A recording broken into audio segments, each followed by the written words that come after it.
Uh, shit. Okay, so there's no music. Take that away. But we do need music.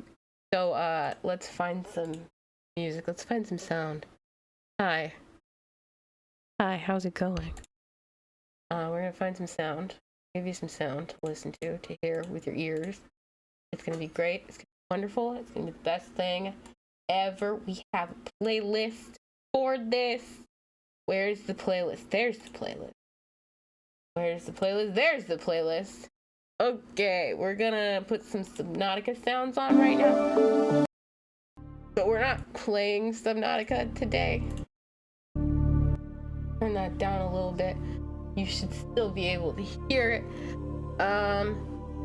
So I need to go do a few things. Oh my gosh. Oh my golly gee gosh. Go to... No, I don't want to go to the studio. I just want to go to my channel. Oh, community. Go to the community tab. Let's go and say it's a reading stream and The Sims 4. Okay, let's go. All caps. Where's my link? Where's my link to me? There's the me link. There's the me link. There. We're gonna copy that before we post it so it doesn't get weird with the HTML or whatever that shit is. Here we go. Paste without formatting. Post. I said post. A link. Let's do a link. And paste. And then we're gonna... Yeah, I don't care. Just post it. Fuck you. Post it. Oh, activity. I had 2 activities. A bot followed me. And a person I don't know liked my post that I don't ever talk about because it does not exist. How does this look?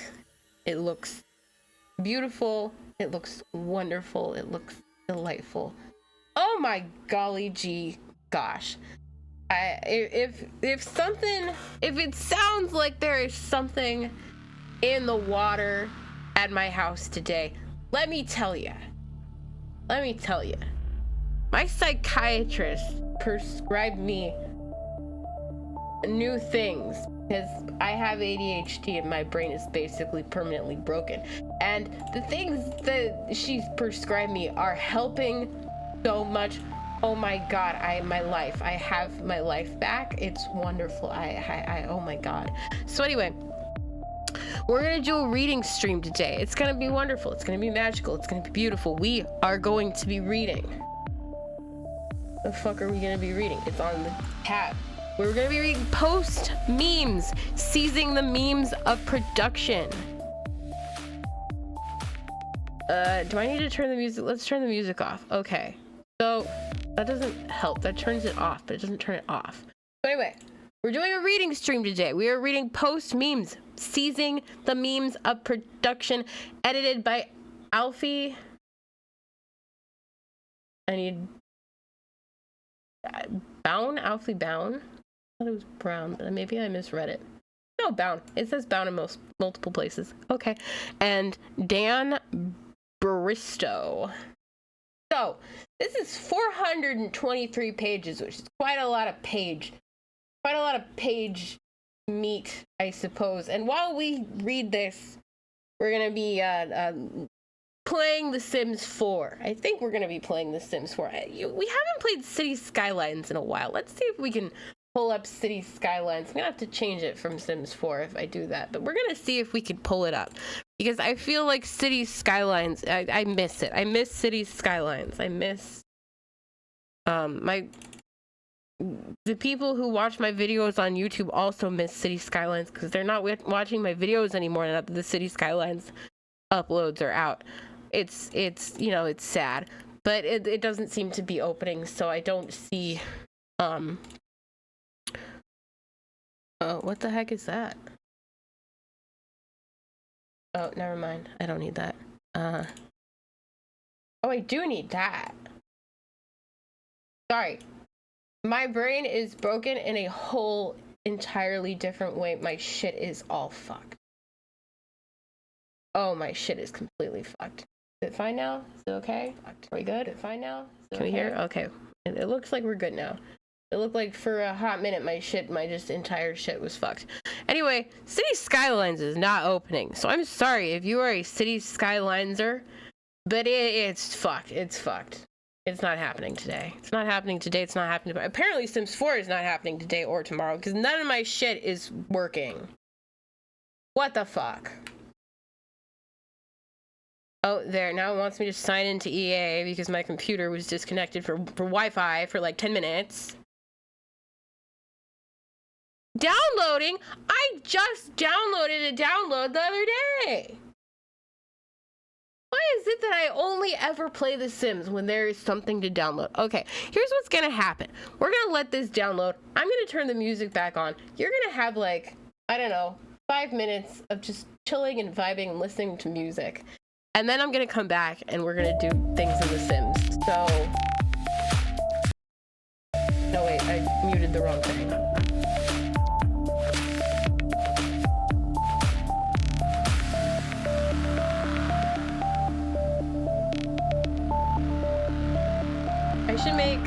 I just realized that I should make one of those starting soon be right back screens that's like, this shit is downloading.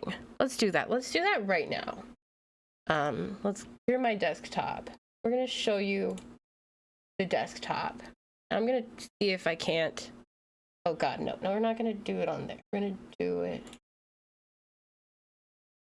feel like I'm playing with fire. Okay, we're gonna open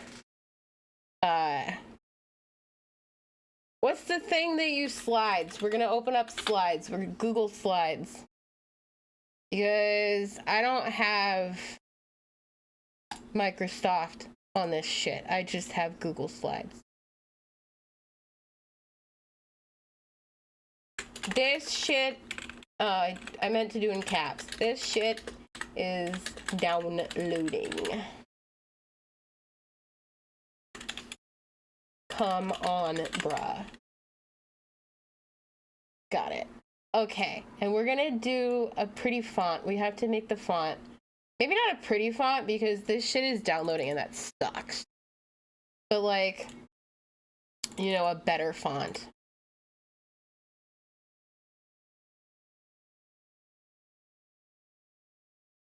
Oh, you know why it looks weird? You know why it looks weird? The formatting is fucking weird. It's because formatting options, text fitting, do not auto fit. Motherfucker. That's why it looks. Okay. So now I'm thinking like a caution sign. Oh, can I show this to you? Is it safe to? Yeah, it's safe to show. Okay. I don't know what that is, and you're bothering me. Go away. Like, if you have to say sorry to bother you, you probably are bothering me because you're trying to sell me something. And if you know anything about me, you know that I don't have money to buy the things that you have. So, like, just, no, don't do that. Port. For, spam, scams, or bot. Next. Probably a combination of both.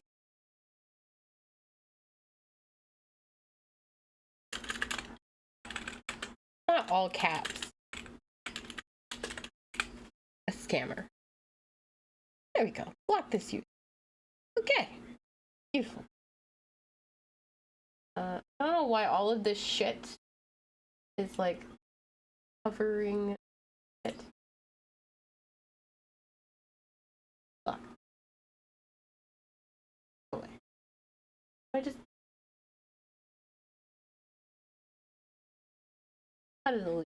You get the picture. You don't have to go scorched earth. You get the picture. Get out of here. Go away.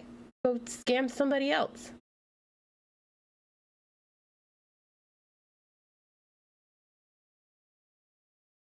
Ooh, purged. I like that. Okay. Get out of here and don't come back. Don't let the door hit you on the way out. So we're gonna do orange. Oh God, no, that's not transparent. Okay, we're gonna do the text is gonna be yellow or orange. Ah, that's not even the text. That's the outline. Jesus Christ, bruh. Where is the fuck? Here it is. There we go. This shit is downloading, and we need like a background. We need a background. That says background. Color. Black. Done. Maybe we can do an image. I don't know if I want. I don't know if we can do an image. I don't know if we can do an image on with it showing. Insert image. The question is, do I have images? I have a shit ton of images that are like new images, you know, that I've like on my phone. Thumbnails, screenshots, Twitter. What do I have in the Twitter for? Ooh, there's this.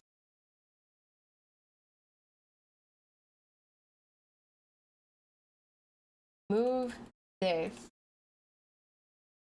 Order. Bring the front. Order. Bring the front. There we go. Now the come on, bruh. Let me show you what we're working with here. The come on, bruh can be a different color because it's too. I don't know what the actual colors are because my PC is red shifted out the wazoo, otherwise I get migraine. This shit is downloading. Okay. And then we're gonna say, come on, bruh. We still have to do the font. Come on, bruh. And then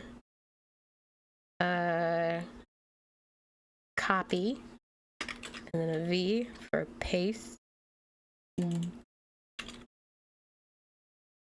Burb. No, that's not it. Actually, that's uncaps. BR. Burb. I can't see BRB without being like burb. Just keep going. Let's just manually. There we go. There we go. Text fitting. You bastard. Got it. Go away.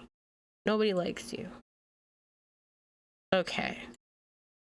And let's change that to a better color. Oh God, I did the wrong fucking thing again. Transparent. This one. Yellow. And then this one. Let's make it darker. And then let's find a font that makes it look like a smear. That's not what I want. I want something that's kind of like, oh, that's nice. That's nice. And then we're gonna like format it. Drop shadow. Blur radius.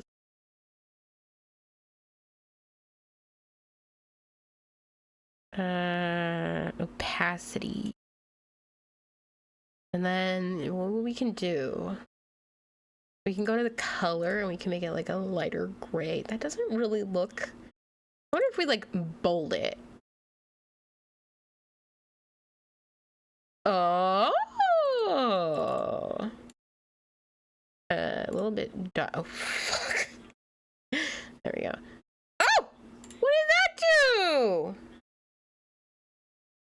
Oh, I hit Control V instead of Control Z, of course. Let's make it a little bit larger. And let's make it a little bit darker. No, a little bit lighter.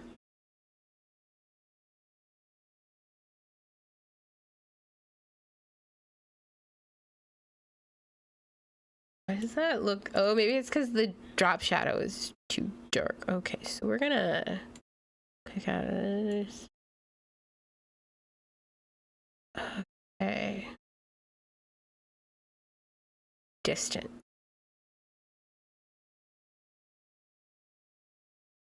Angle.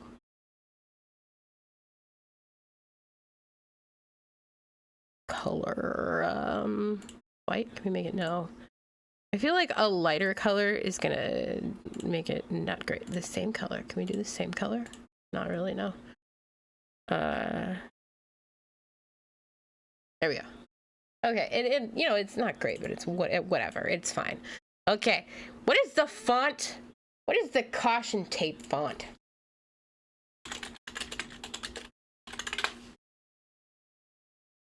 Caution tape font.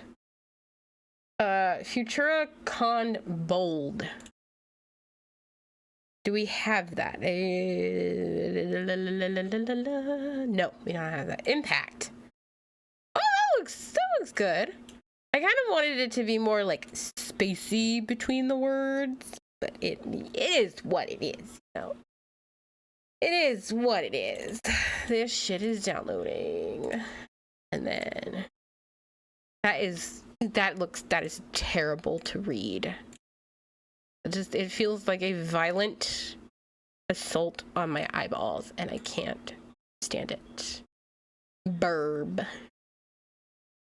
That's better. Okay. So, now let me take this back off of the screen. File. What is it? What is download? I have to download it. Download as a JPEG, I believe. And now we have this. And now we're gonna go in here. We're gonna make a new one, and it's gonna be, well, I didn't use empty names. I tried to delete, and you said, oh, you're trying to say this is okay. We are making BRB downloading. Okie dokie. Insert a image. Create new image. Burb down.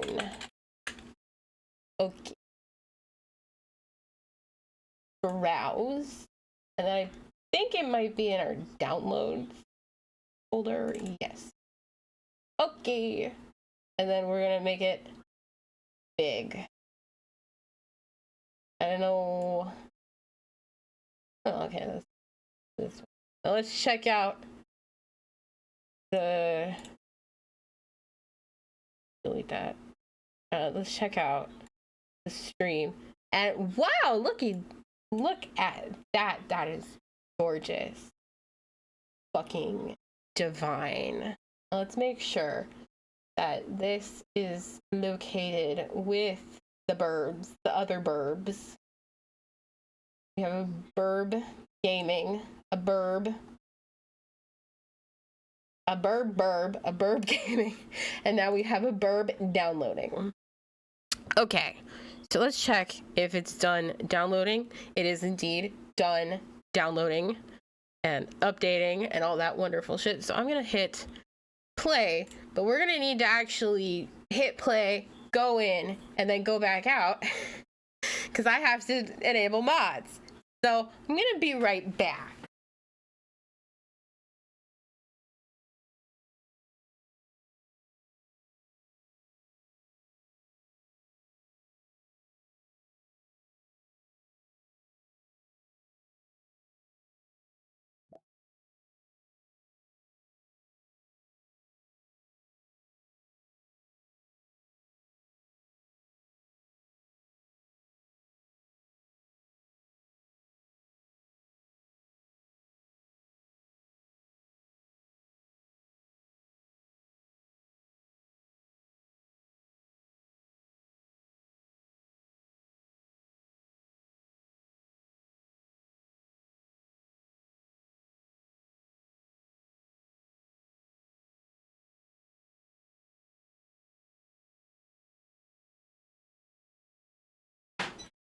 Okay. Mods are disabled. That's okay, because we're going to go into options. We're going to go into game options. We're going to go into other. We're going to say enable custom content and mods. We're going to hit apply changes. And we're going to get the fuck out of here. And then now I need a snack. I just realized I'm starving to death, so I need a snack.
Okay. We are about ready to be ready.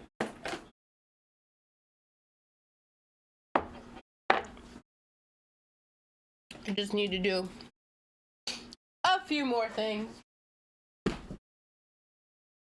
I was gonna read something different today, but I realized this might be a little bit more fun. Maybe not more fun, but it's been on the list longer. Maybe not longer, but it's a PDF. It's a PDF.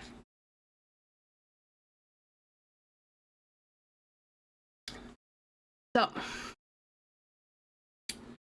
let me do a few things. Let's do a resume. While that is resuming. Oh. Gaming no face. Is the music off? I was like,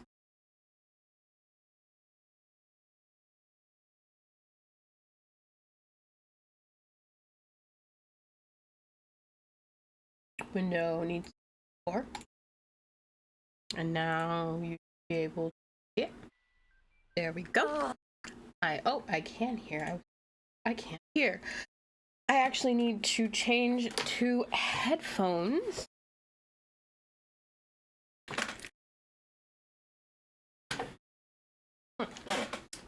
Wonderful. Okay. I got one of those things because I was a substitute teacher at this one class like a couple weeks ago now, I guess, and the teacher had this chair cushion thing. It was like a wiggle cushion, so it's like designed for you to like sit on it and like wiggle. And so I ordered one from Amazon because I need it. Anyway, let's see if we can't get you to read. Edited by Alfie Bound. Voice options. Do you want to listen to Zira?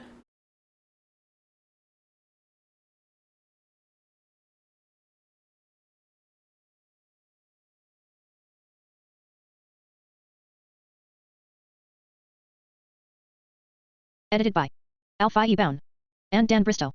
Contents. Intro So production loud. 17 Dan Why Bristow. Is it so Mimetic loud? Desire, 20 Theses on Post-Humanism, Political Affect, and Proliferation 25 Dominic Petman. The meme is dead, long live the meme 31 Roy Christopher.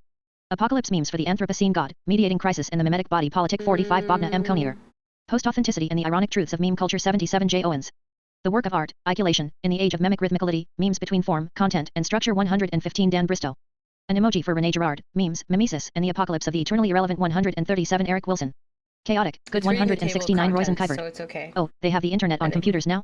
The Online Art of the Simpsons 183 Tom Wyman. An interview with the NEEM, Non-Existent Existentialist Memes, Admins 233 Angus Rioch.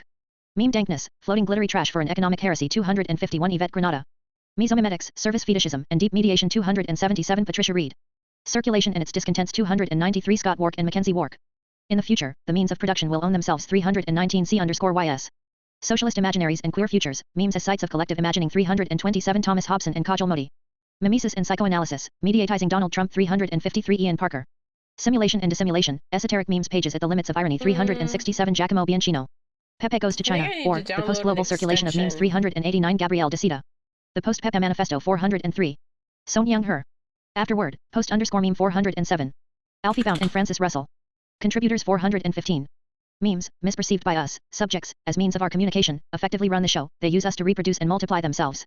The true aim of the process, its end in itself, is the development of the productive forces, and the satisfaction of our needs and desires, i.e., what appears to us as the goal, is effectively just the means for the development of the productive forces. Slavoj Zizek, Organs Without Bodies. 17. 1. Intro production. Dan Bristow. What's in a meme? The internet proffers almost an infinity of answers, mostly by way of examples, which go on to teasingly court and taskingly contort definition in myriad ways, leaving meming an enigmatic signifier and memes sublime objects to say the least. 1 Prior to the internet, the meme had another life, one which is reflected on briefly at the beginning of this collection, and nodded to throughout. Conceptually born into this world as an eminently adaptable element, it has to be remembered that this entails not only being adaptable to new conditions, but adaptable by them, the internet. 1. This theory meme depicts the psychoanalyst Jacques Lacan, who theorized the objet petit, a little object that we desire, without knowing precisely why, or what it is, or truly realizing its unattainability. Doi, 10.21983/p3.0255.1.02. 18. Post memes.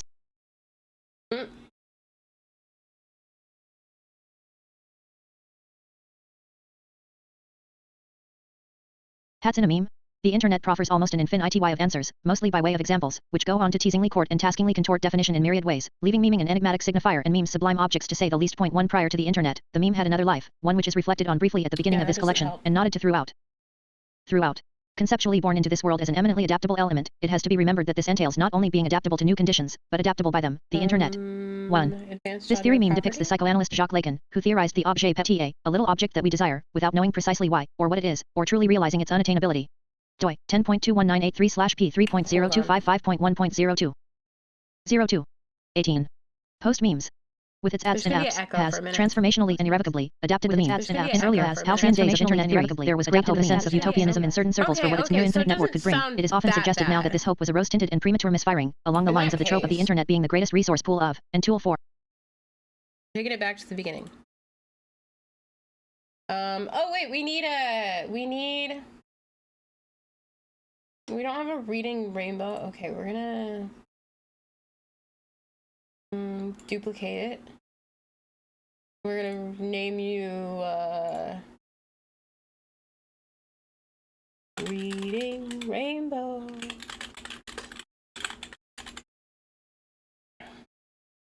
And then we're gonna insert Cancel. And insert into a browser. PDF.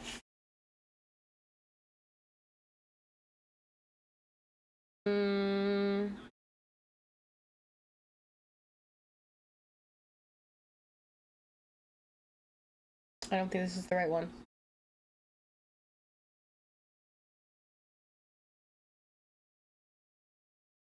Shit, how do I get rid of it?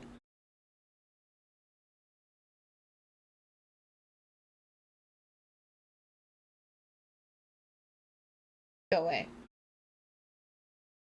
I don't like that. Insert. Display capture. Cancel.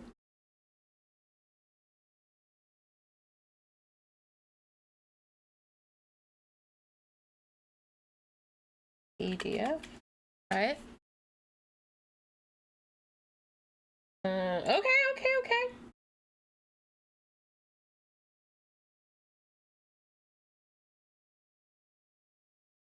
Gonna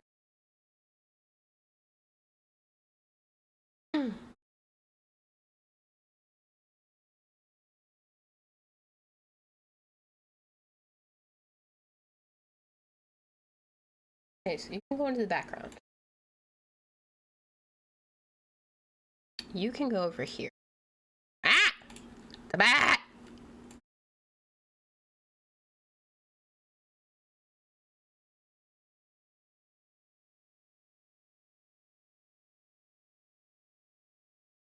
The problem is we're locked to this ratio. So we have to figure out how to unlock it.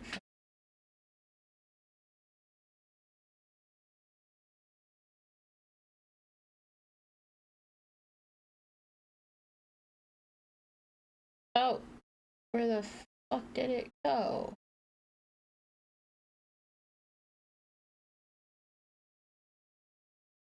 Dirt.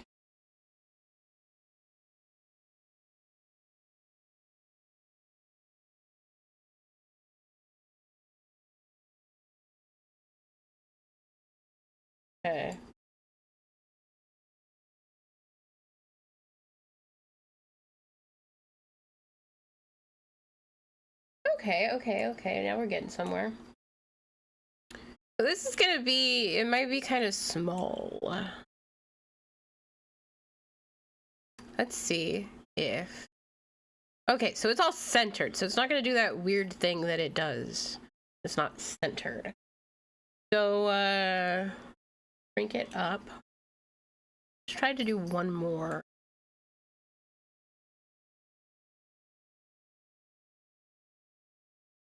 Go a little bit.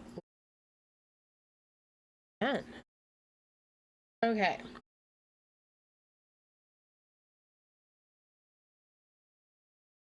And then I'm gonna go read out loud. Pat's in a meme. We're gonna go just one short of fast. Internet proffers almost an infinity of answers, mostly by way of examples, which go on to teasingly court and taskingly contort definition in myriad ways, leaving memeing an enigmatic signifier and memes sublime objects to say the least. Point 1. Prior to the internet, the meme had another life, one which is reflected on briefly at the beginning of this collection, and nodded to throughout. Conceptually born into this world as an eminently adaptable element, it has to be remembered that this entails not only being adaptable to new conditions, but adaptable by them, the Internet. 1. This theory meme depicts the psychoanalyst Jacques Lacan, who theorized the objet petit, a little object that we desire, without knowing precisely why, or what it is, or truly realizing its unattainability. Doi, 10.21983/p3.0255.1.02. Read that every time. 02. 18. Post memes. With its ads and apps, has, transformationally and irrevocably, adapted the meme. In earlier, halcyon days of Internet theory, there was great hope, a sense of utopianism in certain circles for what its near-infinite network could bring. It is often suggested now that this hope was a rose-tinted and premature misfiring, along the lines of the trope of the Internet being the greatest resource pool of, and tool for, knowledge, but getting used primarily for porn and funny pictures of cats. But hope should not too readily be conflated with naivete. Whilst a text like Gregory L. Ulmer's Internet Invention, 2003, is full of strange, businessy applications and a slightly archaic, 60s-ish sense of cool, it launches from a precise understanding of new technologies, even something of a founding insight particularly applicable to memes. The Internet as a medium, puts us in a new relation to writing too. From this statement steeped in the grammatology Theology of the Phi. Philosopher of deconstruction, Jacques Derrida comes the X. Pansion, the technology supports graphic imaging along with text. Jesus. One writes with the whole page, so to speak text, picture, layout. Moreover, there is an exact correspondence between the cut and paste tools and the collage and juxtapositional rhetoric of 20th century vanguard poetics. 3 from rebuses, coded picture puzzles, or pictograms, which Sigmund Freud drew on as dream analogues, to ready-mades, the representations of everyday items as defamiliarized building. works of art, most famously perhaps, Marcel Duchamp's Fountain, 1917, a urinal signed with the name Armut. Memes have had an God, array the of precursors white. throughout the history of inscription art, graphics, So and writing, bright. particularly in folk art and the avant-garde, for example, which internet art seemingly draws on in equal measure aesthetically. Images are excerpted, recicled, copy and pasted. Memes often utilize stock photography, or poor images, fuzzier and less sharpened, unairbrushed, not photoshopped, paused frames, often of accidental facial expraise. 2 Gregory L. Ulmer, Internet Invention, New York, Longman, 2003, We're 1. in, 3 Ibid, 2. Realm of Magic. 19. Intro production. Or the world that Science came with overflowing with a particular emotion, I mean- or archly wry, or saturated in gormlessness. Celebrities and Joe Blogs is alike. Point 4. This collection of essays seeks to look at these images and elements known as memes, and at their means of production, and to think them through their practices and politics and to think through them, too. We aim to look at the work memes do and what structures that work and the uses to which they are put, culturally and politically, how they enter into the service of politics, how they politicize, what they produce, and what that production is for, or gets used for, and at the dialectic between online phenomena and IRL, in real life, phenomena, how political entities, statist, and governmental, interact with online culture, how they fail to, what of their ideology seeps through into it, how these ideologies are modified by it, where hegemony lies in these regards, how to seize memes as future building blocks, what to head towards. In Akala's natives, he states. While the overtly racist regimes have fallen, one only has to spend a little time on the internet, looking at comments on videos or following social media threads about migrants, police brutality, terrorism, or any other potentially racialist issue to see that the idea of race and racial hierarchy is perhaps as strong as it ever was for many millions of people today. Point 5. In this highlighted side of the internet has begun to do the work of those racist regimes for them. This is so often, sadly, where that hope referred to earlier has ended up, in parallel, in. For the ex-Everton goalkeeper Neville Southall's Twitter account, a wonderfully woke platform that he regularly gives over for use to LGBTQ+ activists, sex workers, international crises organizations, etc. utilizes something of both the meme image, a football sticker-esque photograph of him goalkeeping with a large one on it is the profile picture, and it's humor/seriousness. I realize I am just a big cock really/people's sick voices must be heard/that's my goal, to get its progressive messages across. 5 Akala, Natives, Race and Class in the Ruins of Empire, London, 2 Roads, 2018, 168. 20. Post memes. Terms of memic presentation, we might trace the famous image of Barack Obama over the word hope ending up in Donald Trump and Pepe the Frog in the US. The essays in this collection analyze this state of affairs and envisage how to re-envisage things, reimagine them, reimage them. Bookend by 2 manifestos, the loose trajectory to the contributions presentation herein takes us from memic origins, through memic possibilities imaginaries, utopias, Asian plans to online culture wars, and beyond, punctuated with occasional interludes and oddities. Dominic Petman's Memtic Desire, 20 Theses on Post-Humanism, Political Affect, and Proliferation sets the scene for memes, outlining the technological, virtual, human, and post-human contexts of memic production and political effectivity. This is followed by Roy Christopher's Deliberation, in part a historicity that tracks memes from their conceptual origins in the work of Richard Dawkins to their prevalence on the internet, which offers an introductory overview to the work to follow. Bogna M. Conier's Apocalypse Memes for the Anthropocene God, Mediating Crisis in the Memetic Body Politic is an astounding odyssey of a tabulation of trends in meme production that reflect on a truly cosmological scale, in which memes are like monads of a gargantuan conceptology, encompassing everything from the Anthropocene to the apocalypse. Lightening the Load, J. Owens's Enlightening Post-Authenticity and the Ironic Truths of Meme Culture delivers an astute assessment of how authenticity is revaluated in meming, how irony is marshaled, and gone beyond, and how new generations interact with the internet, the teens of memes. My own contribution looks at political and intersectional themes in memes through their reliance on form, content, and structure. Eric Wilson's article specifically focuses on the theory of anthropological philosopher René Girard in relation to memes, relevance, and desire down through the ages to the aegis of the internet, and takes the form of something like an elegy as emoji. Roizen Kuypert's Chaotic Good takes alignment charts from the game Dungeons and Dragons and their memed forms. 21. Intro production, and relays them against the online categorization of people, ourselves as internet users included. The next article, by Tom Wyman, keys his passion for The Simpsons into internet culture, and extrapolates from it fascinating analyses of equally fascinating Simpsons practices, Simpsons wave music and seas of shitposting, exploring memic nostalgias for lost futures and the creations of alternative spaces. After this, we delve into the meme-making world itself with an insider interview with the admins of the non-existent existentialist memes, NEEM, group conducted by Angus Rioch, fashioning a cap from a page of Camus, as Joanna Newsom once put it. Then, we hop into a corporate world quite distinct from that belonging to proletarian and lumpen proletarian memes pro-duce. Yvette Granada's survey of memes takes into account their labor power and that used to create them, and revolves around the American fast food restaurant chain Wendy's weird foray into the realm of memes, looking to use meme magic in their advertising, but really rather forcing Pepe the racist frog to become their #1 burger flipper. Patricia Reed's Mesomemetics, Service Fetishism, and Deep Mediation is a deep meditation on meme production, and its types of labor, relate against Marxist and post-Marxist theoretic frameworks. In so many ways it thoroughly interrogates both elements of this book's title. Scott and Mackenzie Wark's essay continues in a similar vein and carries over similar themes. Like Marx's own second volume of Capital, its main preoccupation is circulation, and it uses this as a grid, on which it decodes meme. I think this is a couple years old, but at this point, I think it's kind of, acknowledged that, like, Pepe was kind of reclaimed. So, I don't know if it is old enough to talk about that, but... Meme magic and its fetishizations. Out of these groundwork essays come futural calls to oniric possibilities of memic automation and the autonomization of means, and the memic rise of AI. In C_YS is sci-fi way in the future, the means of production will own themselves, and of machinic loving grace in Tom Hobson and Kajal Modi's imaginative work on fully automated luxury communism and fully automated luxury gay space communism, written specifically in relation to UK left politics and its online manifestations and momentum. 22. Post-memes. With the future firmly in view, it falls to the remainder of the collection to focus on the political present, the conjuncture that gives us the alt-right, Donald Trump, Brexit, Jordan B. Peterson, and so on, and to track it from the West out globally. 6 Ian Parker's ruminations on Donald Trump and his mediatization interrogate the very theory it relies on in an autocritique that holds up psychoanalysis as a blanket applicatory force to scrutiny along the intersecting lines of politics and class prejudice, etc., especially in relation to the 4 discours ES and the fifth of psychoanalytic theorist Jacques Lacan, his very own memes of a sort, known as mathemes. Using the work of philosopher Soren Kierkegaard, on Iro, New York, Giacomo Bianchino launches his piece by looking into intentionality in relation to the creation of Pepe the Frog and spreads out into assessing comicality and irony, and its limits. Interpretations, pitfalls, and productions. Beginning Simi. Larley, Gabrielle de Sida's penultimate essay trajectorily shifts to show appropriations and reinterpretations of Pepe in China. Practices of reclamation and meaning/memeing shifting are at work in the phenomena being arrayed in the essay, which leads swiftly into the manifesto that brings this collection to a close before the concluding statements of the afterword by Alfie Bound and Francis Russell, Song Young Her's post-Pepe manifesto. Putting the height of Pepeism at its center, it calls for the abolition of private memic property, at a time now all the more pressing, for example, with reports emerging of copyright controls threatening memes as we know them. Jim.7 The afterword then takes us out, post_meme, post-meme. 6 While Peterson is currently the intellectual darling of this conjuncture, for an interesting summary of its recent ideologue antecedents, see Mike Wendling, Alt-Right, From 4chan to the White House, London, Pluto Press, 2018, 17-39. 7c, for example, memes will be banned under new EU copyright law, warn campaigners, Sky News, June 9, 2018, https://news.sky. com/story/memes will be banned under new EU copyright law, warn campaigners 113985777. Article brought to the attention of the author by Kajal Modi. 23. Intro production. Editorially, we have aimed to strike a balance between preservation of individual writing styles and introducing certain forms of standardization. We hope that the text reads fluidly and fluently as a result. 24. Post-memes. Bibliography. Akala.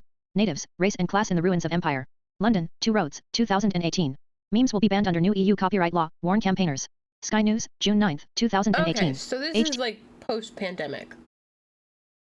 Or 24. Pre-pandemic. Post-memes. Not post. Bibliography. Akala. Natives, Race and Class. 25. 2. Mimetic Desire. 20 Theses. On Post-Humanism, Political Effect, and Proliferation. Dominic Petman. 1. The human is always already post-human. The human is the animal that relies on technology in order to realize its humanity. The post-human is thus an ontological category, more than a historical one. The very first humans were, from this perspective, as post-human as we are today. We are ever using tools and prostheses to get ahead of ourselves. This perspective is known as originary technicity, see Bernard Stiegler, David Wills, and others. 2. Politics is built into the bones of post-human culture. See, for example, the bone which one chimp uses to beat the other at the beginning of Kubrick's 2001, A Space Odyssey, or the bones used by our early human ancestors as tools for painting, adornment, or charms. 3. Technology and art stem from the same root in techne. Doi, 10.21983/p3.0255.1.03. 26. Post-memes. Techne being the ancient Greek word incorporating art, artifice, making, fashioning, bringing forth, revealing. 4. Technology and politics stem from the same root in cybernetics. Cybernetics comes from the ancient Greek word kybernetik, meaning governance, especially through the metaphorical act of steering or navigation, kybernesis. 5. Art and politics are thus connected and mediated by technics. Technics being the wider or deeper logic, social, economic, mechanical, nestled within technology itself. 6. Different technological artifacts enlist humans in their campaign to come into existence. Just as different human groups favor specific media and technologies in order to realize their aspirations and express their affections. 7. We call media the manifold tools and assemblages that not only comprise the interface for our attempts at communication, but that perhaps more importantly also engineer new structures of feeling. Raymond Williams. 8. Each new technological object or arrangement allows and encourages a new aesthetic orientation out of the detritus of former aesthetic materials, which in turn foster new affects. This happens by way of new vectors of proliferation. 9. We call the volunteer maintenance staff of these new vectors of proliferation artists. 27. Mimetic desire. 10. Proliferation in the post-human context is largely an instance of contagion and enthusiasm, obliging us to focus on what Hayden White calls the content of the form, that is, the ways in which the medium shapes and predetermines the message. Such contagion occurs in different degrees of technical mediation, and the medium of enthusiasm can often be its own message. 11. Analog proliferation is at once amplified, accelerated, and complicated by digital proliferation. Think, for instance, of an irresistible rumor. Last century this would have been transmitted by word of mouth, and then perhaps picked up by radio or television. Today such rumors take on new textures, temporalities, scales, and impacts by virtue of being distributed through the internet. 12. Some forms of proliferation depend on visibility within the attention economy, trending topics, hashtags, viral videos, political movements, etc. 13. Other forms of proliferation depend on the lack of personnel, public, or political attention, computer viruses, Bitcoin, pollution, arms, etc. 14. Some forms of proliferation depend on a complex combination of both visibility and invisibility, contagion and excommunication, terrorism, extremism, state violence, etc. 15. The internet, especially so-called social media, can be viewed as a planetary proliferation chamber, or global meme machine, communicating micro and macro enthusiasms on a scale and speed never seen before, and cancelling earlier enthusiasms in the process. Memes are an idea, behavior, or style that spreads from person to person within or across cultures. 28. Post memes. A meme is a cultural unit for carrying ideas, symbols, or practices that can be transmitted from one mind to another through media. Richard Dawkins considers memes to be something akin to cultural genes. More specifically, however, memes have begun to describe those deliberately clunky images, with accompanying text, designed to make us laugh, feel, and slash or think, and that circulate primarily through social media, Deliberately spreading like a clunky. virus. An especially effective or popular meme is described as dank. 16. For example, the ideological identity position known as being pro-life uses deliberate modes of image proliferation in an attempt to influence others into feeling indignant righteousness, an affect that Spinoza classed as one of the sad passions. This in turn encourages an overdetermined biopolitical relationship to women's bodies, personal freedoms, medical technologies, etc. 17. Apropos, predatory professionalized proponents of the pro-life position misappropriate the proprietary proliferation of yet more proponents of pro-life propaganda, lead. 29. Mimetic desire. What? Inappropriate. 28. Post memes. Hold meme on. is a- Shush. Apropos, predatory professionalized proponents of the pro-life position misappropriate proprietary proliferation of yet more proponents of pro-life propaganda. Oh my gosh.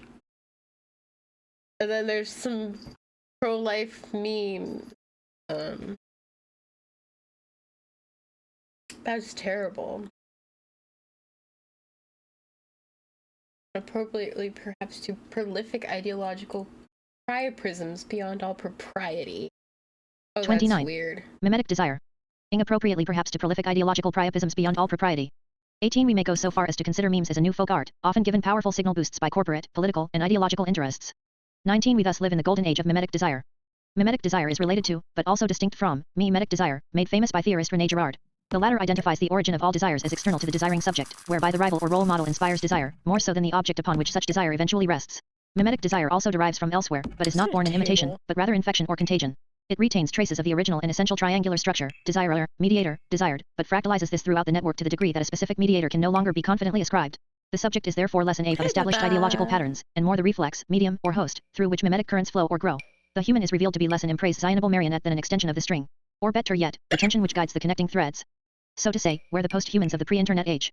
Desired what other people already found desirable, example Don Quixote, Emma Bovary, the post-humans of today desire to be told what to desire and indeed how to desire by trending algorithms and recommendation engines, example any one of us in conversation with Siri, Echo, and others. Indeed, we ourselves now function as semi-organic nodes of the mimetic network. 20. The golden age of mimetic desire is thus the dawning of an era in which our structures of feeling are liquefied into. 30. Post-memes. Reflecting pools upon which bloom and float these sad and passionate cultural units of compressed effect, the blue. Green algae of the general intellect. 31. 3. The meme is dead. Long live the meme. Roy Christopher. This proud picture of human grandeur is unfortunately an illusion and is counterbalanced by a reality that is very different. C.G. Jung 1. We're all home for the holidays. Looking around the living room today at the family assembled there, most were clicking around on laptops, 2 were also wearing headphones, 1 was fingering a smartphone. The television was on, but no one was watching it.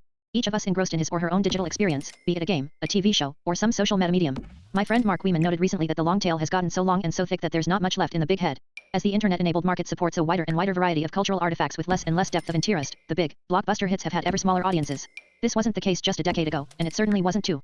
1. C.G. Jung, The Undiscovered Self, Princeton University Press, 1990, 24. I just want to look 10.21983/p3.025.1.04. see 32. if the fucking Post memes. plant Or even is 3 decades ago. showing The through audiences seem to fucking decrease in roof, but it proportion to won't the let size of me. the screens. I have found this splintering more and more in the classroom as I try to pick somewhat universal media artifacts to use as examples. Even the biggest shows and movies I brought up this semester left most of my students out, and if I ever got into the stuff I actually like, I was greeted with little more than cricket sounds. The postmodern promise of individual viewpoints and infinite fragmentation is upon us. Attempts to unify this splintering are nothing new. In the 1990s, events like the X Games and Gravity Games and websites like hardcloud.com and PIE.com tried to gather long-tail markets that were too small by themselves into viable mass markets. It happened with the recording artists of the time like Sheryl Crow, Alanis Morissette, Dave Matthews Band, and Counting Crows. What was the label alternative if not a feeble attempt at garnering enough support for separate markets under one tenue? Us banner? If you can get both the kids and their parents, you might have a real hit. As Mark Luman writes, this is Teen Cool and Mom Cool too. Then in the 2000s, sub-brands like Nike 6.0, in which the 6.0 referred to 6 domains of extreme activity types, BMX, skateboarding, snowboarding, wakeboarding, surfing, and motocross, tried again. Whatever the practitioners of such sports might share in attitudes or footwear, they do not normally share in an affinity for each other. We remain in our silos, refusing to cross-pollinate in any way. If marketing can't bring us together, mass tragedy will. In his 2009 novel, Neuropath, R. Scott Bakker describes the unifying effect of news of a mass or serial murderer, in this case, the chiropractor, so named because he removes his victims' spines. In these days of broadband it was rare for anything non-political to rise above the disjointed din of millions pursuing mill lions of different interests. The niche had become all pow. 2. Mark Luman, The Cool Hunter, 2009. URL defunct. 33. The meme is dead. Urful. The The chiropractor story was a throwback in a sense, a flashback to the day when sitcoms or murders could provide people a common frame of reference, or at least something to talk about when polite questions gave out. Point 3. Regarding recent actual events of a mass and violent nature, Mark Fallman at Mother Jones writes. When I asked threat assessment experts what might explain the recent rise in gun rampages, I heard the same two words over and over: social media. Although there is no definitive research yet, widespread anecdotal evidence suggests that the speed at which social media bombards us with memes and images exacerbates the copycat effect. As Meloy and his colleagues noted earlier this year in the journal Behavioral Sciences and the Law, cultural scripts are now spread glob ally, within seconds. Point 4. Cliff Goddard and Anna Vazbika describe cultural scripts as common sayings and proverbs, frequent collocations, conversational routines and varieties of formulaic or semi-formulaic speech, discourse particles, and interjections, and terms of address and reference, all highly interactional aspects of language. 5. Cultural scripts are the way our fragmented networks coalesce into unified interests and concerns. The mainstream might not be much of a stream anymore. It seems now like culture is sliced and split among various niches, but in trial or tragedy that mist can condense into a wave as quickly as it needs to. The question is how? 3. R. Scott Backer, Neuropath, New York, Tor Books, 2009, 71. Okay. 3. R. Scott Backer, Oh, Neuropath. shit. So far, I can say that this is really kind of annoying me. Like, you're lamenting the loss of, like, monoculture. Like, what? Yeah, that's really annoying. It's like the whole thing where, like, people are looking at their phones. People are on social media all the time. We're getting dumber. And I just... You're kind of discounting that there are multiple forms of intelligence. Like, it just... And, like, you know, I mean, the way that the recent rise in gun rampages, I don't know that there's, well, I mean, I guess this is, you know, before the pandemic, so 2019. Like, I don't think it's social media. Social media is the new video games. Before, it used to be video games are causing violence. Video games are causing mass shooting. Now it's social media is causing violence. Social media is making us dumb. And no, I don't think social media is making us dumb. I think it's just the latest thing that we can use to blame.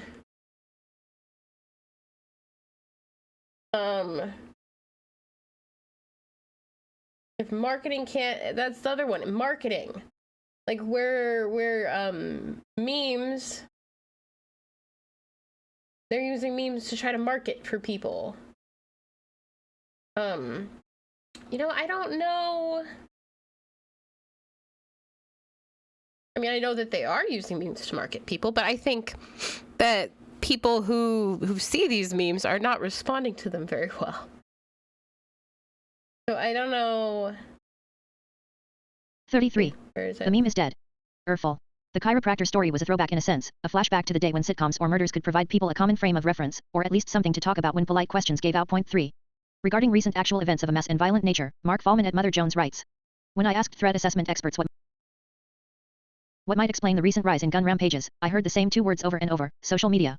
Although there is no definitive research yet, widespread anecdotal evidence suggests that the speed at which social media bombards us with memes and images exacerbates the copycat effect. As Meloy and his colleagues noted earlier, this Cliff Goddard and Anna Vazbika describe cultural... You see, children are learning to be violent and do crime from video games. There's widespread images of, you know, people doing violence in video games. Cultural scripts as common sayings and proverbs, frequent collocations, conversational routines and varieties of formulaic or semi-formulaic speech, discourse particles, and interjections, and terms of address and reference, all highly interactional aspects of language. 5. Cultural scripts are the way our fragmented networks coalesce into unified interests and concerns. The mainstream might not be much of a stream anymore. It seems now like culture is sliced and split among various niches, but in trial or tragedy that mist can condense into a wave as quickly as it needs to. The question is how? 3. R. Scott Backer, Neuropath, New York, Tor Books, 2009, 71.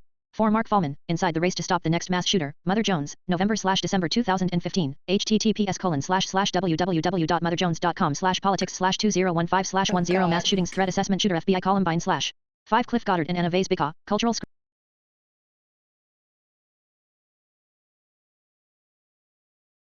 34. Post memes, meme weavers. As you know if you're reading this book, as originally conceived by Richard Dawkins, a meme is a unit of humanity, a unit of cultural transmission, or a unit of imitation. 6. It is the smallest spreadable bit or iteration of an idea. Where some try to reconcile his original conception with the internet version, I think we can call a moratorium on Dawkins's original idea. Point 7. This is an elegy for the meme. Memes are based on genes, Dawkins's original analogy contends. He writes. Examples of memes are tunes, ideas, catchphrases. Hold on. A meme is a unit of humanity, a unit of cultural transmission or unit of imitation. The smallest spreadable bit of iteration of an idea. I don't think this version is wrong.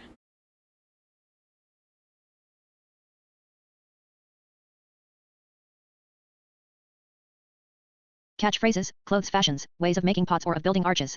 Just as genes propagate themselves in the gene pool by leaping from body to body via sperms or eggs, so memes propagate themselves in the meme pool by leaping from brain to brain via a process which, in the broad sense, can be called imitation. Point 8. Others have taken the idea, the meme, further. Kate Diston has perhaps taken up the idea most earnestly with two books, The Selfish Meme, 2005, and Cultural Evolution, 2011, the latter of which moved away from memes and looked closer at languages, written, spoken, and musical. Point 9 in her book The Meme Machine, 1999, Susan Blackmore distinguishes between memes that copy a product and memes that copy instructions. Point 10 Similarly, in The Electric Meme, 2002, Robert Unger extends the meme metaphor by adding phenotypes and conflating them. 6. Richard Dawkins, The Selfish Gene, Oxford University Press, 2006, 192. 7. Leimer Schiffman, Memes in Digital Culture, Cambridge, Just MIT let it do Press, its thing. 2013, for example. 8. Dawkins, The Selfish Gene, 192. 9. Kate Diston, The Selfish Meme, New York, Cambridge University Press, 2005. Kate Diston, Cultural Evolution, New York, Cambridge University Press, 2011. 10. C. Susan Blackmore, The Meme Machine, New York, Oxford University Press, 1999. Okay. 35. The meme is dead. With Artifacts. Point 11 With Memes in Digital Culture, 2013, Leimer Schiffman does a noble job attempting to reconcile Dawkinsian memes with internet memes. Point 12 Distinguishing imitation or replication as a process of communication, as well as integrating Everett M. Rogers's closely related diffusion of innovations theory. Brian H. Spitzberg proposes an operational model of meme diffusion. He writes, communication messages such as tweets, emails, and digital images are by definition memes, because they are replaceable transmitters of cultural meanings. 13 In his book of the same name, J. M. Balkin imagines memes as bits in a cultural software that makes up ideologies. Point 14 In Genes, Memes, Culture, and Mental Illness, Okay, but you don't agree 2010, with that. Boyle Lee writes that a meme Why? is a memory that is transferred or has the potential to be transferred. 15 There's even the Complete Idiot's Guide to Memes, which only discusses internet memes in one chapter of its 23, and as an afterthought, Appendix E, point 16. Both biological and cultural evolution require competition and collaboration, and no one knows at what level the selection, transfers, and changes happen. Genes, individuals, groups. 17 Where mimetic theories are concerned, another major problem is one of scale. What size is a meme? Where are its borders? What do memes add up to? Like genes, germs, and viruses, We're Dawkins making gave a memes lot of fitness, which means that a very claims healthy here meme that that grows big and strong I can don't still be know very about negative and that, quite. man. 11 See Robert Unger, The Electric Meme, A New Theory of How We Think, New York, Free Press, 2002. 12 C. Schiffman, Memes in Digital Culture. 13 Brian S. Spitzberg, Toward a Model of Meme Diffusion, M3D, Communication Theory 24, 2014 311-39, at 313. 14 J. M. Balkin, Cultural Software, A Theory of Ideology, New Haven, want, like, Yale a University Press, couple 2003. 15 Hoyle Lee, Genes, of Memes, these Culture, pots. and Mental Illness, Toward an Integrative Model, New York, Springer, 2010, 91. 16 C. John Gunders and Damon Brown, The Complete Idiot's Guide to Memes, New York, Alpha, 2010. 17 C. Spitzberg, Toward a Model of Meme Diffusion, M3D. 36. Post Memes. Dangerous. Point 18 As Brody told me, mimetic theory tells us that repetition of a meme, regardless of whether you think you are for it or against it, helps it spread. It's like the old saying there's no such thing as bad publicity. 19 This is an overlooked aspect of memetics that also applies to internet memes. Point 20 Retweets might not equal endorsements, but they do strengthen the memes. Another problem you may have noticed in the meme via the brief and selective literature review above, is that the genetic analogy is not universal. Some theorists prefer an analogy with viruses. As many aspects as they might share as useful metaphors, genes and viruses are not the same thing. Douglas Rushkoff's Media Virus. 1994, Richard Brody's Virus of the Mind, 1995, and Aaron Lynch's Thought Contagion, 1996, all take up the virus analogy over the gene. 1.21 Maybe it's a better model, as when something is viral, it spreads. When something is genetic, it doesn't necessarily. Sure, genes are passed on, but viruses are inherently difficult to stop. Spreading is what they do. This epidemiological view of culture has been most thoroughly explored by anthropologist Dan Sperber. His 1996 book, Explaining Culture, goes a long way to doing just that, using a naturalistic view of its spread. Point 22 Some prefer to skip the memes altogether. Malcolm Gladwell, whose 2000 bestseller, The Tipping Point, also takes an epidemiological view. 18 See Carol Cadwalader, Interview with Daniel Dennett, I begrudge every hour I have to spend worrying about politics. The Guardian, February 12, 2017, https://www.theguardian.com/science/2017/feb/12 Daniel Dennett Politics Bacteria Dawkins Trump Interview. 19 Interview with the author, June 2, 1999. 20 Think here of internet users reposting memes with which they do not agree and commenting to say so. Regardless of the context, the meme still spreads. That is, even if it is presented in a negative light, the meme is fitter, healthier, and stronger as long as it spreads. 21 See Douglas Rushkoff, Media Virus. Hidden Agendas in Popular Culture, New York, Valentine, 1994, Richard Brody Virus of the Mind, The New Science of the Meme, Seattle, Integral Press, 1995, Aaron Lynch, Thought Contagion, How Belief Spreads Through Society, New York, Basic Books, 1996. 22 See Dan Sperber, Explaining Culture, A Naturalistic Approach, New York. Blackwell, 1996. 37. The Meme is Dead. Of Culture and Marketing but without ever mentioning memes, told me in 2002. As for meme ticks, I hate that theory. I find it very unsatisfying. That idea says that ideas are like genes that they seek to replicate themselves. But that is a dry and narrow way of looking at the spread of ideas. I prefer my idea because it captures the full social dimension of how something spreads. Epidemiologists are, after all, only partially interested in the agent being spread. They are more interested in how the agent is being spread, and who's doing the spreading. They are fundamentally interested in the social dimension of contagion, and that social dimension which I think is so critical is exactly what memetics lacks. Point 23. If memes are indeed analogous to genes, then the real power of memes is that they add up to something. I'm no biologist, but genes are bits of code that become chromosomes, and chromosomes make up DNA, which then becomes organisms. Plants, animals, viruses, and all life that we know about is built from them. Point 24. The meme has done its work by assembling massive social systems, the new rulers of this earth, writes Howard Bloom. Together, the meme and the human superorganism have become the universe's latest device for creating fresh forms of order. 25. Perhaps that was true 2 decades ago, when Bloom wrote that, or 3 decades ago when Dawkins wrote The Selfish Gene, but the biases and afro-dances of memes' attendant infrastructure has changed dramatically since.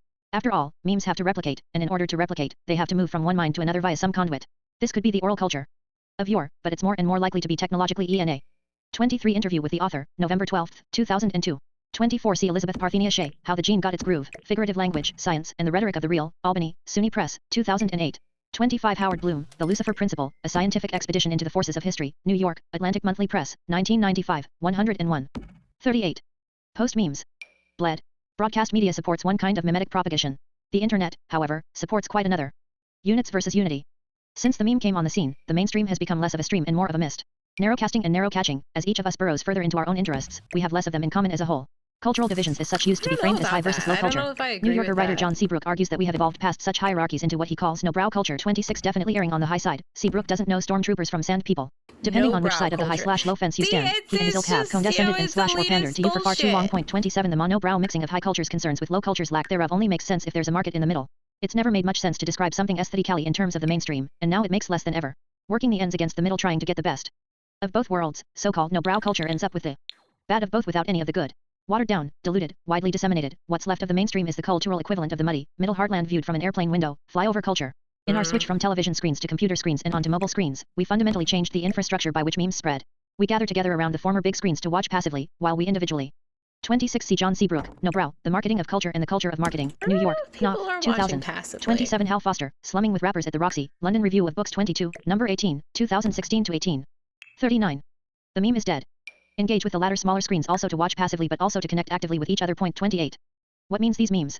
How are we to understand culture through a metaphor that's based on another metaphor? Genes are figurative as well, a rhetorical tactic deployed simply to give a name to something. Point 29. Meta-metaphors are known as pataphors, and they are so useless as to be called a fake science by their originator Alfred Jerry. Pataphysics is to metaphysics what metaphysics is to physics. It's one level up. Pataphysics is the science of that which is superinduced upon metaphysics, wrote Jerry, whether within or beyond the latter's limitations, extending as far beyond metaphysics as the latter extends beyond physics. He added, pataphysics is the science of imaginary solutions, which symbolically attributes the properties of objects, described by their virtuality, to their lineaments. 30. If ever there were a scientific concept that proved pataphysical, it is sure to have been the meme. Virtual. An imaginary solution.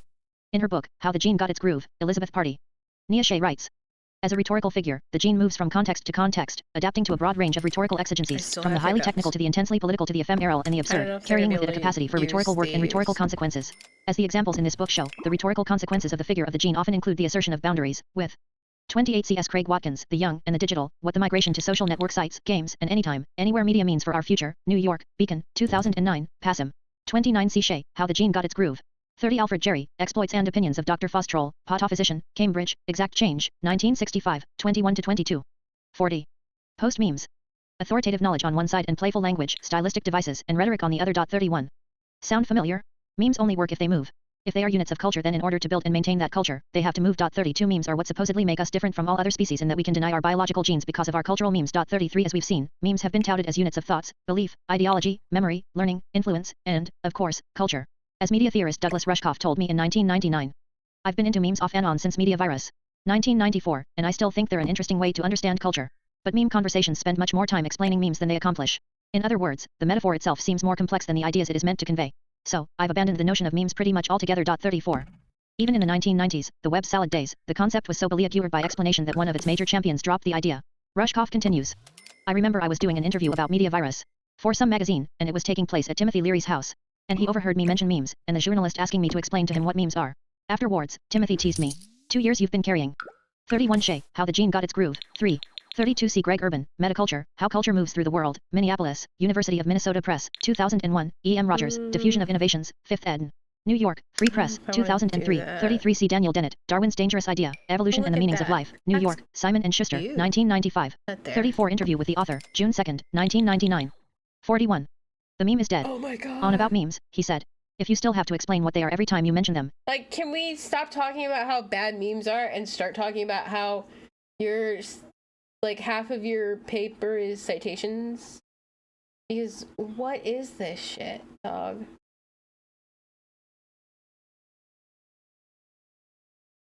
"41. The meme is dead. On about memes, he said. If What is it?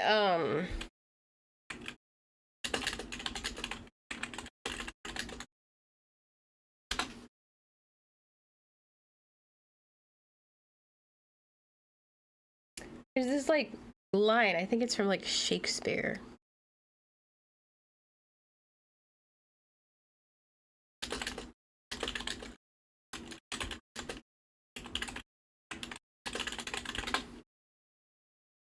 Sound and fury signifying nothing. There we go, that's it. Life is a tale told by... full of sound and fury signifying nothing.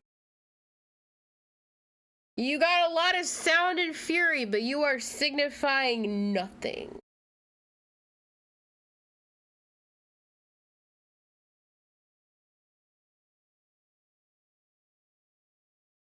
"41. The meme is dead. On about memes, he said. If you still have to explain what they are every time you mention them, it means they just haven't caught on. Drop M35. Now everyone knows what a meme is. One is far less likely to have to explain what memes are as you are what they aren't. Forget it. An internet meme is a meme now. Dawkins's idea has been hijacked by the jacked-in. Ludwig Wittgenstein once said there was no such thing as a private language. 36 The presumption being that language, the prime mover of ideas if ever there were such a thing, only works if it is shared. The same can be said of culture. It only works if it is shared. If memes never add up to anything larger than memes, the concept is dead, and so is its culture." 35 Ibid. 36 C. Ludwig Wittgenstein, Philosophical Investigations, Trans. GEM. Anscombe, Hoboken, Blackwell Publishing, 1953. CONF lating the idea further, Daniel Dennett says that words are memes that can be pronounced. Daniel Dennett, Daniel C. Dennett, Religion's Just a Survival Meme, 2006, https://ase.tufts.edu/cogs/TUD/Dennett/paper-science-theology-news.pdf. // Bibliography. Unger, Robert. The Electric Meme, A New Theory of How We Think. New York, Free Press, 2002. Backer, R. Scott. Neuropath. Okay. New York, Tor Books, 2009. Balkan. I wanna hold on a minute. I wanna take a moment. This is gonna look like shit for a minute. You're not gonna be able to see shit. I just wanna go back up to the top. The meme is dead.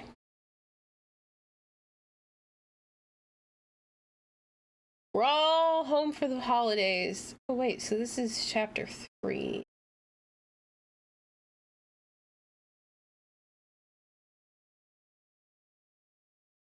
Okay. Well, unfortunately, an illusion is counterbalanced by the reality. It is very, like, you're citing... We're all home for the holidays, looking around the living room today at a family assembled there. Most were clicking around on laptops. 2 were also wearing headphones. 1 was fingering a smartphone. Television was on, but no one was watching it. Each of us engrossed in his or her own digital experience. Okay, that is an anecdote, first of all. And like, okay, anecdotes are important and useful for storytelling, but at the same time, you're trying to tell me that like memes are bad, the internet is bad, and it's making people dumb. The audiences seem to decrease in the proportion to the size of... There is no...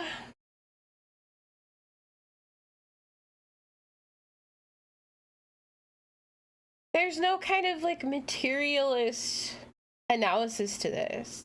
And I think that's what really annoys me.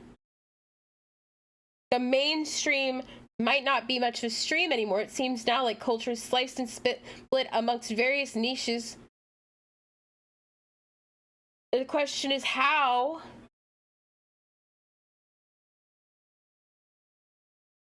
Okay. Like, are we like taking into consideration that like the mainstream has been split into a million different revenue streams for different corporations who own massive market shares, yet divide the access into little teeny tiny streaming blips where you need to be, subscribed to 20 different things to get, access to the same media that everybody else. Like you're writing in 2019. Netflix existed in 2019. When did Disney Plus exist? We're gonna look this up. When did Disney Plus begin?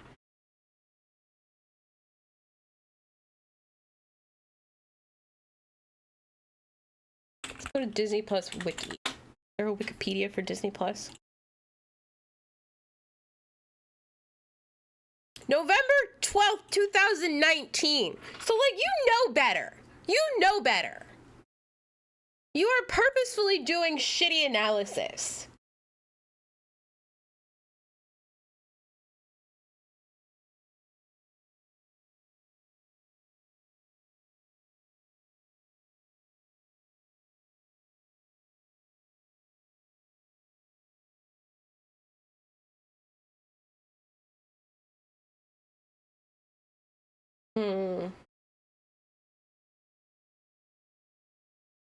Both biological and cultural evolution require competition and collaboration.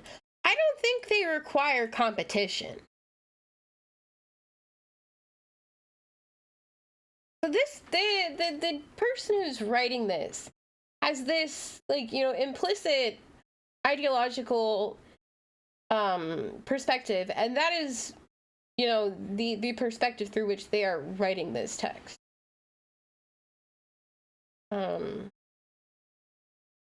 Selfish Gene.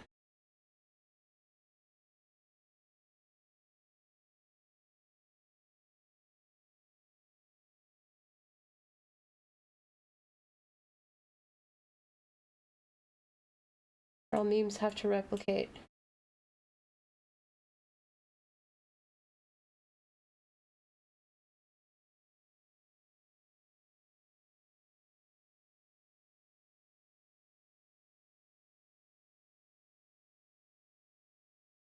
Am I still in the same chapter?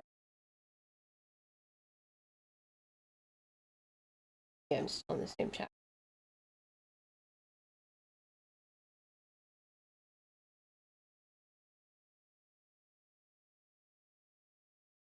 Meta-metaphors are known as metaphors. Let's go back to the very beginning. What is the argument here?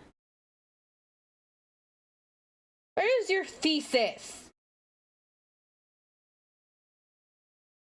The long tail has gotten so internet wider variety, and it certainly wasn't true. The audiences seem to decrease in proportion to the size of the screen.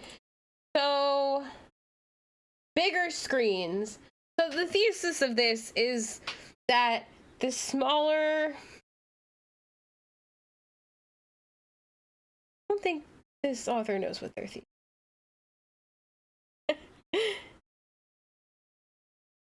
As I try to pick somewhat universal media artifacts to use as examples, even the biggest shows and movies I brought up this semester left most of my students out. Once again, and if I even ever, and this is a really lot. This really, if I ever got into the stuff I actually like you're picking out media that's kind of like catering to this image of the youths. We're gonna pull up a meme for this because I have the perfect meme.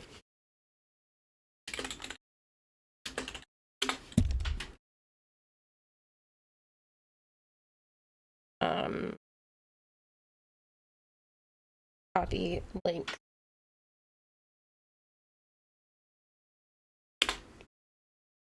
Yeah, I want to go there.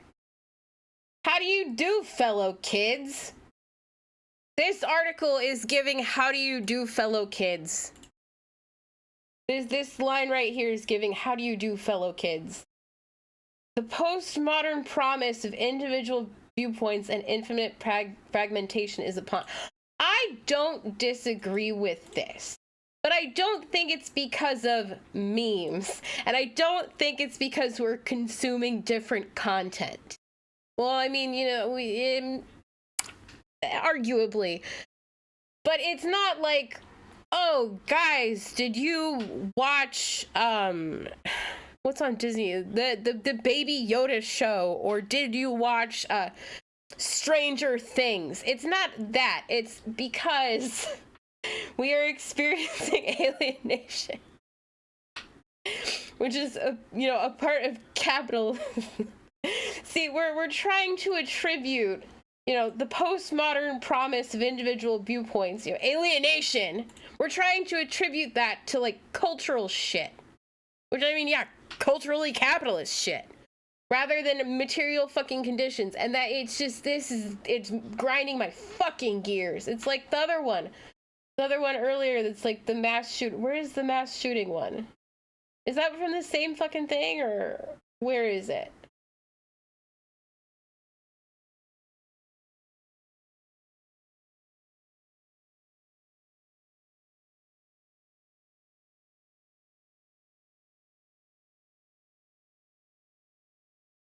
So this is just a list. But I guess it's in here somewhere. Yeah, here we go. Social media. We are ascribing material conditions to cultural artifacts. The cultural artifacts are a reflection of the material conditions.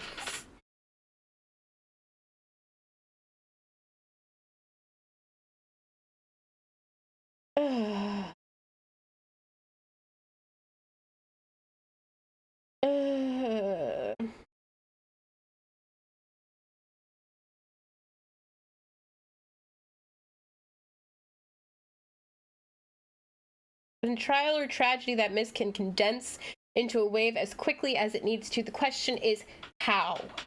And so meme weavers.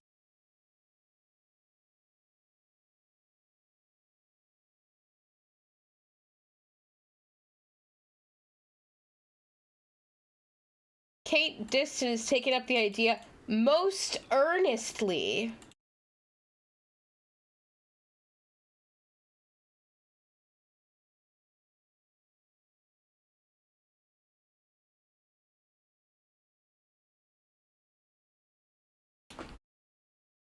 Distinguishing imitation. Like, we're reviewing the literature, dog. What do you think? That's what I wanted. Another major problem is one of scale. What size is a meme? Where is its borders? What do memes add up to? I mean, I think that's a good question. I think that's a good question to be asking.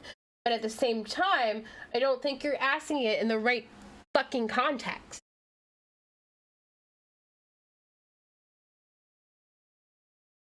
I mean, repetition helps it spread. Yeah. Repeating things helps it spread. That's why, when we read fucking racist texts in school, we're helping them spread. Yeah. When you've assigned Heart of Darkness for the fucking 100th time, yeah, you're helping it spread, but it seems that you only care about these things when it's in the context of things that young people who aren't, interested in highbrow culture like. Retweets might not equal endorsements, but they do strengthen the memes. It's funny how we can think about this in the context of a racist internet meme, but not fucking Heart of Darkness. Another problem you may have noticed in the meme via the Breathe, and you're trying to make a joke here, and it's a bad joke. That's just a bad joke. Is that the genetic analogy is not universal. Some theorists prefer an analogy with viruses. As many aspects as they might share as useful metaphor. God. Genes and viruses are not the same thing. Okay. Sure, genes are passed on, but viruses are inherently difficult to stop. Okay, that's great. It's also inherently difficult to stop the, institutionalize, racism, sexism, gatekeeping in the university. So, like, tell me when you wrote your scare article about that. Spreading is what they do. This epidemic has been, okay, a naturalistic view of its spread. When it says naturalistic, I'm like, naturalistic. I don't know about that. I mean, it's not that I don't know about that, but it concerns me. You have... find it very unsatisfying.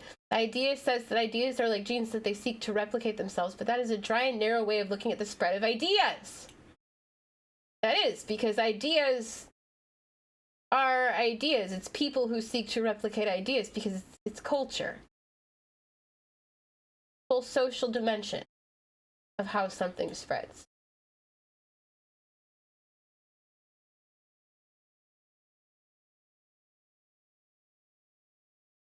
Okay. The real power... oh, go fuck yourself. The real power of memes is they add up to something. Oh, really? Cultural artifacts? Individual cultural artifacts come together and they make culture. I mean, yeah, that's what it's supposed to do.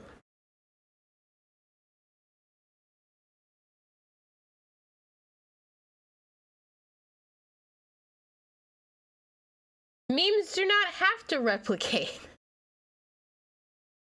They don't have to. It's like you're putting your cart before your horse here. You're saying memes have to replicate. They don't have to replicate. We replicate memes. Why do we replicate memes? Technologically enabled. See, there is no... this is just... oh god, this makes me annoyed. Units versus unity. Mainstream is less of a stream and more of a mist. Yeah, okay, the mainstream has always been a mist. There have always been, a variety, like, why are we praising assimilation here?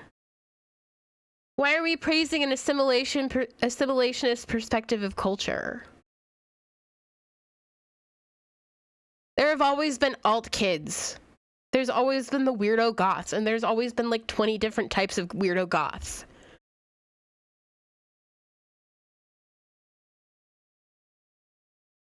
No brow culture. See, it just...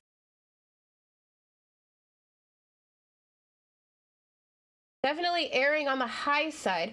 Seabrook doesn't know stormtroopers from sand people. Is this a Star Wars reference? Yes, I guess you're trying to be funny. He and his ilk have condescended or pandered to you for far too long. I can't help. Because, like, it seems like it's written like the author is trying to be critical of this, right? But this is his perspective. My kids aren't paying attention to me at Thanksgiving anymore, and it's the fault of memes. That's your perspective. The monobrow mixing of high culture's concerns with low culture's lack thereof. I don't think low culture lacks concerns. I think low culture is full of concerns.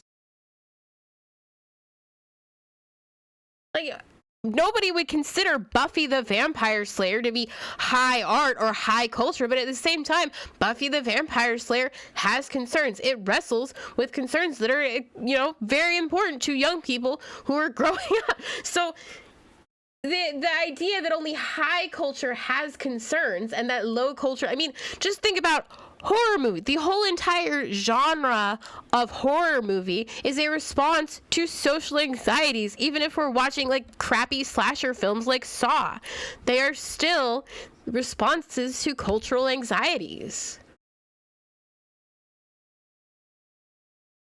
Watered down, diluted, widely disseminated. This is, once again, this is like, hello, fellow kids. Like, I'm complaining about the youths. Get out of my yard. The young people are getting dumb. Muddy middle heartland viewed from the airplane window. Flyover culture. I mean, sure, it's flyover culture to you, but it doesn't, because it doesn't look familiar to you, because you don't recognize it, because you didn't take part in creating it. This is written by a person who doesn't make memes.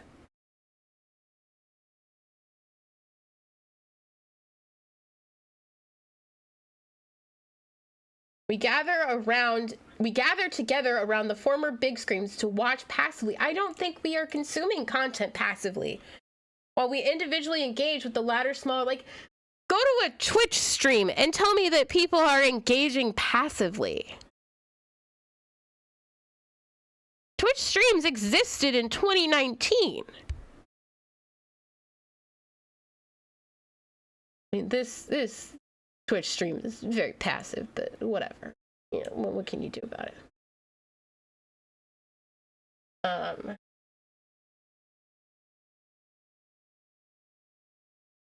There we go. Anyway, where were we? Oh, I clicked the wrong fucking thing. Of course I did.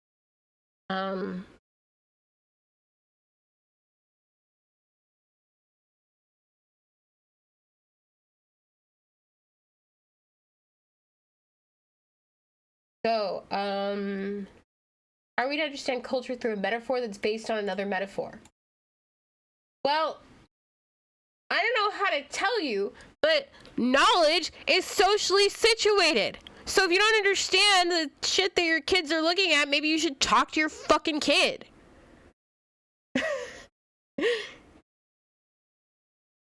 Like, oh God. Memes only work if they move.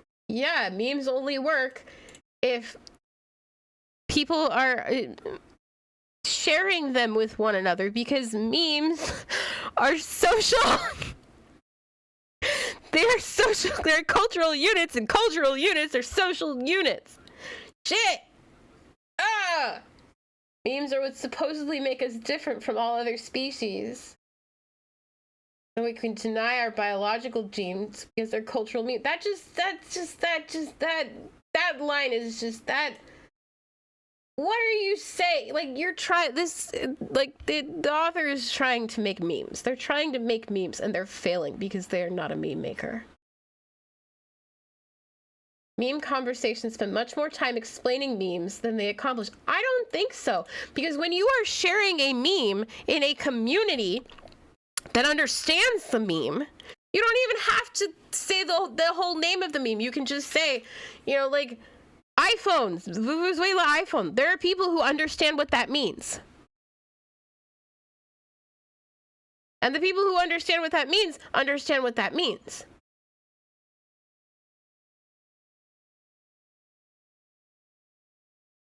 It's because it's the buildup of social cultural knowledge. You're talking about a body of knowledge as though the person looking at that body of knowledge should just be able to understand it. Memes are inside jokes. Memes are in-group jokes. You had to be there.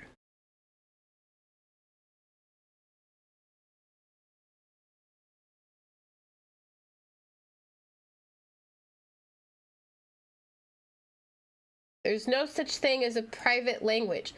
I mean, yeah, because anybody can be initiated into the language and the knowledge that is contained within the meme. But it's a process. It's like a student goes into class and the professor's like, we're gonna read Shakespeare today, and the student is like, you know, I don't understand that. We're spending more time explaining this than we are accomplishing, you know, any analysis of the text in class.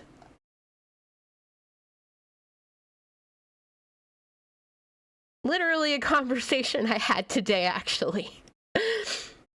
But anyway, let's move on to the next Let's move on to the Apocalypse next memes for the chapter. Anthropocene God, mediating crisis in the mimetic body politic. Bogna M. Coneyar. The End Times.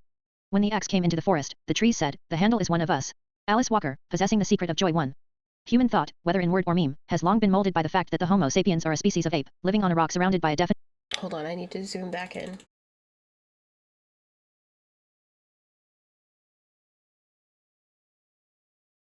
Human thought, whether in word or meme, has long been molded by the fact that the Homo sapiens are a species of ape, living on a rock surrounded by a deafening void, circling around a slowly dying star. Philosophy trades in re articulating this matter, from Nietzsche's poetic vision of humans as clever animals, whose knowledge cannot save them from the universe's relentless entropy, to Ray Brassier's recent attempt at unbinding philosophy from the paralysis of unthought so. 1 Alice Walker, Possessing the Secret of Joy, New York, Simon and Schuster, 1997, 15. Wrist Joy, hurts. 10.21983/p3.0255.1.05. 46. Post memes. Lar extinction point to a rebounder of future ruins, if you like, writes Francois Laruelle. That's the best definition of philosophy. 3. This ostensibly cosmological problem casts its shadow over human affairs. It is historically ubiquitous to believe that things are not only worse now than they had been before, but that, despite our cosmic insignificance, our times are the most significant of all, the end times. Who would not want to witness the end of the world, to feel that one dies without regret, leaving nothing behind? In 1995, Jean Baudrillard wrote, "Imagine the amazing good fortune of the generation that gets to see the end of the world. This is as marvelous as being there at the beginning. Let us therefore apply ourselves to seeing things, values, concepts, institutions perish, seeing them disappear. This is the only issue worth fighting for." 4.4. The desire for destruction, apocalypse, and disintegration takes different forms, from eschatological to bloodthirsty. There are no brakes on this train, proclaims a popular meme series that pictures the President of the United States as the alt-right mascot Pepe the Frog, helming what can be identified as the rape train, which in this meme flex functions as a symbol of joyful, unstoppable victory through destruction. The pursuit of the millennium, revolutionary millenarians and mystical anarchists of the Middle Ages outlines how medieval Christendom abounded in apocalyptic movements, where the Book of Revelations was. 2. Friedrich Nietzsche, Truth and Lying in the Extra-Moral Sense. I'm gonna make a bold claim here, but I think that the reclamation of the Pepe meme by Twitch chatters, especially anti-racist Twitch chatters, a few very significant communities, I think that would add a lot of depth to this analysis that is just completely lacking. I think we might want to find a newer text about memes. I hate saying that because this was supposed to be the one and done. I mean, it wasn't supposed to be the one and done, but it was supposed to be,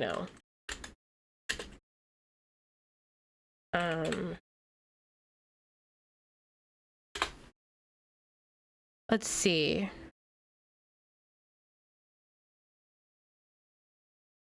I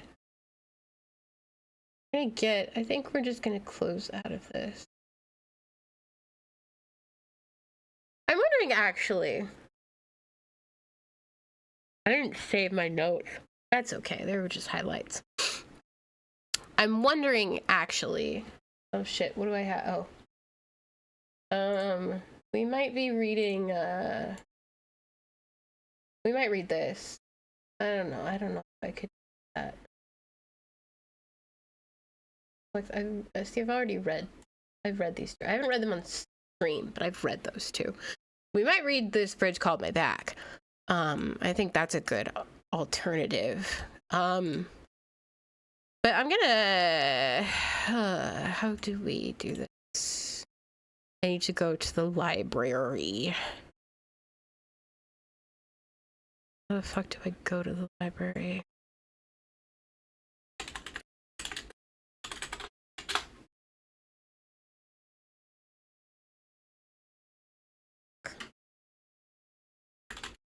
Give me something with memes. Give me something recent. Memes, learning, bonding, and emotional support in times of COVID-19. Okay, that sounds more like our shit. Memes in digital culture, that's from 2014. We need recent. Fuck. Creation date. From 1601, refine. Wait.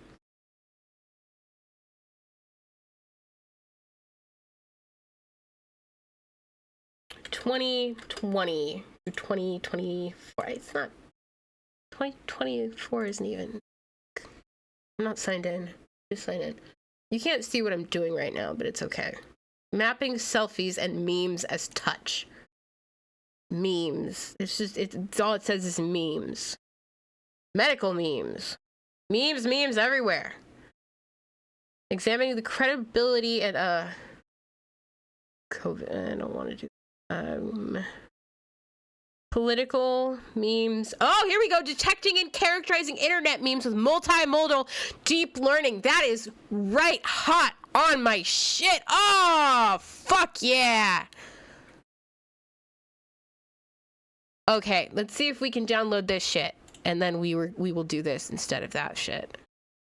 Look, we're gonna fucking scrub that shit off of my shit. Okay, where is it? Where the fuck are you? Go away. We are not post meme. You're just a grouchy person yelling at a cloud. Combining humor with cultural relevance, internet memes have become ubiquitous artifact of the digital age.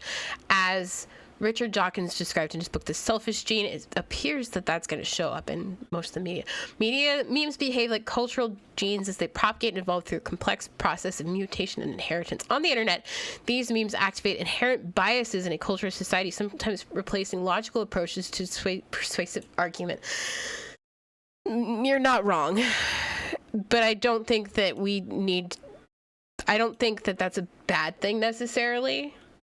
Like, it can be a bad thing, but I don't think it's necessarily a bad thing. Despite their fair share of success, their detection and evolution have remained understudied. In this research, we propose and evaluate Meme Hunter, a multimodal deep learning model to classify images. Okay, never mind. This is not what we're looking for.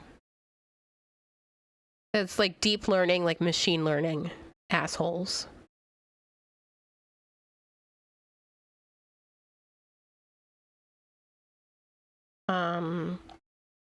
Full text availability. They say full text availability, but then you have to download it like chapter by chapter, and then you can only download 100 pages worth of chapters. Technological self and embodied practices of social networks can be understood as relationships of touch. Theories of looking at selfies and memes as implicit touch maps cultural understandings of touch in social networks. You have free and unlimited access. Holy shit. Oh boy. Oh golly gee gosh. Let's look at this one. Okay. Open Sesame, baby. Introduction. Let's look at the introduction. This book is briefly introduces social culture. Touch is specifically identified as a key aspect of photography, including selfies and memes. Touch involves relationships of bodies, objects, spaces, connection, disconnection, and positioning. As communication practice. These relationships are meaningful and significant. This chapter includes practices of looking, memes, multimodality, network self, direct imprint of scarred humans.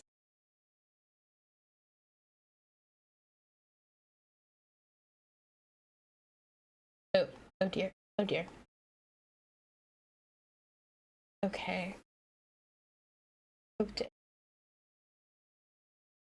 Let's just listen to what it has.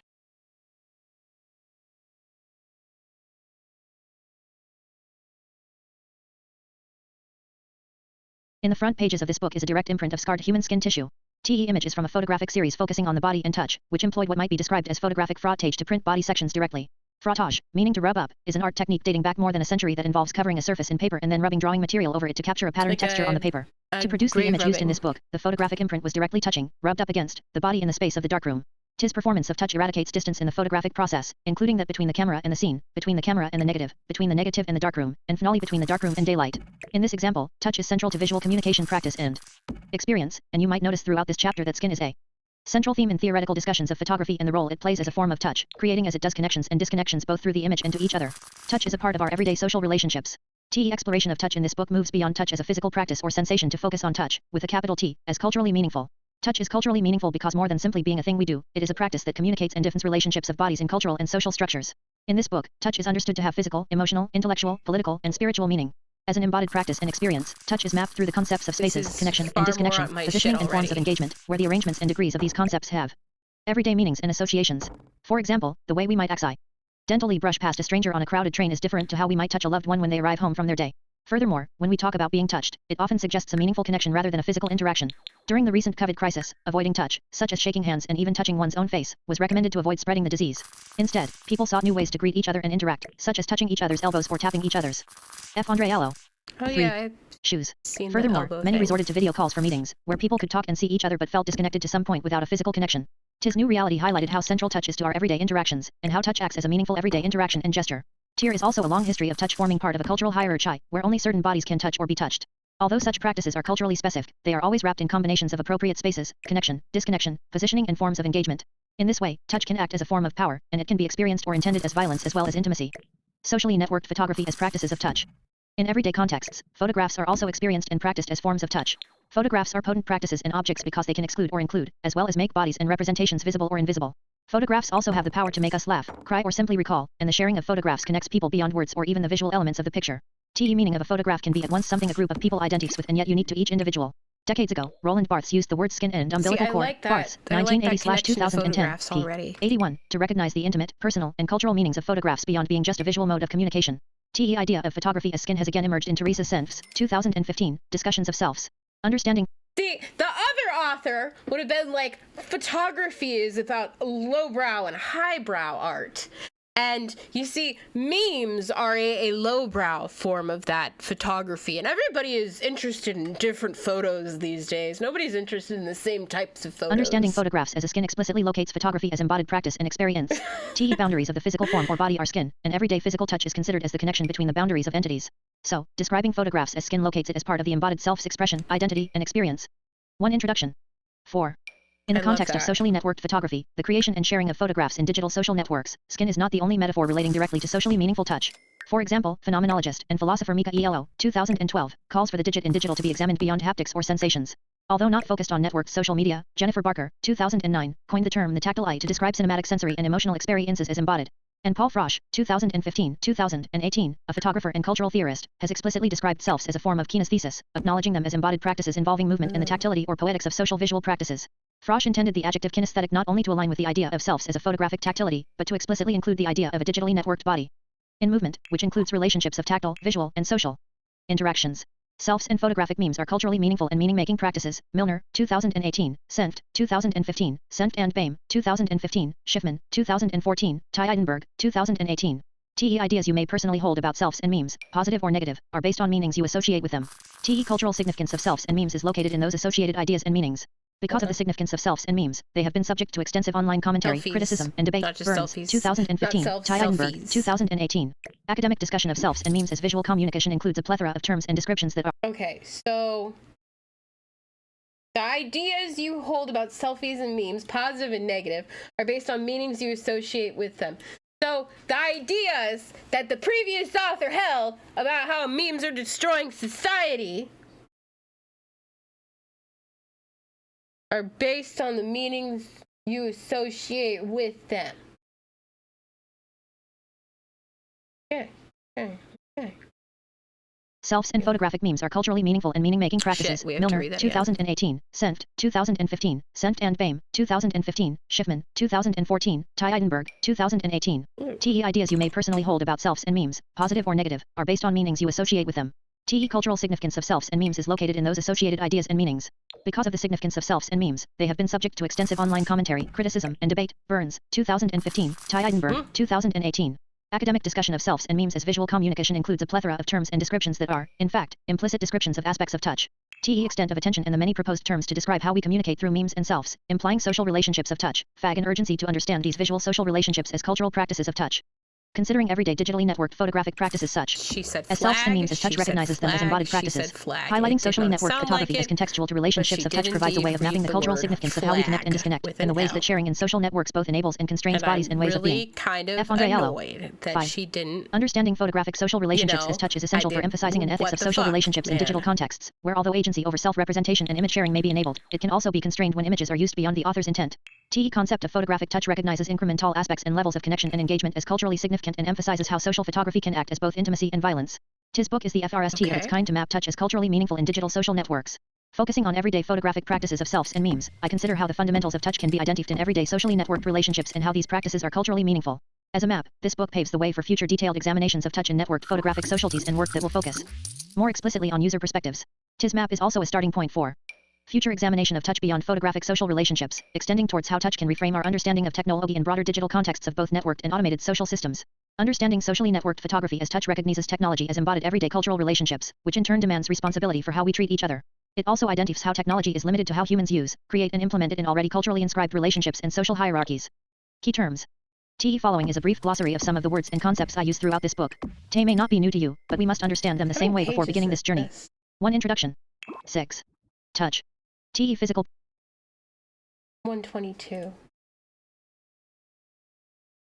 TE physical practice of touching can be described as the state in which two entities or objects are so close that no spaces remain between their boundaries or surfaces, and can involve physical sensations. In this book I focus on the state and sensation of touch as meaning-making in social relationships, where the fundamentals of touch can be used to explore embodied subjects and the societies and cultures in which they live. Visual culture.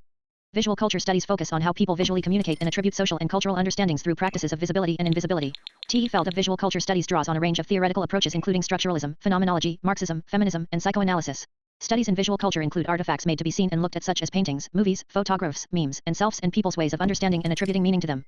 Practices of looking, visuality, and visibility. Practices of looking describe historically and culturally specific ways of seeing, including both the production and consumption of visuality. Practices of looking are inherently political because they shape and constrain what we think it is possible to see, what we are allowed to see, what we are made to see, how we are seen, what is worth seeing, and what is unseen or made invisible.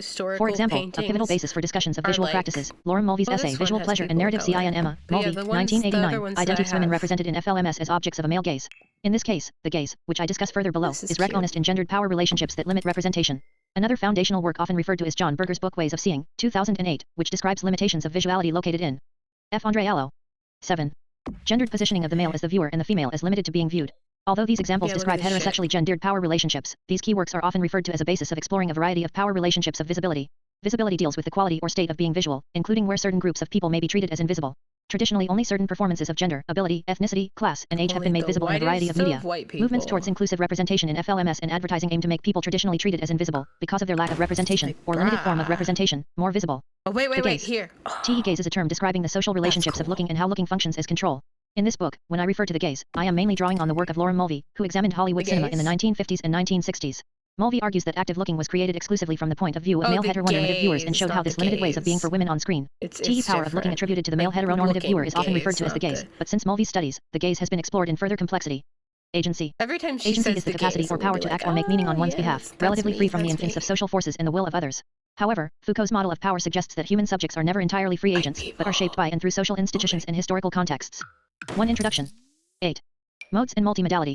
Modes of media are things such as written language, the spoken word, images, video, audio or hypertext. Modes also include the elements of visual, oral, and touch communication. We communicate differently through all these modes, producing meaning. Multimodality recognizes that meaning is best accessed by utilizing and recognizing the multiple modes of communication media. Signs, signification, and signifiers.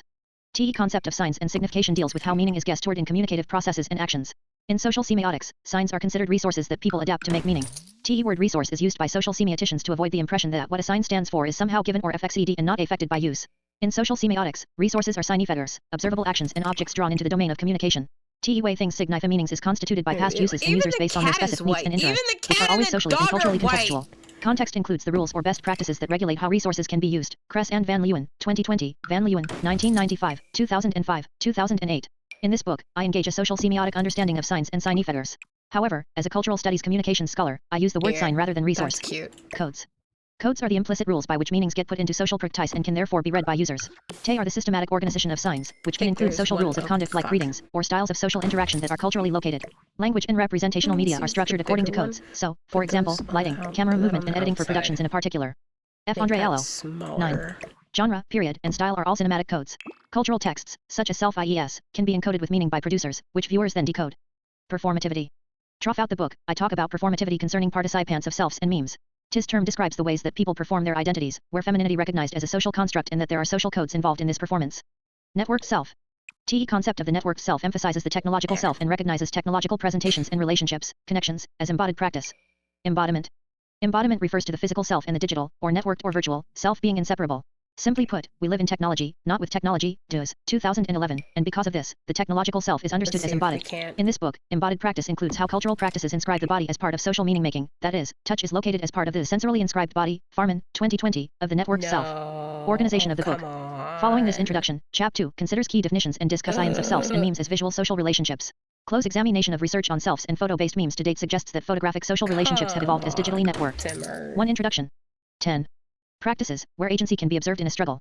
Furthermore, discussions of selves and memes include gestures and relationships that are culturally meaningful and which point towards an understanding, although not yet explicitly identified, of selves and memes as touch. Although memes have been considered as multimodal practice, discussions to date have remained limited to modes of media such as text, video, and sound. In Chap 2, I call for photographic practices such as selves and memes to be understood as multimodal sensory practices and culturally meaningful relationships. I draw key points and descriptions from current literature on selves and memes to argue that selves and memes require further consideration as practices of touch. Considering how we communicate through touch, in Chap 3, I examine what we know about touch and locate how it is understood as culturally significant in everyday social interactions. Touch is identified as multiply significant, physically, emotionally, intellectually, spiritually, and politically. Understanding touch in this way means that it is more than simply two bodies, objects, or entities meeting. Instead, the points of connection and disconnection, as well as the spaces of identification, are culturally meaningful. Describing the FVE fundamentals of touch connectivity, engagement, contiguity, differentiation and positioning in historical, social, and cultural examples sets a basis for how touch might be mapped in social and cultural interactions. TIS also provides the groundwork for Chap 4, which considers more closely how touch might be mapped in digital social media contexts. Chapter 4 contributes further to the mapping of touch for the technological self and social media relationships by examining the ways touch both enables and constrains bodies and ways of being. I identify touch as including forms of both violence and intimacy in social media relationships and investigate the role of jokes in these relationships. TE mapping of how touch enables and constrains is examined through the example of the pretty girl's ugly faces, PGUF, meme and selves that make up the meme. TE PGUF meme consists of a regular self juxtaposed with an ugly self. TIS meme and versions of it that appear on various social media platforms have continued in popularity. F. Andre Allo. 11. Since 2014. Today, versions include the popular meme You Are So Beaut Oh God, and selves on several platforms tagged #UglySelf, #Uglies, or #Ugly. Significantly, the meme has continued since the social and cultural advent of selves. TE repetition of this conversation indicates a cultural nerve and an interest that is not resolved but shared through connection, engagement, and performance. Central to many memes, including the PGUF memes and related self-IES, is the joke. Jokes are an essential part of digital visual cultures.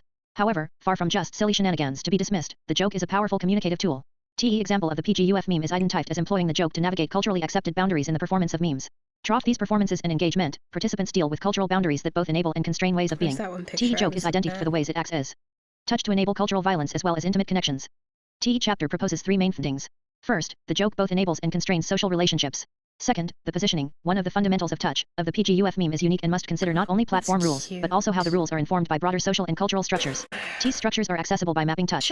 Finally, I argue that because everyday social relationships are experienced as including both violence and intimacy, further research is required to consider the complexity of touch, since research to date has generally focused explicitly on one or the other. In Chap 5, I propose the term semefil sociabilities to recognize visual social relationships as culturally meaningful practices of touch. I define cultural semes as an extension of academic discussions of technological seams. Discussions of technological seams are divided by aspirations of seamlessness aiming towards technology being seamlessly integrated into our everyday relationships and seamfulness driven by a focus on user empowerment and how seamlessness acts as a form of social control. In this context, semefilness, a term FRST proposed by Anne Cranny Francis in her work on human, technology physical relationships, focuses explicitly on the significance and meanings of touch. Identifying social media and the technological self is embodied in 1 Introduction. 12. Drawing on the findings throughout this book, the term semefil sociabilities describes networked social media practices of the technological self. In the concluding chapter, Chap 6, I outline potential takeaways and future research projections. References. Barker, J.M., 2009. T.E. Tactile Eye, Touch in the Cinematic Experience. University of California Press. Barths, R., 2010. Camera Lucida, Reflections on Photography, R. Howard, Transaction. Hill and Wong. Original work published 1980. Berger, J., 2008. Ways of Seeing. Penguin. Burns, A. 2015. Self, i.e., discipline, social regulation as enacted through the discussion of photographic practice. International Journal of Communication, 9, 1716-1733. https://ijoke.org/index.php/article/view/3138/1395 https://ijoke.org/index.php/article/view/3138/1395 DOS, M. 2011. Media Life. Media, Culture and Society, 33, 1, 137-148. https://doi.org/10.1177/01634437103865118 https://doi.org/10.1177/01634437103865118 ELO, M. 2012. Digital Venture, Beyond Phenomenological Figures of Touch. Journal of Aesthetics and Culture, 4, 1, Article 14982. https://doi.org/10.3402 https://doi.org/10.3402/jac.v4i0.14982 jac.v4i0.14982. Farman, J. 2020. Mobile Interface Theory, Embodied Space and Locative Media. 2nd ed. Routledge. Frosch, P. 2015. TE Gestural Image, TE Self, Photography Theory and Kinesthetic Sociability. International Journal of Communication, 9, 1607-1628.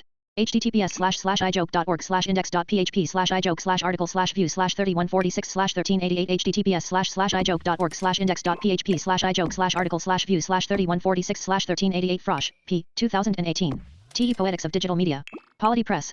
Kress, G. and Van Leeuwen, T. 2020. Reading Images, TE Grammar of Visual Design. Routledge. Milner, R.M. 2018. TE World Made Meme, Public Conversations and Participatory Media. MIT Press. Mulvey, L. 1989. Visual and Other Pleasures. Palgrave. Sent, T.M. 2015. TE Skin of the Self. In A. Bieber, ed. Ego Update, TE Future of Digital Identity, pages 134 to 161. NRW Forum. Sent, https 13. Schiffman, Open 1 Introduction, https Visual Social Relationships of Memes and Selves, and How They Imply Touch. Ow. Abstract. In this chapter, I examine literature focusing on visual social relationships of selves and memes to expose current theories about how these visually defined practices communicate through touch. Furthermore, I argue that the literature essentially locates selves and memes as practices of touch, including the fundamentals of gestural, embodied and multimodal practice. TE proliferation of research suggesting that selves and memes act as practices of touch fags an urgent need for research addressing socially networked relationships of touch. Keywords: selves, memes, network, social relationships, photography, touch, visual. Everyday photographs are more than just images. They have always been about connection, and in digital social networks, the ease and visibility of photographic connections have increased. Connections include the relationships we experience as individuals and the connections we identify in the sharing and practice of networked photography. Our connection with and through photographs was identified long before the advent of 16. Digitally networked photography. In 1980, Roland Barthes wrote, "A sort of umbilical cord links the body of the photographed thing to my gaze. Light, though impalpable, is here a carnal medium, a skin I share with anyone who has been photographed." Barthes, 1980-2010, p. 81. By directly referencing parts of the body, Barthes describes photography as an embodied experience connecting the subject and the viewer. His description simultaneously identifies meaning and meaning-making in the everyday visual practice of photography. As an embodied practice, touch, in its most superficial everyday understanding, similarly deals with the connection and disconnection of bounded entities. His chapter reviews critical literature that signals digitally networked visual practices, specifically selves and photo-based memes, as concepts of touch and touching. T's forms of touching include connections, networked social relationships and networked photographic practices. To approach the question of what are the visual social relationships of selves and memes, it is important to first know how scholars have already described and explored these relationships. After reviewing the literature for selves and memes separately, and then comparing the two bodies of literature, I argue that although networked photographic practices have not yet been explicitly and deeply examined as forms of touch and touching have formed part of the academic discussions grappling with ways to describe visual social relationships of selves and memes. Vast literature considering aspects of touch in this context highlights how touch acts as a central aspect of visual relationships. Furthermore, the expanse of the literature flags the need for urgent examination to explicitly understand networked visual practices as forms of touch. Examining literature on selves and memes as visual relationships. Selves. Selves differ from traditional photography because they are based in digitally networked societies. Selves can be defined as objects with three properties. They are 1. Photographic, 2. Self-representational, and 3. F. Andreello. 17. Digitally networked, meaning taken with a smart device and uploaded to social media. Ty Eidenberg, 2018. Of course, people have used photographs for self-representation before and beyond the advent of selves, so the main property of selves that has evolved beyond traditional photography is the digital network and the reliance on a smart device. Although this change might seem quite simple, it has caused quite a commotion among scholars about how we might describe visual communication and what it involves. One of the issues is that photography is essentially a practice of looking, and cultural and social relationships of looking include relationships of power. These relationships are most commonly understood in visual cultures by referring to the work of Lorem Mulvey and John Berger. Lorem Mulvey, 1989, described how power relationships of looking work by drawing on the example of Hollywood cinema in the 1950s and 1960s. In her work, she argues that viewers are limited to experiences of a heterosexual male gaze, where women on screen are limited to performing the object of this desire. In this way, women are coded as being looked at, and male viewers are awarded agency as the bearer of the look. This is something John Berger described when analyzing traditional art practice as men act, women appear. Berger, 2008, p. 47. Although these concepts of the gaze and power are limited to a gender binary, they remain valuable in pointing out that there is an agency in actively controlling how one is represented and visible. Such agency, or lack thereof, is a form of socio-cultural representation and identification that shapes how we connect with others and understand ourselves. Cultural and social power relationships of looking have, to some extent, been disrupted by selves. Specifically, the disruption arises from selves being self-representational and digitally networked, compared to photographic self-representation of the past, the act of taking a self credits more agency to the person in the photograph as they are also the photographer. Using a reflective screen or mirror shot allows the photographer to view and shoot themselves at the same time, rather than being subject to an external photographer's gaze, Fig 2.1. As well as the agency in self-representation, there is also agency attributed to the sharing of self IES, because the self-producer initially chooses to share how they want to be represented. In this way, traditional power relationships are disrupted. 2. Visual social relationships of memes and selves, and how. 18. Because, unlike traditional photography practice, visual depictions are no longer limited to a particular gaze. Furthermore, the subject is no longer passive in the production and distribution of their image because the self-producer is actively involved in the initial presentation and sharing. However, these visual relationships are best understood as a struggle because the agency is not absolute. One example is that of young women performing selves. When selves FRST became possible, media reports and online comments were primarily negative, with claims of immorality and narcissism. Andre Allo, 2017, Burns, 2015. Such criticisms, outrage, and control of the female body in public space have a long European history dating back to the 19th century, when it was considered immoral for women to be visible in public spaces and streets. Andre Allo, 2017, Kessler, 2006. TE focus on selves is problematic for specific groups of people presents an observation of socially and culturally constructed It's the two power categories, relationships. things that So, young in the people case of young like women, and things there is a struggle that between women like. practicing agency And and those representing are the themselves in things that public. are endlessly Fig open 2.1 to CAD taking a criticism. self. A visual representation of the differences in spaces and relationships of looking between traditional photographic practice and self-production. Illustration created and owned by author F. Andre Allo. 19. Space and the criticism that aims to maintain control of female bodies. A struggle also arises from the ways people lose their agency when images of themselves that they share publicly are used beyond their original intent. Focusing on how agency of selves and agency in digital networks is both enabled Frankly, and constrained. I think that's Teresa far Sent, more 2015. Sent and Bain, 2015. Uses the descriptive terms the grab and the skin of the self. Sent and Nancy Bain, 2015. Explicitly describe the grab, a physical action, as a signifying descriptor of the gaze in digitally networked contexts. Tay Wright, to grab sign Eve as multiple acts, to touch, to seize for a moment, to capture attention, and to leave open to interpretation, as in the saying, up for grabs, raising questions of agency, permission, and power. Sent and Bain, 2015, p. 1598. Sent and Baim's piece What Does the Self Say? Sent and Baim, 2015, is an introduction to the idea of the grab that is explored in more detail by Sent and T.E. Skin of the Self, Sent, 2015. Here she explains that selves can be considered through the concept of skin, grabbing and being grabbed, where the visual content is an epidermis. Sent, 2015, p. 6. T.E. Self, Skin and the grab highlight the complexity of social relationships of looking and the constant struggle over agency. Because skin and grabbing are located in the concept of the body, considering them as descriptors of self's identities, how selves are at once an embodied and active, and meaning-making, practice. Skin is a living organ and penetrable encasement of the human body that not only contains but is also associated with sensitivity and identification. As the encasing of the body, skin presents the boundary of an entity that performs the action of touch during a close encounter with another, where no space remains. In this way, the concept of skin as a signifying descriptor of selves points to concepts of connection and touch through bound. Aries, the body, and bodies. TE concept of grabbing is an action also located in the body, thus suggesting embodiment as well as an action that involves types of touching. TE grab, Sent and Baim, 2015, explicitly draws on a physical, corporeal, gestural act that we can imagine or observe in everyday practices. For example, you might grab a coffee on the way into the office or grab a friend's sleeve to draw their attention to something. Grabbing actions. 2 visual social relationships of memes and selves, and how. 20. Also have social and cultural meanings specific to the contexts, spaces, and bodies involved. However, the concept of the grab has some limitations. Placing the in front of grab spec Eve has importance and uniqueness. It also suggests a particular event or specific grab rather than grabbing in multiple contexts with a multiplicity of meanings. Furthermore, a concept of the grab might more often be considered as a noun than a verb or adjective, thus suggesting the grab is not an active and interactive practice. In the context of visual connections, the grab spec Eve as a one-way action, failing to identify how visual practices can also be active and interactive. Prior to networked visual relations,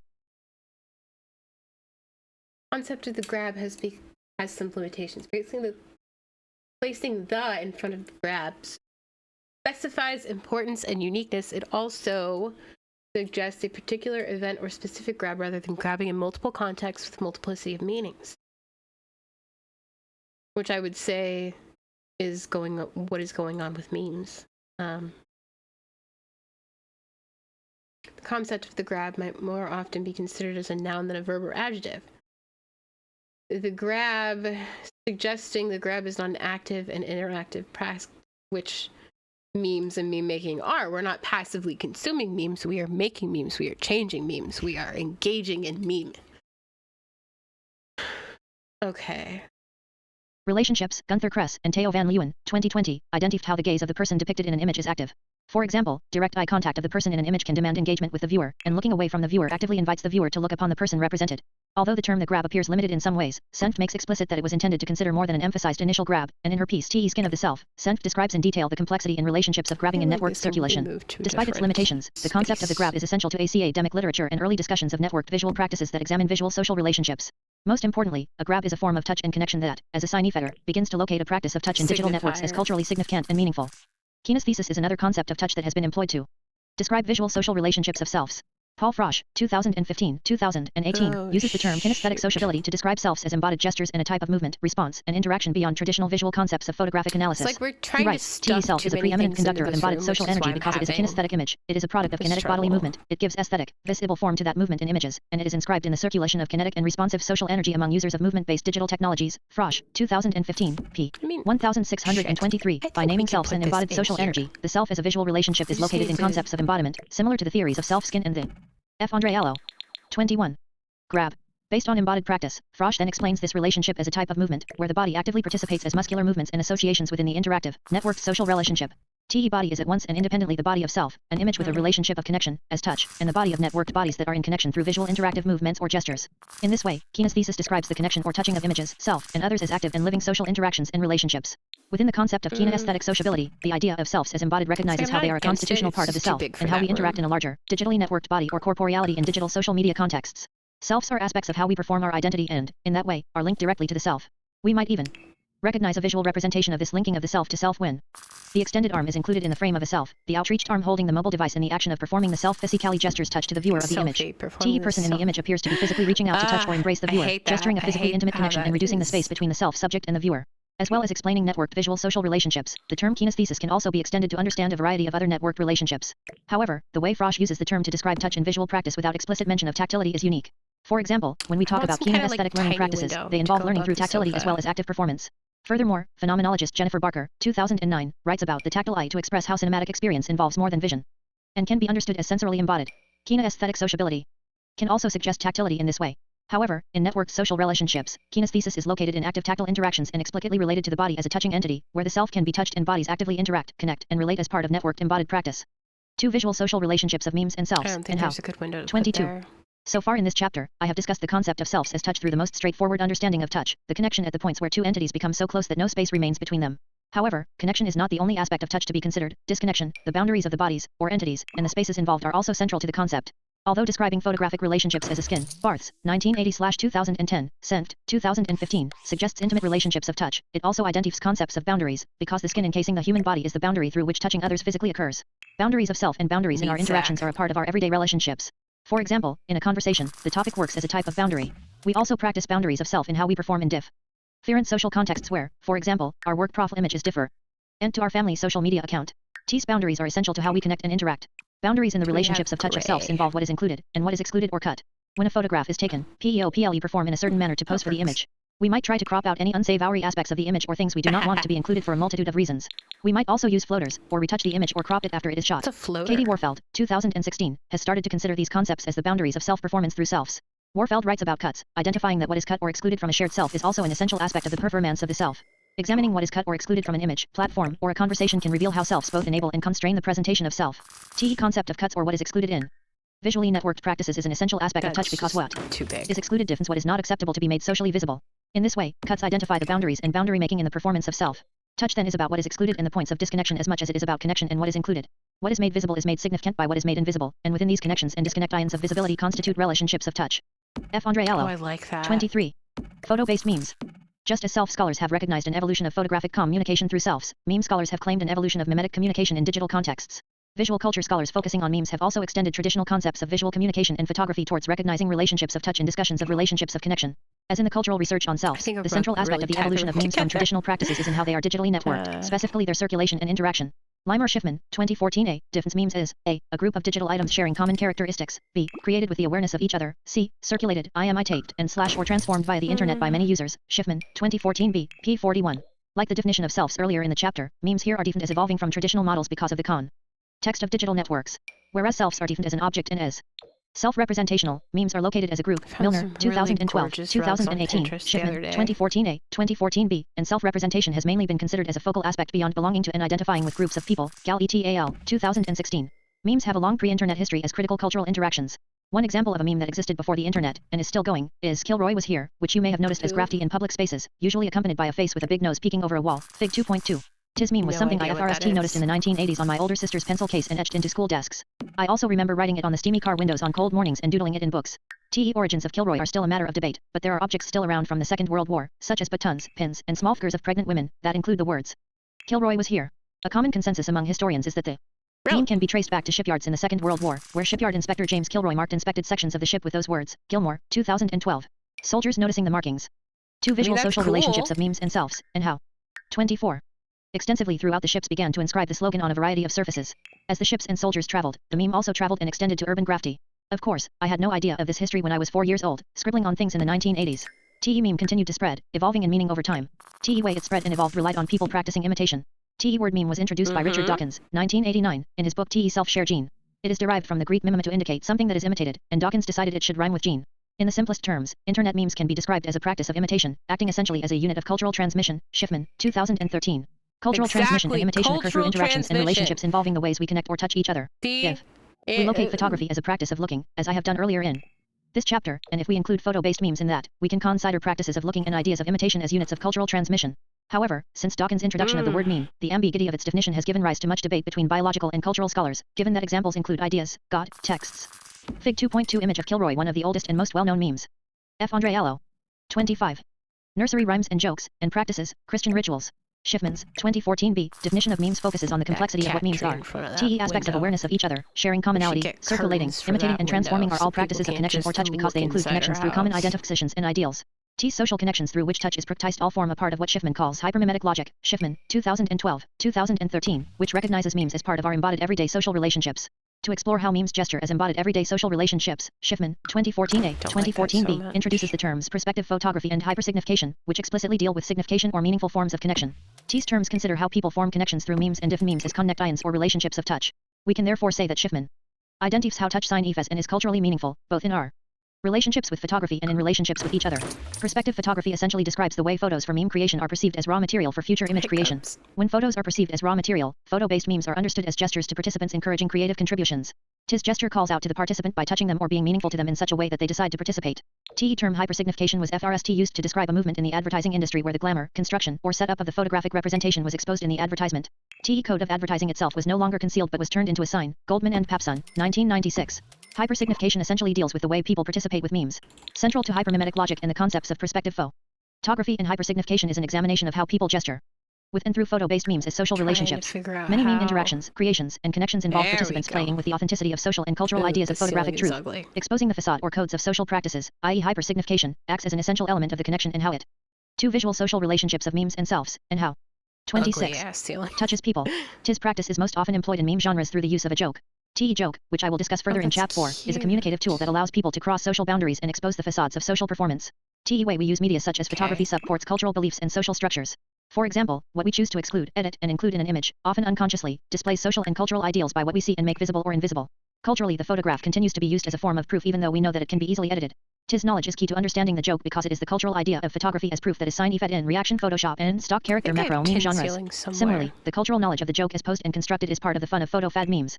One example of a reaction Photoshop meme is Disaster Girl, in which an image of a smiling girl is superimposed onto different disaster settings of the meme creator's desire.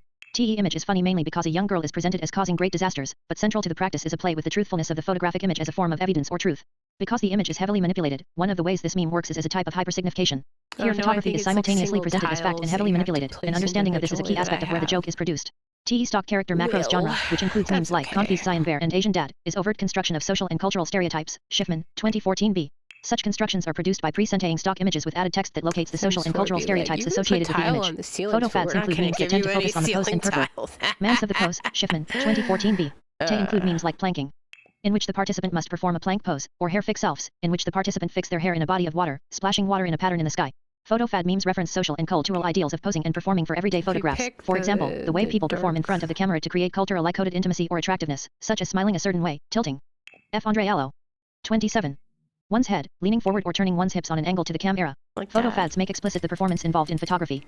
Another way to consider the connections and relationships of memes as touch is as practices of reappropriation, resonance, collectivism, spread, and multimodality. Ryan Milner, 2012-2018, has identified these aspects of memes as the FVE fundamentals of mimetic social relationships, cultural connection and engagement. These FVE fundamentals can also be acknowledged as practices of touch and indicative of the complexity of the degrees of touch in social relationships of memes. Reappropriation identifies how reuse and appropriation are essential to meme creation and conversations. We can consider reappropriation as a form of connection and practice of touch using the example of the stock character macro and photo fad genres I mentioned earlier. First, the stock character or photo fad image reaches out to an image from the past and connects it to present contexts and conversations. People then connect to each other through the further reappropriation or performance of the image when participants attach new aspects to the template of the meme. Resonance recognizes the ways memes carry personal meaning and importance beyond the broader connective conversation. Resonance explicitly identifies the complexity of connection in embodied networked practices. In the earlier section on selves, I identified how this embodied networked self includes image, body, and bodies through concepts of kinesthesia, skin and umbilical cord. Resonance points towards the complexity of connections, including degrees of touch in different circumstances. Tis broader conversation comes together in the fundamental of collectivism. Collectivism essentially deals with groups and boundaries of meme conversations, which deserve further scholarly consideration as to what is included and excluded and how these boundaries are defined in meme visual conversations.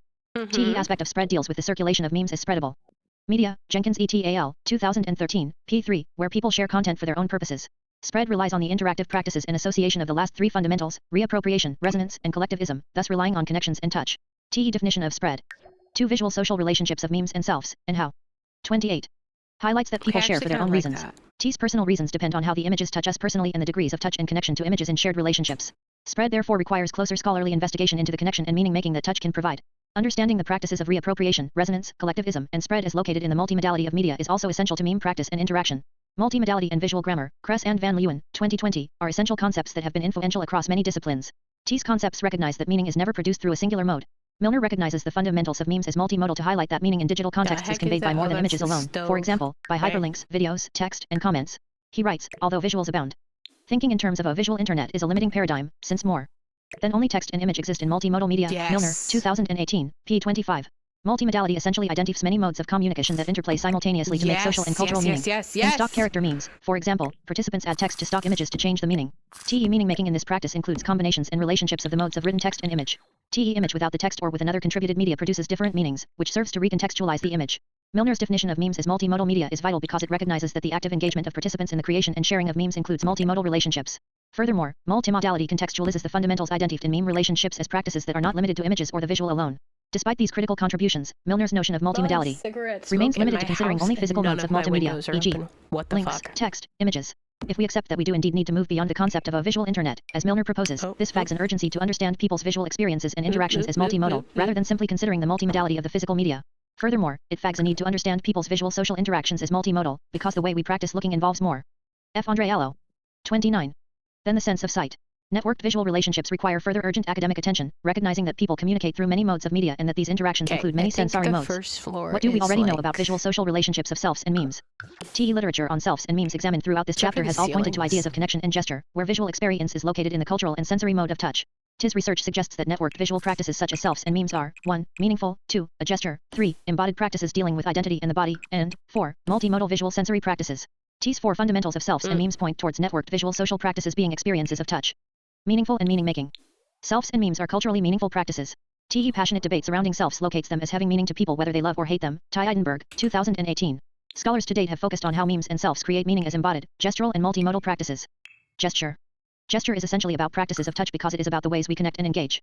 Networked visual practices involve a variety of gestural responses and interactions, including how we connect with or touch others using memes and selves, and the personal associations and connections that images gesture to us individually. 2. Visual social relationships of memes and selves, and how. 30. Selves and photo-based memes act as gestures in two ways. They gesture ideas as a form of communication with others, and they are both culturally meaningful and significant gestural practices. TE definition of memes to date has focused on gesture making, which includes how media gestures, as well as how people engage in particular practices of gesture as mimic.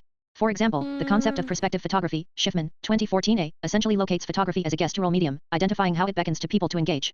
Besides being simply gestural media, an essential element of memes is gestural interactions. Hypersignification, Schiffman, 2013, 2014a, identifies how people engage with cultural signifiers and codes, both of media and in communicative practices that subvert or expose social and cultural boundaries. TE subversion or exposure of social and cultural boundaries is what produces the joke and how the joke works as a form of communicative gesture and interaction. Andre Allo, 2017. TE practice of reappropriation, Milner, 2018, is a form of mimic and meme sharing that also relies on gestural meaning making that is contextually specific. For example, PLE, an image from a historical painting or a stock image is recontextualized and afforded new meaning through text or image manipulation. TIS meaning making is a gesture inviting a reaction of some sort. TE meme then becomes a template for further reappropriation, and these contributions are also part of the gesturing process, referring to a standard conversation based on the meme template. TE's gestures and the clarity of the communicative gesture are essential to the success of the meme and its spreadability or circulation. Selves are also, above all else, a gesture. Sent and Bame, 2015. Visual culture scholars have identified this centrality of gesture in the practice with numerous physical touch metaphors, including grabbing, Sent and Bame, 2015, kinesthesis, Frosch, 2015, 2018, and cutting, Warfeld, 2016. In photographic practices of selves and memes, such as perspective photography also gestures as an embodied media by Beck wanting us to act. Schiffman, 2014a. Photographs have the potential to gesture intimate and personal meanings for individuals that are so close to self that metaphors of fesh, including umbilical cord, Barths. F. Andre Allo. 31. 1980/2010, and Skin, Barths, 1980/2010, Senft, 2015, have been used to describe the personal association and intimacy of connection. TE main difference between memes and selves as gestures lies in the nature of the gesture. Memes rely on gesture and sharing as a form of interaction. For something to be imitated in public, it has to be shared, and in this way, memes are always a group rather than a singular object. Selves, on the other hand, are not always created for sharing, they can also be used for self-contemplation or documentation. Even when selves are not shared, they still have the capacity to act as a form of cultural gesture because they are significant and culturally meaningful. Embodied. All the definitions of memes and selves in the literature throughout this chapter identify digital social networks as their point of evolution from traditional social relationships. TE description of digitally networked social relationships as embodied identities, virtual and physical realities as aspects of the self rather than as separate entities. As photographic practices, selves, and memes are also identified as embodied practice. Barths, 1980/2010, where connections to photographs can be intimate and are an aspect of identification, identity performance as well as self-representation. Recognizing selves and memes as sensorily inscribed embodied practices. Farman, 2012, 2015, 2020, locates these practices beyond simply visual sensory interactions.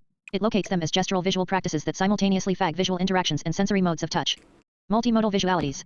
Throughout this chapter, I have described how scholars grappling with descriptions and explanations of visual practices have drawn on aspects and concepts of touch, recognizing that visual interaction extends beyond vision or sight. Although Milner, 2018, has identified digitally networked visual practices as being multimodal, this identification sought to 2 visual social relationships of memes and selves, and how 32. Locate visual media in the context of multimedia that might include, for example, hypertext, words and video. One of the problems with locating meaning in physical modes of media alone is that it disregards the embodied nature of networked digital practice, where the body is also the text on which cultural meanings are inscribed. TE networked self is not separate from other ideas of self, and the way we experience digital social networks is as sensorily inscribed embodied subjects. Farman, 2020. As all sensory processes are never experienced in isolation, I propose that a deeper and more complex analysis and understanding of social relationships is needed, which approaches visual practices as including more than one mode of communication and experience. Where to from here? As we have seen, research suggests that selves and memes are practices of touch. TE proliferation of terms to describe visual social relationships highlights the limitations of the visual as an isolated sensory mode. Furthermore, it fags an urgency for research that considers how visual practices work as touch and connection. In Chap 3, I will define touch more fully as it is understood in everyday interactions and propose the fundamental means to map touch as culturally significant and meaningful. References. Andre Allo, FL, 2017. I think we can TE get semifull sociability of digital memes, visual communication as active and interactive conversation doctoral dissertation, University of Technology, Sydney. Opus Open Publications of UTS Scholars. https://opus.lib.uts.edu.au/handle/10453/12027 Barker, J.M., 2009. TE Tactile Eye, Touch in the Cinematic Experience. University of California Press. Barths, R., 2010. Camera Lucida, Reflections on Photography, R. Howard, Transaction. Hill and Wang. Original work published 1980. Berger, J., 2008. Ways of Seeing. Penguin. F. Andre Allo. 33. Burns, A., 2015. Self, i.e., discipline, social regulation as enacted through the discussion of photographic practice. International Journal of Communication, 9, 1716-1733. https://ijoke.org/index.php/article/view/3138/1395 https://ijoke.org/index.php/article/view/3138/1395 Dawkins, R. 1989. TE Self-Share Gene, 2nd ed. Oxford University Press. Farman, J. 2012. Mobile Interface Theory, Embodied Space and Locative Media. Routledge. Farman, J. 2015. Stories, Spaces, and Bodies, TE Production of Embodied Space through Mobile Media Storytelling. Communication Research and Practice, 1, 2, 100, and 1 to 116. https://doi.org/10.1080/2204145.1.2015.10479441 https://doi.org/10.1080/2204145.1.2015.10479441 Farman, J. 2020. Mobile Interface Theory, Embodied Space and Locative Media, 2nd ed. Routledge. Frosch, P. 2015. TE Gestural Image, TE Self, Photography Theory, and Kinesthetic Sociability. No, they don't. International They Journal wouldn't of go to the Communication, Synapse 9, Graveyard. 1607-1628. https://ijoke.org/index.php/article/view/3146/1388 https://ijoke.org/index.php/article/view/3146/1388. Frosch, P. 2018. TE Poetics of Digital Media. Polity Press. Gal, N., Schiffman, L., and Kampf, Z. 2016. It Gets Better, Internet Memes and the Construction of Collective Identity. New Media and Society, 18, 8, 1698-1714. https://doi.org/10.1177/14614448145687884 https://doi.org/10.1177/14614448145687884 Gilmore, D. 2012. Another Brick in the Wall, Public Space, Visual Hegemonic Resistance, and the Physical/Digital Continuum Master's Thesis, Georgia State University. Scholar works at Georgia State University. https://scholarworks//scholarworks. gsu.edu/communication_thesis/91 Goldman, R., and Papson, S. 1996. Sign Wars, TE Cluttered Landscape of Advertising. Guilford Press. Jenkins, H. Grace. Ford, S. and Green, J. 2013. Spreadable Media. New York University Press. Otis. Kessler, M. 2006. And then Dusting the Surface, or the Bourgeois, Grace the Veil, and Houseman's adopted Paris. Juliana, N.A. D'Souza and T. and McDonough, then EDS, Paige TE and Invisible. Grace had Fanny Ewis, 2 kids Gender, together, Public Space, so and Visual Culture in 19th Century Paris. That's Pages the 49 family to we're 64. working with. Manchester University Press. Kress, G. and Van Leeuwen, T. 2020. Reading Images, TE Grammar of Visual Design. Pages Routledge. of snaps. Milner, R.M., 2012. TE World Made Meme, Discourse and Identity in Participatory Media Doctoral Dissertation, University of Kansas. Koo Scholar Works. https://kushalarworks.ku.edu/handle/1808/10256 https://kushalarworks.ku.edu/handle/1808/10256 Milner, R.M., 2018. TE World Made Meme, Public Conversations and Participatory Media. MIT Press. Mulvey, L., 1989. Visual and Other Pleasures. Palgrave. 2 Visual Social Relationships of Memes and Selves, and How. 34. Sent, T.M., 2015. TE Skin of the Self. In A. Bieber, ed., Ego Update, TE Future of Digital Identity, pages 134 to 161. NRW Forum. Sent, T.M., and BAME, N.K., 2015. What Does the Self Say? Investigating a Global Phenomenon. International Journal of Communication, 9, 1588 to 1606. https://ijoke.org/index.php/article/view/4067/1387 https://ijoke.org/index.php/article/view/4067/1387 Schiffman, L. 2012. An Anatomy of a YouTube Meme. New Media and Society, 14, 2, 187 to 203. https://doi.org/10.1177/14614444811412160 https://doi.org/10.1177/14614444811412160 Schiffman, L. 2013. Memes in a Digital World, Reconciling with a Conceptual Troublemaker. Journal of Computer Mediated Communication, 18, 3, 362 to 377. https://doi.org/10.1111/JCC 4.12013 https://doi.org/10.1111/JCC 4.12013 Schiffman, L. 2014a. TE Cultural Logic of Photo-Based Meme Genres. Journal of Visual Culture, 13, 3, 340 to 358. https://doi.org/10.1177/14704129145465777 https://doi.org/10.1177/14704129145465777 Schiffman, L. 2014b. Memes in Digital Culture. MIT Press. Ty Eidenberg, K. 2018. Selves, Why We Love and Hate Them. Emerald Group. Warfeld, K. 2016. Making the Cut, An Agential Realist Examination of Selves and Touch. Social Media plus Society, 2, 2.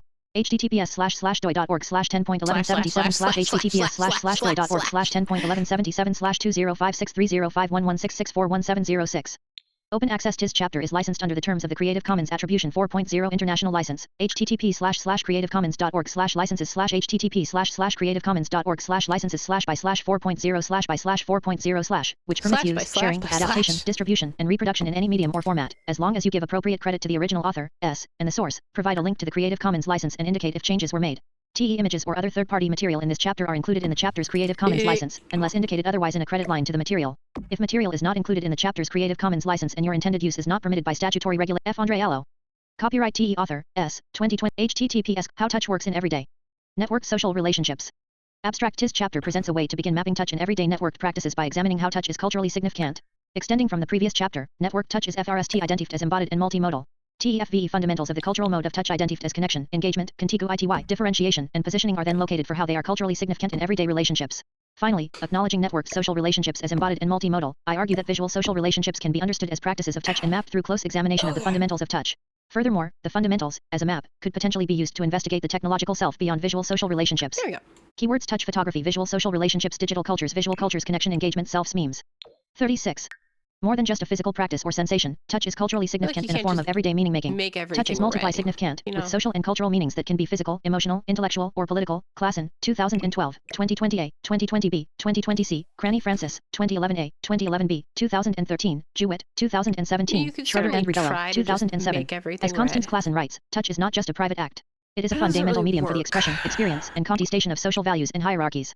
TE Culture of Touch involves all of culture. Klassen, 2020a, p1. In this book, I am interested in touch as a call toward meanings and how these meanings are constituted through interaction with other beings and objects in our world. TIS includes the way meanings are activated by touch, and how these meanings are contextual to the nature of touch and the circumstances in which it occurs. Locating touch in the topic of selves and memes therefore recognizes that these practices act to document, analyze, understand, and modify interactions between our bodies and the environments in which we live. As I have previously mentioned in this book, the most straightforward understanding of touch is the state whereby two entities or objects are so close that no space remains between their boundaries or surfaces. However, as I began to argue in Chap 2, drawing on the literature on selves and memes, this simple explanation includes complex concepts such as boundaries, spaces that involve both inclusion and exclusion, as well as the complexity of connections of the self and networks. TE proliferation of research implying that selves and memes act as practices of touch fags an urgency for research addressing socially networked relationships of touch. As discussed in Chap 2, my examination of the literature focusing on visual social relationships of selves and memes exposed how these visually defined practices are, implicitly, typed for the ways they communicate through touch. Furthermore, the fundamentals of selves and memes were located as gestural, embodied and multimodal practices. Describing these complexities of touch, Scholl focusing on selves and memes have used metaphors and terms including skin, scent, 2015, kinesthesis, Frosch, 2015, 2018, Cuts, Warfeld, 2016, perspective photography and hypersignification, Schiffman, 2013, 2014b. For example, skin can be considered as boundaries, cuts as what is excluded and included in the boundaries, and kinesthesis as a. F. Andre Allo. 37. Complexity of boundaries, movement, and touching. Similarly, cultural gestural interactions of touch perspective photography, hypersignification, Schiffman, 2013, 2014b, and appropriation, Milner, 2012, 2018, have focused on active cultural connections and meaning making. Literature focusing explicitly on social relationships as touch has recognized how touch is socially and culturally significant by drawing on history. Klassen, 2012, 2020a, 2020c, Jewett, 2012, Jewett, 2011, Philosophy, ELO, 2012, and Human, Technology Relationships, Cranny Francis, 2009, 2011a, 2011b, 2013, and the technological self has been identified as embodied sensory practice, Farman, 2020. However, everyday networked relationships, including visual social relationships such as selves and memes, remain under-investigated and require further explicit investigation as touch relationships. Research considering touch and technology has so far largely focused on material relationships with technology, such as haptics and grasping. Here is much work to be done in the area of touch and technology beyond grasping, ELO, 2012, Jewett, 2011, such as considering closely how touch acts as a key and significant mode in everyday interactions and relationships. Having a cultural studies focus, this book draws on a multimodal social semiotic approach to understanding the social world as it is represented in and through interaction and artifacts. A typical starting point for the multimodal social semiotic approach is to generate a general description of an artifact or sequence of interactions, e.g. a genre, made reality or general structure. This general description is then located in the broader world of representation and communication to define the modes and semiotic resources available in a given situation, how people use them, the choices they make, what motivates these choices and how their choices realize power. Jewett, 2011. To address the gap in the literature and gain a deeper socio-cultural understanding of socially networked touch, this chapter FRST describes the approach to touch as meaningful, multimodal, embodied cultural practices. 10. Drawing on the social semiotic framework, the FBE fundamentals of touch connection, engagement, contiguity, differentiation, and positioning are identified for how they are used in everyday examples and histories to produce meaningful social relationships. Finally, the 3. How touch works in everyday networked social relationships. 38. Fundamentals are proposed as a type of map that will be used to analyze an example of memes and selves in Chap 4. TIS map is also helpful for guiding further research into networked relationships and the technological self beyond so-called visual practices. Networked social relationships of touch. As embodied in multimodal practices. Networked practices as embodied. Touch is an essential element of everyday networked social relationships. In fact, digital social relationships might best be considered as touch, ELO, 2012, rather than as purely visual phenomena, Milner, 2012, 2018, Streak, 2009. TIS is because the understanding of visual gesture is driven by the body's practical acquaintance with the environment as it is lived in, explored and modified. Digital relationships of selves and memes are embodied because the body and bodily practices are essentially texts, Grosh, 2020, that are non-linear and in continual performance, Butler, 2002, Cover, 2015. TE performance includes the creation and production of the body within social and cultural orders, Grosh, 2018. Recognizing the performance, creation, and production of the technological self as continual in everyday practices like selves, digital culture scholar Jill Redberg has employed the term feed, Redberg, 2014, p. 33, similarly, Paul Frosch, 2015. Describes selves as kinesthesis, explicitly locating selves as embodied and unfst or in the process of bodily muscular interactions and creation. Furthermore, as I mentioned in Chap 1, and examined further in Chap 2, the terms used in the literature to describe selves suggest embodied touch. For example, the grab, scent and BAME, 2015, the self-skin, scent, 2015, and kinesthetic sociability, Frosch, 2015, are all located in digitally networked social relationships as corporeal or embodied socialties. Skin is an organ of the body, grabbing is foremost an action the body produces, and kinesthesis is essentially located in muscular movements. Because these concepts are located explicitly as parts of F. Andre Allo. 39. The corporeal body, they are already acknowledging how networked social relationships are embodied and, more specifically, that the visual is experienced as gesture and sensory inscriptions of touch. Gestures such as grabbing are visually located forms of touch because they are a visual description of the body in an active form of touch. Moreover, embodied experiences in digital contexts have also been recognized for the ways the body is inscribed through sensory practices, Farman, 2012, 2015, 2020, which I extend to include the practices of selves and memes. For example, touch can be recognized as a sensory inscription, Farman, 2020, in the way the recipient of conversational gesture, in this case, the sending or sharing of memes and selves, draws on undisclosed understandings of touch in the visual communication process, Streak, 2009. Touch then locates the way people communicate through selves as embodied, providing a way to consider the complexity of visual social relationships of touch in digitally networked contexts. Multimodality of networked practices. Although memes have been recognized as multimodal media, Milner, 2012, 2018, they have not been recognized as embodied practices that focus on the multimodality of bodies and social relationships. In this book, I acknowledge the multimodality of media but focus on selves and memes as embodied media, in which, as sensorily embodied, Farman, 2020, practices, the embodied mode of touch is the central point of focus. TE concept of multimodality and meaning making is inseparable from bodies, Stein, 2007. TE multimodality of bodies includes modes like gesture, gaze, posture and movement. Examination of these many modes pays attention to how people use and interpret specific modes to interact, represent, and communicate meaning. As embodied practices, networked social relationships of touch are therefore multimodal. In this book, touch in the context of selves and memes is considered to be multimodal because gestured gaze and movement both If you're function thinking as to yourself, forms are you of going touch. to do that From a every social time? semiotic point of view, Yeah, touch is I'm a gonna mode. do that every time. Because it realizes Halliday's 1978 three dimensions of metafunctional. 3. How touch works in everyday network social relationships. 40. Meaning interpersonal, ideational, and textual that are essential to defining communications in a social semiotic context. Bessemer and Kress, 2014. Touch meets Halliday's interpersonal metafunction because it involves interaction with one or more specific others and occurs when someone is addressed. It meets the ideational metafunction because touch communicates something about the world, and it meets the textual metafunction because touch is coherent with signs made in the same or other modes to form an interaction. Handshaking, for example, acts as a coherent sign in forming interaction. This book contributes to the exploration of selves and memes as touch by examining what is included as touch and the social semiotic meanings associated with the dimensions of touch. Different modes offer different potentials for meaning making. The potential of a mode is described in social semiotics as its affordance. Modal affordances are connected to the mode's material and social histories, or its social and cultural purposes, and how it is used in specific contexts. Researcher, as an embodied subject, therefore shapes a knowledge of what is understood according to their contexts and identification. Because of these connections, it is crucial as a researcher to remain reflexive. Tier 4, aiming towards reflexive research, I wish to note my positioning as a cisgendered woman, identifying as she/her, with a mixed Italian heritage and living on Australian land. Mapping the fundamentals of touch. TEFVE fundamentals of touch connection, engagement, contiguity, differentiation, and positioning were initially defined by Anne Cranny Francis, 2011b, to discuss human, technology relationships in the context of art gallery spaces. These fundamentals are defined simply in Table 3.1. Although not originally applied to network social relationships of touch, these FVE fundamentals are helpful in beginning to map how we might understand such relationships, because they are a basis for how touch acts as an indispensable mode of everyday social relationships. Furthermore, because touch is embodied, and the technological self includes embodied performances of self, the concept of touch extends to F. Andre Allo. 41. Are network socialities and can be linked to specific research in DG. Tally network social relationships. In what follows, I further define the FVE fundamentals and consider how they can be located in everyday socially networked relationships. In this way, I begin to map the social and cultural significance of digitally. Table 3.1 The interdependent, fundamental properties of touch, based on Cranny Francis's 2011b, examination of human, technology relationships of touch. Properties of touch cultural location connection culturally determined or infected by the distinction of ethnicity, class, gender, disability, and age. Dependent on these distinctions, people have social agency to touch or be touched. Connection and connectedness sign fed by touch enable us to relate to each other, to objects and to other beings, and to position ourselves reflexively in the world. However, where it occurs without full knowledge and the producer or receiver of the touch does not experience agency, it may be harmful or even disabling to the individual subject. Engagement sign fed when accompanied by other practices, including visual, verbal, oral and kinesthetic, because these locate the contact as intentional. Intentional touch. Being with through contact physically, emotionally, feeling or empathizing, or intellectually, understanding or knowing. Contiguity the awareness of boundaries that separate us from others, objects, and the world around us. Essentially it alerts us to the conditions under which the connection takes place. Differentiation sign fed by the difference between self and other beyond the boundary. Whereas contiguity is in the awareness of boundaries, differentiation considers beyond the boundaries. Positioning sign fed in multiple senses that can include physical and embodied practice involving emotional, intellectual, and spiritual meaning. If addressed effectively, it can make us aware of our own social, cultural, and ethical positioning. Awareness of our location in time/space through embodied engagement with the world around us. 3. How touch works in everyday network social relationships. 42. Network social relationships of touch. Specifically, I focus on selves and memes as digital social relationships, while highlighting that this map can be extended to other digital and technological, cultural practices in future research. Connection. Connection aspect of touch is illustrated in the well-known ancient Greek myth of King Midas. King Midas was at first pleased with the gift of the golden touch because the power allowed him to turn anything into gold. However, this excitement quickly turned to disappointment when he was left unable to eat or hug loved ones. This myth highlights the extent of connection afforded by touch between individuals, things, and other individuals, and how touch can at once be an act of power or intimacy, and an everyday necessity in actions such as eating. Cranny Francis, 2013. Connection is culturally determined or infected by the distinction of ethnicity, class, gender, ability, and age. Dependent on these distinctions, people have social agency to touch or be touched. For example, in the case of class, in some cultural traditions, people in lower classes are considered untouchable and without agency. On the other end of the scale, people with power, such as presidents or royalty, are not to be touched, but can touch others if they choose. One well-known example in Australia is the historical blunder of the Australian Prime Minister Paul Keating, who touched the Queen of England on her back without consent in her 1992 visit to Australia. Outraged English media dubbed the Australian Prime Minister Lizard of Oz, suggesting that touching the English Queen was scandalous and socially inappropriate for the Australian Prime Minister's station.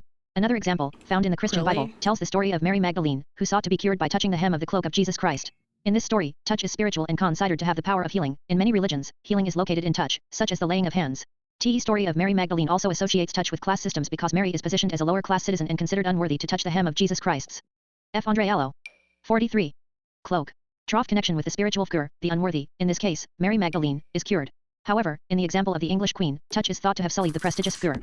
Connection in these examples is based on hierarchies of class, bodies, and cultural understanding of social interactions of touch.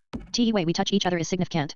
In the case of companion species, including humans, tactile contact is fundamental for social interaction. Haraway, 2003. Touch has emotional connotations and has been That's why I recognized for the gotta ways it squeeze creates my a cat all platform the of which time. trust can be built. It's just, Dunbar, I'm 2010, just p. a social 263. species. TE building of Just trust part of relies the on social communicative interaction species. involving permissible types of touch, which may include degrees of intimacy or violence. Asioni and Lockwood, 1997, Haraway, 2003, and the strengthening of social bonds through touch. Mondim, 2021. You don't For example, understand, a but FRM I'm handshake suggests strengthening honesty our and social confidence, bond. and a weak handshake may suggest inability or dishonesty. Similarly, a touch on the arm can indicate various things depending on the type of touch. For example, grasping might indicate Okay, so control on the over the other or hand fear. might To be brush someone's arm quite can mean something continental, entirely but different. diamonds TE are term a haptic girl's sociality, best friend. Seekite and Kvistholm, 2017, Goodwin, 2017, has been coined in studies of the role that touch plays in social relationships, where touch is considered as a vital part of communicative, embodied, social relationships. Historically, touch has played an essential role in power relations of social status, gender, and age. Candlin, 2020, Klassen, 2020a. In considerations of touch in human, technology relationships, Cranny Francis, 2011b, suggests that touch can Put a constitute window feelings in of there. power for humans because, in human, technology relationships, the boundaries between humans, as well as between humans and technology, are challenged. Connection can also be gestured through visually represented performance. For example, practices of touch are often used in the performance of gender. Irving Goffman, 1979, studied gender in advertisements, dedicating a whole section of his book on the subject to observations of the feminine touch. Goffman considered how touch was significant to a social and culturally located performance of femininity. He observed how advertisements represented femininity by non-active or non-utilitarian types of touching, such as cradling, caressing surfaces, and just. 3. How touch works in everyday network social relationships. 44. Barely touching, and lacked any utilitarian type of touching such as grasping, manipulating, or holding. Goffman claimed that images of the face, rather than hands, were more often used to convey touch in the case of the feminine body. Touching for the feminine body also often included self-touching that conveyed the feminine body as a delicate thing. Connection and connectedness sign fed by touch are valuable and positive in enabling us to relate to each other, to objects and to other beings, and to position ourselves reflexively in the world. However, touch can also be harmful when it occurs without full consent, rendering the producer or receiver of the touch without agency. As noted in Chap 2, in their discussion of the agency of selves, Teresa Senft and Nancy Baim, 2015, have used the term the grab to refer to the way touch as a connection can both enable and constrain. Here selves afford the self-pro duce or agency through connection and connectedness, but they can also be harmful or even disabling to the individual subject if the images are used in contexts beyond the depicted person's original intent. TE same can be applied to photographic memes when images are used beyond the depicted person's wishes. TE complexity of connection can be explored in more detail through the remaining 4 fundamentals. Engagement. Based on the etymology of the word engagement in the notion of to pledge or bind together, the fundamental of engagement recognizes touch as being with. Tis can include contact that is physical, emotional, feeling or empathizing, or intellectual, understanding or knowing. A term of engagement traditionally precedes marriage, recognizing this period as a kind of being within the notion of the term. Similarly, if we say I have a prior engagement, we indicate that we have committed to being with others. Engagement as touch can be more intimate than simply connection because it places the toucher in intimate relationship with the touched. An acceptance of being with that creates an empathetic relationship between the two. TE active acceptance of engagement means that it is. F. Andre Allo. 45. Usually intentional and more invested, whereas connections of touch can be unintentional and more casual. In digital cultures, people experience not only connection but the engagement of being with through shared affective affiliations and investment, referred to by Christine Boccareza Balance as emotional hooks. Boccareza Balance, 2012, p. 139. Boccareza Balance argues that things spread and become viral because the emotional hooks they project are key signy feathers that catch the attention and sensibility of an audience. Boccareza Balance, 2012, p. 139. In the case of photographic memes and selves, the way people use photography described by Schiffman, 2013, as perspective photography gestures to participants to offer creative contributions. Perspective photography hooks people into engagement with the conversation as a part of what Schiffman, 2013, calls hypersignification. As we saw in Chap 2, memes are essentially a group, so these emotional hooks of engagement are an essential aspect of memes. Because selves are not defined in Guess we don't groups, even need they work a that bit bad. differently. Nonetheless, this emotional hooking still works as a part of the engagement in the conversation, for example, in responses specific to the platform where the self is shared. TE ways we engage through memes can be explored through the mimetic fundamentals, Milner, 2012, 2018, of reappropriation, resonance, collectivism, spread, and multimodality, see Chap 2. Appropriating something is engaging with the original and contributing a new take. Resonance describes how the engagement experienced through memes acts on many levels, including personal, interpersonal and loose general connections with others. Collectivism describes the collective whole of a group of memes but can also suggest the ways people engage in a collective topic or conversation. And how memes spread depends on connections and engagement in the production and sharing. TE multimodality of memes as gestures, including combinations of visual, oral, verbal, and kinesthetic practice, can also be considered engagement. However, the level of engagement can vary, from personal or interpersonal, to broader levels of social engagement. Engagement, unlike connection, is most often gestured as intentional in social contexts through the accompaniment of other, visual, verbal, oral, or kinesthetic. 3. How touch works in everyday network social relationships. 46. Practices. For example, if we touch someone, we can gesture the intention by looking them in the eye or saying something, as opposed to being distracted by something else and not noticing we brushed past each other. TE Mimetic Fundamentals, Milner, 2018, of reappropriation, resonance, collectivism, spread, and multimodality make the gesture of touch intentional through the engaged act. TE contrast of engagement as intentional with connection that is often experienced as incidental can also provide a way to think about levels of engagement and how engagement is linked to social spaces. For example, a connection can be experienced as a passing touch on a crowded train of strangers, but engagement is gestured through the intentional touch of someone with whom we share a prior connection. However, connections and engagements sometimes work a little differently in the context of digitally networked visual practices. For example, in the digital space, we might experience engagement Meant with other people even though they are strangers. We might identify with comments or shared images and, therefore, might connect through gestures such as upvotes or likes, thereby experiencing engagement through shared identifications. Indeed, proximity, physical and guest word, plays a vital role in the level of engagement. The nature of the type of engagement is always dependent on context. Contiguity and differentiation. Contiguity as a fundamental of touch is sign-fed through awareness of boundaries that separate us from others, from objects, and from the world around us, and it is in this way that we are able to locate the specific of the other. Cranny Francis, 2011b. Franziska Schroeder and Pedro Rebello write about the importance of interface for the interaction of musicians and instruments, stating that the performer only becomes acquainted with the thing at hand by being able to test boundaries, negotiate subtitles, and uncover threshold conditions. Schroeder and Rebello, 2007, p. 88. Here the testing of boundaries, negotiation of subtitles and uncovering of conditions are crucial to engagement. TE same applies in the context of human relationships, where awareness of boundaries between ourselves and others enables the rich, delicate. F. Andre Allo. 47.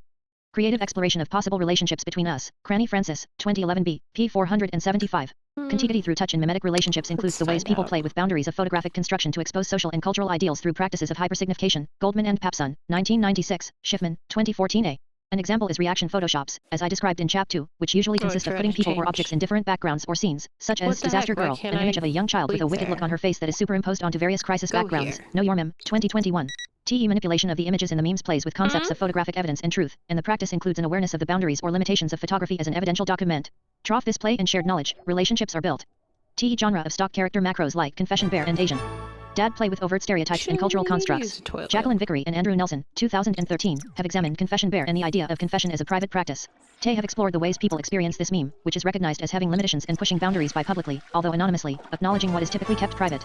Focused on the Asian Dad meme, Zhao Ding, 2015, argues that such memes complicate the construction of racial identities because they act at once as jokes and as representations of the social confists surrounding race. Stereotypes are a social construct, and one of the ways this meme works as a joke is by drawing awareness to the boundaries that stereotypes create. An awareness of boundaries that separate us from others, objects, and the world around us can also be identified by examining the spatial relationships of digital cultures.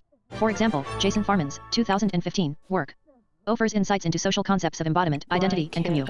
90 in the digital age, highlighting that proximity and location are means through which certain bodies are privileged in digital cultures.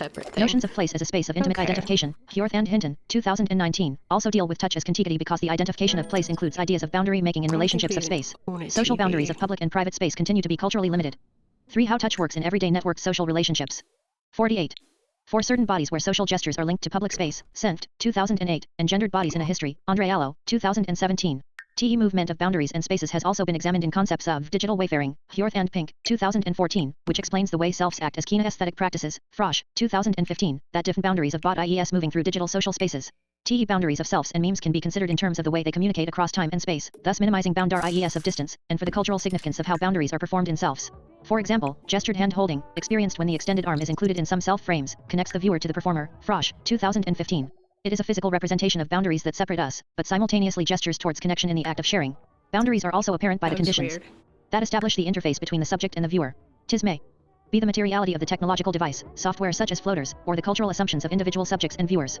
TE cultural significance of how boundaries are performed in selves is seen in the way selves have been identified as gendered, Albury, 2015, and performing to social ideals, Ty Eidenberg, 2018, and how memes work through cultural identifications, Gal ETAL, 2016. Differentiation is where touch sign as the difference between self and other beyond the boundary, Cranny Francis, 2011b, p. 475. Whereas contiguity is in the awareness of boundaries, differentiation considers beyond the boundaries.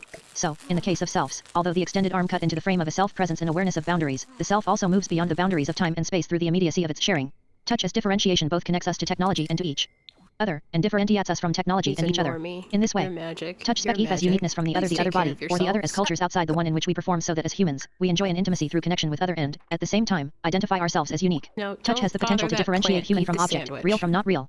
TIS is also an essential aspect of authenticity, Hess, 2015, which is important to social media connection. F. Andre Allo. Nice. 49. Differentiation also has the potential to exclude by defining what bot IES are addressed and who forms a community, Farman, 2020, and how platforms are dominated by particular bodies, Masonary, 2013, 2015. Drawing on the concepts of social spaces and proxemics that Farman, 2020, discusses, differentiation also has the potential for examining the complexity of agency in online practices such as selves and memes, Senft, 2015, Senft and BAME, 2015, where it can potentially contribute to an ethics of photo sharing. Positioning. TE sense of touch includes access to tactile, proprioceptive, and vestibular senses, enabling us to position ourselves in space and time. TE's internal touch sensors enable us to position our bodies in space, even without visual stimuli, and to achieve equilibrium or balance. Cranny Francis, 2011b, p. 476. Furthermore, positioning is always meaningful, and it enacts social and cultural meanings that locate us in our world. Cranny Francis, 2011b, p. 476. One way of positioning works in the context of selves and memes is through the positioning of the viewer. Their knowledge of the cultural conversation in time and space is essential to locating the meaning. In the context of networked social relationships, touch sign EF as positioning in multiple ways, including physical and embodied practices that have emotional, intellectual, and spiritual meaning. If addressed reflectively, this positioning can make us aware of our own social, cultural, and ethical positioning because, physically, touch creates an awareness of our location in time/space through embodied engagement with the world around us. Cranny Francis, 2011b, p. 476. The amount of space something takes up in relation to our body acts as a sign effect of our relationship. If something is bigger than us, then that thing or body is sign effect as having greater power, authority, and dominance. When certain bodies are treated as socially invisible or do not have representation, then this sign effects that they do not enjoy power, authority, or dominance, socially or culturally. 3. How touch works in everyday networked social relationships. Everybody's sad 50. because In the use of they memes, just groups of people died. identifying and actively participating, Gal ETAL, 2016, Schiffman, 2014b, makes a topic of conversation FLL space and, in this way, emphasizes a Okay, powerful you have context. two. Another example PLE of space, power relationships Please is the way take one selves of make bodies of women visible in public spaces, Burns, 2015. Dominant female figure is not traditionally accepted, as is evident in a social history of 19th century Europe, where female bodies were limited to private space, Andre Allo, 2017, Kessler, 2006. Selves therefore disrupt traditional concepts of public space as a political Nice. arena where visibility for some groups of people is traditionally limited. Furthermore, experiences of selves disrupt traditional ideas of time and space. For example, one can perform a self and share it with another person vast distances around the globe, linking a moment in time and space as experience. Digital social networks and performance, however, are not utopias of visibility, bodies, visibility, and ways of being continue to be in a type of struggle, despite the hopes of early research on participatory cultures. One example of such struggles of visibility is exposed by Burns's 2015 examination of selves and young women, which I will discuss in more detail in Chap 4. Touch is an essential aspect of digitally networked social relationships. Close examination and mapping of touch has the potential to reveal things about the society and cultures we live in and ourselves as embodied subjects. Depending on the type of touch Mocha and the bodies, cupcakes. social positioning and spaces involved, touch can include degrees of both intimacy and violence. We can use the fundamentals of touch to understand how social relationships of photographic practices such as selves and memes act as the skin of culturally inscribed bodies. In this chapter, I have recognized and located the fundamentals of touch as embodied practices. Fundamentals of touch have been derived from diverse literature on how touch functions most broadly in F. Andre Allo. 51. Cultural practices and then linked to the work of scholars explicitly focusing on digital cultures. Close reflexive mapping of the fundamentals of touch in the space of digitally networked societies offers a means through which the complexities of the technological self can be examined. Furthermore, this map offers a means for considering an ethics of digitally networked social relationships beyond memes and selves, and indeed beyond visual, including the ways social relationships both enable and constrain technological bodies and embodied practice. The focus of this book is specifically on memes and selves as visual social practices. However, the mapping in this chapter has been approached from general to more specific so that it may also be helpful for future examinations of touch beyond visual socialities and, more broadly, for everyday networked social interactions. Furthermore, examining visual practices beyond traditional visual limitations aims to locate selves and memes as multimodal practices of the embodied self that can extend beyond visual contexts of touch. Although the map of touch offered in this chapter presents a broad approach to networked, embodied practices of touch, the meaning of touch is always specific and contextual. With this in mind, the next chapter moves towards a more profound mapping of selves and memes specifically by considering the example of memes consisting of selves known as pretty girls' ugly faces. References. Albury, K. 2015. Selves, Sexts, and Sneaky Hats, Young People's Understandings of Gendered Practices of Self-Representation. International Journal of Communication, 9, 1734-1745. https://ijoke.org/index.php/ijoke/article/https://ijoke.org/index.php/ijoke/article/view/3132/1396 view/3132/1396 Andre Allo, FL, 2017. SEMFL Sociability of Digital Memes, Visual Communication as Active and Interactive Conversation Doctoral Dissertation, University of Technology, Sydney. Opus Open Publications of UTS Scholars. https://opus.lib.uts.edu.au/handle/10453/120273 Asioni, F., and Lockwood, R., 1997. Cruelty to Animals and Interpersonal Violence. Purdue University Press. 3. How Touch Works in Everyday Networked Social Relationships. 52. Bacareza Balance, C. 2012. How It Feels to Be Viral Me, Affective Labor in Asian American YouTube Performance. Women's Studies Quarterly, 40, 1/2, 138-152. https://www.jster.org/stable/233334440 https://www.jster.org/stable/233334440 Bezimer, J., and Kress, G., 2014. Touch, a resource for making meaning. Australian Journal of Language and Literacy, 37, 2, 77-85. https://search. Informit.org/doi/10.3316/AEIPT.204229 Burns, A. 2015. Self, i.e., discipline, social regulation is enacted through the discussion of photographic practice. International Journal of Communication, 9, 2015, 1716-1733. https://ijoke.org/index.php/ijoke/https://ijoke/article/view/3138/1395 article/view/3138/1395 Butler, J. 2002. Gender Trouble, Feminism and the Subversion of Identity. Routledge. Candlin, F. 2020. Museums, Modernity, and the Class Politics of Touching Objects. Ow. In H. J. Chatterjee, ed. Touch in Museums, Policy and Practice in Object Handling, pages 9-20. Routledge. C. Kite, A. and Kvistholm, M. 2017. TE comforting touch, tactile intimacy and talk in managing children's distress. Why are you putting Research it away? on language and social interaction. 50 Come back. to 109 Come back. to 127. https://doi.org/10.1080/0835181 https://doi.org/10.1080/083518113.2017.1301293.2017.1301293 Klassen, C. 2012. TE Deepest Sense, Where A did you Cultural put History it? of Touch. University of Illinois Press. Klassen, C. 2020a. TE Book of Touch. I hate when they Routledge. just put Klassen, the books C. 2020b. places. Touch and Technology. Like, why? NC Klassen, ed. TE Book of Touch. Pages 401 to 408. Routledge. No, don't Klassen, put it away. C. Read it. 2020c. Touch in the Museum. Jerk. NC Klassen, ed. TE Book of Touch. Pages 275 to 288. Routledge. Cover, R. 2015.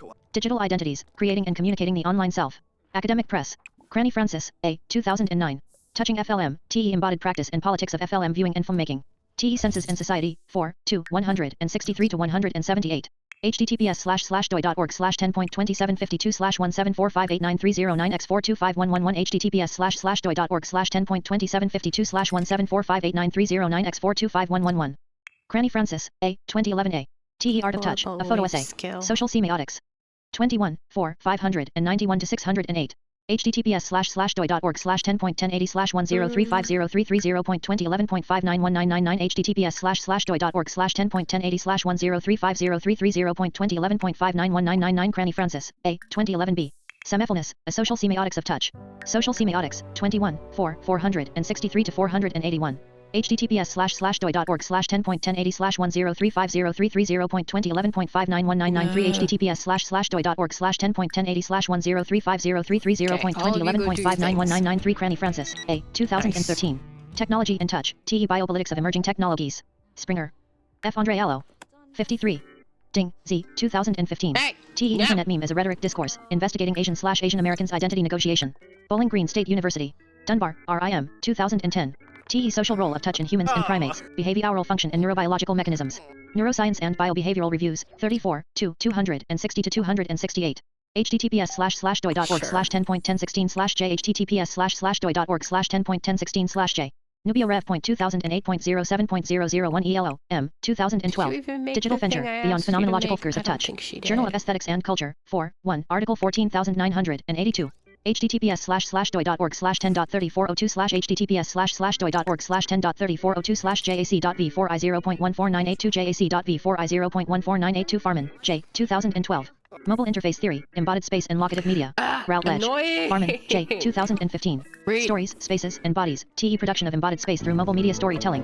Communication Research and Practice, 1, 2, 100, and 1 to 116. https://doi.org/10.1080/22041451.2015.10479441 https://doi.org/10.1080/22041451.2015.10479441 Farman, J. 2020. Mobile Interface Theory, Embodied Space and Locative Media. Second ed. Routledge. Grosh, P. 2015. TE Gestural Image, TE Self, Photography Theory, and Kinesthetic Sociability.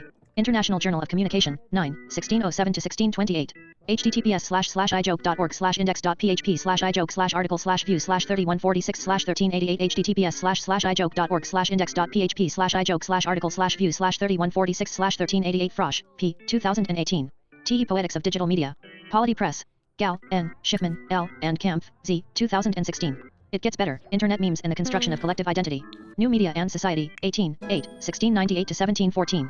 https://doi.org/10.1177/14614448145687884 https://doi.org/10.1177/14614448145687884 Goffman, E. 1979. Gender Advertisements.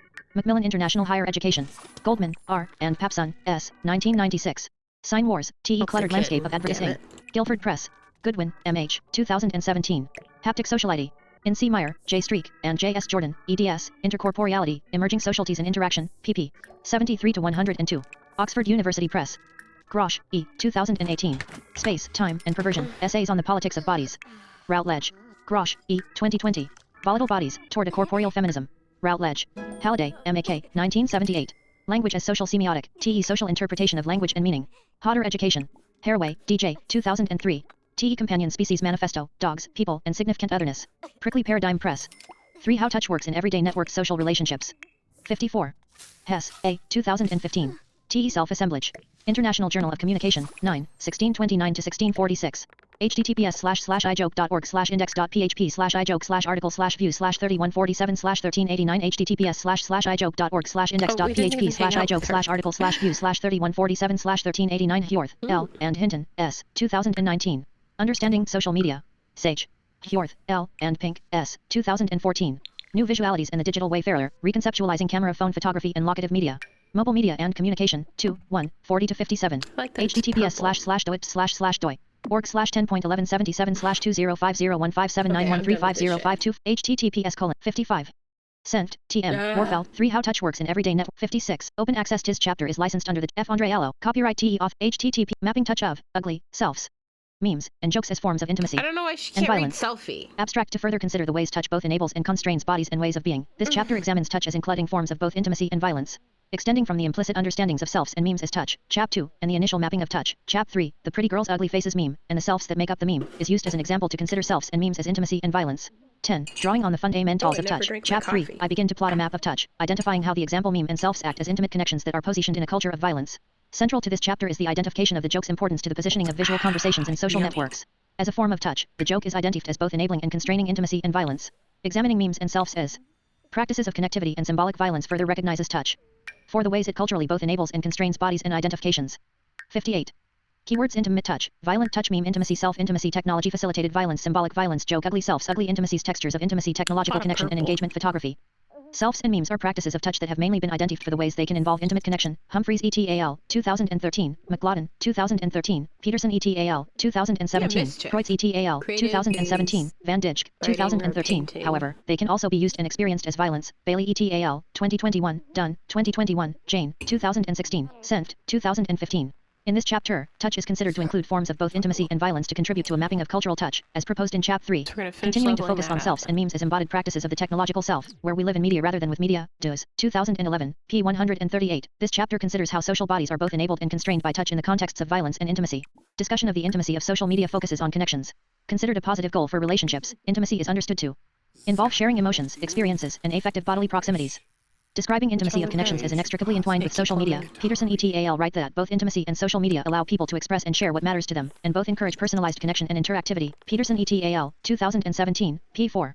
In addition to this, it is claimed that intimacy has increased with digitally networked social media, as well as a need to communicate the intimacy of self. Humphreys et al. 2013, Van Dijck 2013.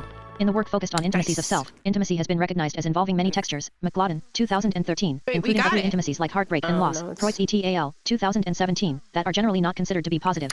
Selves and memes have been identified as social media that act as intimate connections through displayed gesture. Frosch 2015, 2018, Senft and Baim 2015, and the immediacy of the sharing, where the receiver is it. One with the self-producer, Andre Allo 2019. Furthermore, jokes are integral to how memes work to form intimate connections of F. Andre Allo 59. Identification between people, Albury, 2015, Schiffman, 2007, 2014 B, Schiffman and Blondheim, 2010.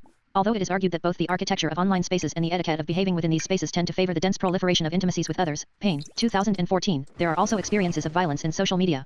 Violence includes not only physical, emotional, and psychological abuse, United Nations, 1979, but also technological abuse, Simonovic et al., 2018. Technology-facilitated violence, or as Susie Dunn refers to it, TFV, Dunn, 2021, is an umbrella term that includes cyberbullying, trolling, Lumsden and Morgan, 2018, online abuse, Matsuda, 2018, cyberviolence, Peterson and Densley, 2017, harassment, technology-facilitated coercive control, symbolic violence, Barrett, 2018, Lumsden and Morgan, 2018, and representational violence, Hall and Hearn, 2019. Research into technology-facilitated violence highlights the extent of gendered violence. Jane, 2016, 2020, Johansson, 2021, Lumsden and Morgan, 2018, which includes rape and death threats, body shaming. Jane, 2016, misrepresentation and presentations of the feminine as aligned with incompetence or deviance. Lumsden and Morgan, 2018. Selves and memes act as violence when used against the original producer's intent or without their consent, violating their agency. Examples include public profile images reused in memes against the producer's original intent and often in negative ways, Senft and Baim, 2015, as well as the recontextualization of nude images, and photoshopping or deepfakes of people into porn images, Dunn, 2021, Hall and Hearn, 2019. Symbolic violence, Laquant and Bourdieu, 1992, has been considered instrumental for examining social media relationships because it provides an explanatory power not provided elsewhere, Lumsden and Morgan, 2018, Skeggs, 2004. Part of this explanatory power resides in how it locates violence beyond physical concepts. In this chapter, I extend on Pierre Bourdieu's idea of symbolic violence, which although limited to Considerations of class and race can also be extended to recognize a variety of other power relationships including gender. Lumsden and Morgan, 2018, McRobbie, 2004. One of the critical aspects of symbolic violence is that it is the violence that is exercised upon the social agent with his or her complicity. Wacquant and Bourdieu, 1992, p. 167, tis complicity commonly. 4. Mapping touch of, ugly, selves, memes, and jokes as forms. 60. Occurs in technology-facilitated violence when victims are culturally expected to remain silent and are often socially disciplined to do so through blame. Marwick, 2017, such as suggestions that they deserve the treatment or were asking for it. Tis is also reinforced by authorities such as police when victims are told to take a little break from the internet or to use less attractive profile images and engage with less provocative politics online. Jane, 2016, p4. TE adage of don't feed the trolls also works along these lines of silencing victims. Lumsden and Morgan, 2018. Symbolic violence and these examples highlight that when we talk about so-called social media, we need to acknowledge the contexts of social relationships positioned in cultural structures. TE complexity of how forms of touch such as intimacy and violence culturally enable and constrain bodies and ways of being requires further consideration. In this chapter, I use the pretty girls' ugly faces, PGUF, meme, and the selves that make up the meme, Know Your Meme, 2021, as an example to consider how the meme is located in social relationships of intimacy in contexts of violence. I employ the FVE fundamentals of touch, discussed in Chap 3, to contribute to a map of culturally meaningful touch, where intimacy and violence, as forms of touch, are examined for how they both enable and constrain bodies and ways of being. In what follows, IFRST discuss the positioning of the PGUF meme and selves, which involves understanding what the meme is, who is involved, where it is located and how the social interaction is communicated through the joke. In this context, I then consider the social relationships of touch as connection and engagement, and contiguity and differentiation, and discuss how violence and intimacy both enable and constrain. Mapping touch through the pretty girls' ugly faces meme and selves. Positioning of the PGUF meme and selves. In considering the social relationships of touch, I will begin with the fundamental of positioning.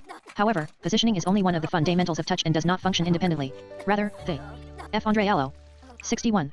Other 4 fundamentals: connection, engagement, contiguity, and differentiation shape aspects of positioning as much as positioning shapes them. For the purposes of this chapter, I will FRST establish the positioning of the PGUF meme and selves before discussing the other 4 fundamentals.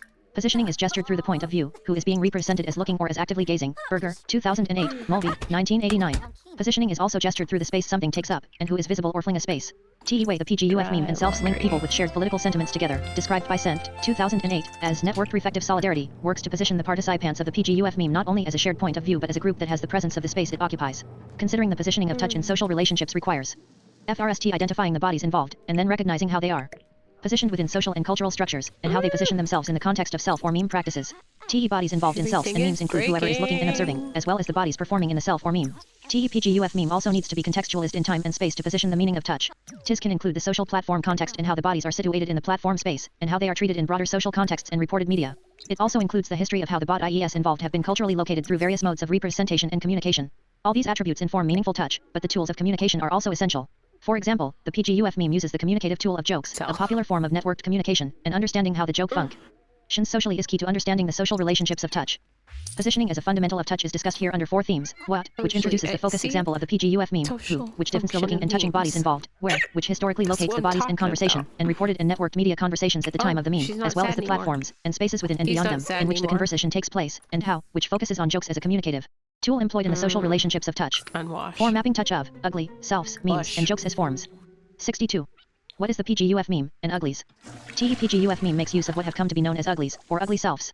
It was Katniss_Neverclean who is claimed to have FRST posted uglies juxtaposed with normal faces on Reddit on July 13, 2012, provoking the popular Pretty Girls Ugly Faces meme, Reddit, 2021a, Fig 4.1. Since then, the PGUF meme has reached viral proportions and has continued to receive contributions to the Reddit community since 2012. Know Your Meme, 2021. Ugly selves are the selves we do not usually share publicly. Some PEOPLE keep them private, and others actively perform them to send to friends or have accounts dedicated to the performance. Te are typically any twisted face or angle that you would not usually want to be captured, or that is considered an improper public performance. TE PGUF meme is not the only version of memes containing uglies, nor are ugly selves limited to memes. TE performance of ugly selves is thought to have FRST appeared on Tumblr, but they are also the topic of many seconds, or secondary accounts, and private Facebook groups. Subreddits, communities within the Reddit social media platform, include You Are So Beautogod, Reddit, 2021b, and Tumblr uses. Fig 4.12 examples of the Pretty Girls Ugly Faces meme. The images here have had a floater applied and color removed to preserve some anonymity when changing the context of the posts. F. Andre Allo. 63. The tags Pretty Girls Ugly Faces, Pretty Girl Ugly Face and Ugly Self. Common hashtags on Instagram include hashtag Pretty Girl Ugly Face and hashtag Ugly Self. Who are the performers of touch? TE bodies involved in the PGUF meme are young women aged in their 20s to late 30s. TE subreddit includes people mainly from the United States, New Zealand, Australia, and the United Kingdom. TE gender of the self subjects is specified on the site by the title of Pretty Girls Ugly Faces that includes girls. TE concept of the feminine in this site appears limite to female bodies as a gender binary. Another site, named HGUF, Handsome Egwisigly Faces, has been produced for male participants. TE gender binary is present in the concept of the male body being limited to handsome, a concept for masculine performance, and the female body to pretty, which suggests femininity. TE bodies involved in a meme include not only the bodies that the meme and selves focus upon, and who is involved in the conversation, but also myself as a researcher. My interest in the PGUF meme was FRST through involvement directly in the Reddit group Eat and an interest garlic. in ugly selves. Later, this site and meme became the focus of my PhD thesis that investigated networked visual social relationships. As a researcher of this meme aiming towards more reflexive research, I note here that I am a cisgendered woman, identifying as she/her, with a mixed Italian heritage and living on Australian land. TIS declaration positions to some extent the ideas and looking practices I have in this context. Where are the bodies located in the practices of touch? TEPGUF meme is located on the Reddit social media platform. TE observations made here apply to selves uploaded to the Pretty Girls Ugly Faces subreddit site between January 2014 and January 2015. TE site is still active, however, posts now commonly include more videos than photos. Form mapping touch of, ugly, selves, memes, and jokes as forms. God, this place is 64. What is going Furthermore, on here? they are not It's often a uploaded dump, as it one looks juxtaposed fine. image. Instead, Oh, the viewer that's has why to it's scroll a through from dump. pretty to ugly. At the time of final edits of this chapter, the Pretty Girls Ugly Faces Pretty subreddit appears to be clean becoming that superseded by the will You Are So help the Cute Oh God subreddit. Reddit's culture and the platform support gendered violence. Masonary, 2017. Masonary, 2015. TE site is well known to be dominated by geek masculinity that privileges the white, non-disabled, young, straight, cisgendered male over other ways of being. Masonary, 2013. Masonary, 2015. P 129. TE Reddit context of dominant masculinity, Masonary, 2015, and toxic culture, Masonary, 2017, is significant for the PGUF subreddit community, which includes female, feminine performances as practices of engagement and connection. I discuss this further later in this chapter. TE memes and conversations of the PGUF site are public, that is. These images and conversations are publicly accessible to anyone with access to the internet. TE presence of the bodies of young women in an openly public space is significant, as such exposure has a long history of being considered limited and taboo.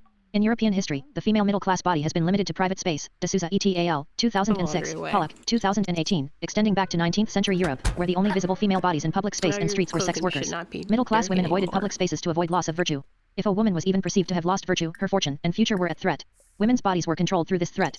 To avoid criticism, women who needed to move through city streets were chaperoned and dressed their bodies in homogeneous dress, covering even their faces with veils of lace. Kessler, 2006. TE idea of female bodies being limited to private space and immoral when in public continues into recent history. TEPGUF meme was at its height of popularity during 2012 to 2015, Know Your Meme, 2021, a time in which media reports and online comments targeted selves performed by young women as something immoral. Burns, 2015, echoing the ancient view of women performing in public space. Kessler, 2006. F. Andre Allo, 65. How the interaction is communicated, the joke. TE joke is a popular and common communicative tool in network social relationships and has long been recognized as a central aspect of digital cultures. Albury, 2015, Andre Allo, 2017, Schiffman and Blondheim, 2010, and Indeed Memes, Davison, 2012, Dynal, 2016, Milner, 2018, Schiffman, 2014b. In conversation, jokes enhance interactivity by functioning as relief and exposing incongruity, and they can also be used to imply superiority. Billig, 2005, Lynch, 2002, O-Ring, 2010, Schiffman, 2014b. In these ways, they provide cohesion and intimacy amongst the participants of the visual conversation. Although we often conflate things that make us laugh or are comical with jokes, something comic is not necessarily a joke. Freud, 1976, pages 39 to 40. Essentially a joke deals with exposing social or cultural taboo, while something comic is humorous but does not specifically deal with such taboo. TE social function of jokes has also been explained through release theory, Spencer, 1875, as cited in Freud, 1976, enabling the discharge of pent-up tension and anxiety. Freud drew on the work of Kuno Fischer, 1889, as cited in Freud, 1976, and Teeter Lips, 1898, as cited in Freud, 1976, to begin to distinguish the joke from the comical, explicitly locating the difference in active behavior in relationship to the object. He wrote, the characteristic which distinguishes the joke within the class of the comic is attributed by Lips to action, to the active behavior of the subject, but by Fischer to its relation to the object, which he considers as the concealed ugliness. We don't know what page we're on because it's broken. Okay, 75 out of 100. Okay, so right here is where we're pausing for now. Highlight with a yellow. And I think I'm just gonna stand up and walk around a bit. Cause, ow, my leg.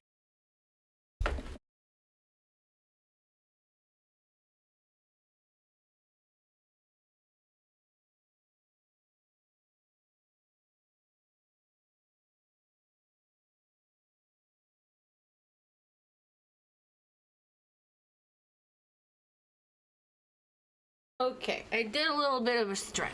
Ow! Oh god!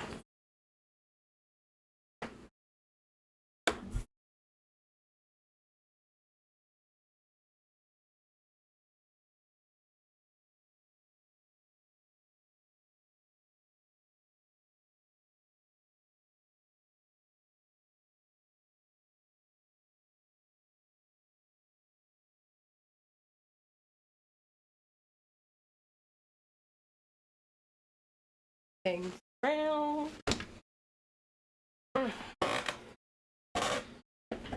And here we are.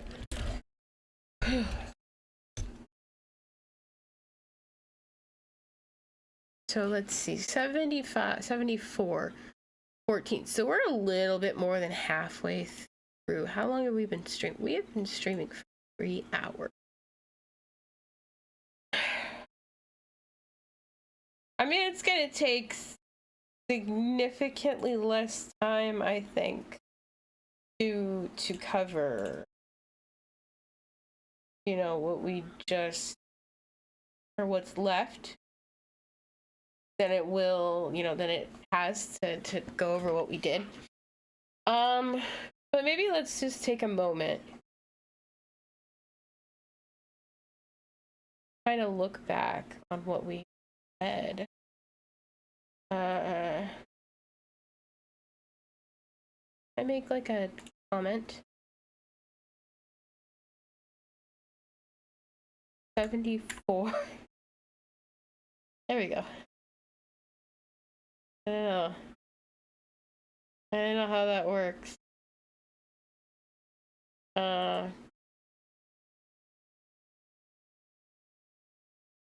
Anyway, so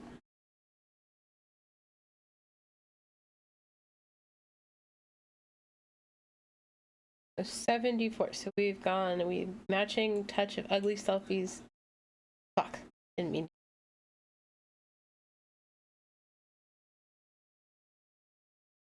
Mapping touch of ugly selfies, memes, jokes as forms of intimacy and violence. How touch works in everyday network social relationships, visual social relationships, and meme selfies, and how they imply touch.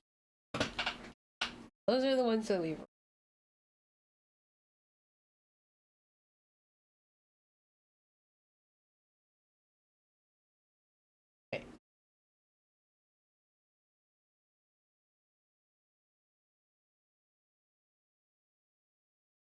I can just click the chapter.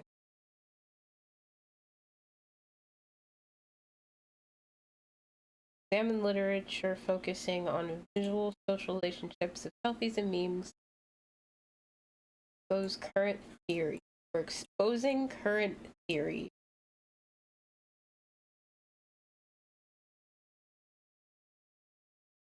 Photographs are more than just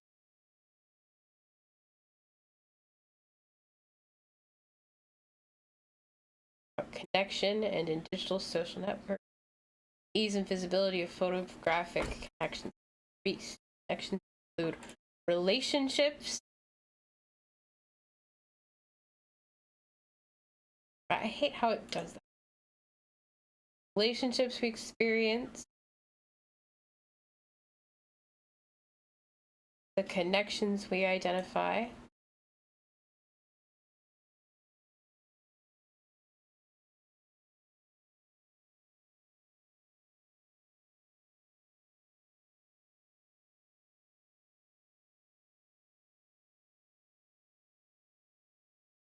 a sort of umbilical cord links the body to the photograph thing to my gaze. Skin I share with anyone who.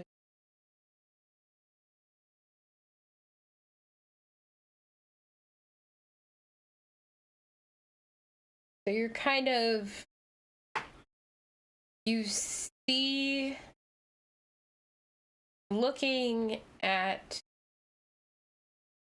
a photograph,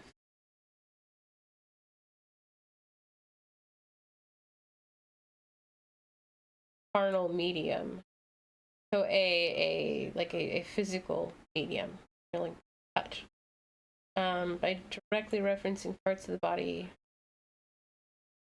Photography is embodied experience connecting the subject to the viewer. So like, you see things, but you also associate the things, you know, the symbols that you're seeing with things that you can touch. Meaning and meaning making every day.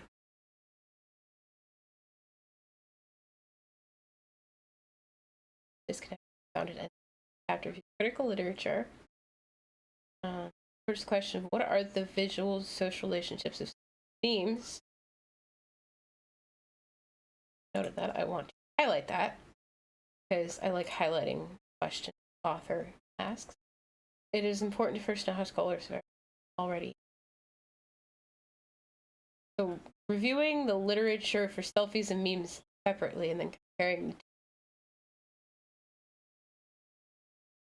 I argue, although networked photographic practices have not yet been explicitly and deeply examined as forms of touch and touching have formed part of the academic discussions grappling with ways to describe visual social relationships of selfie memes. What does that mean?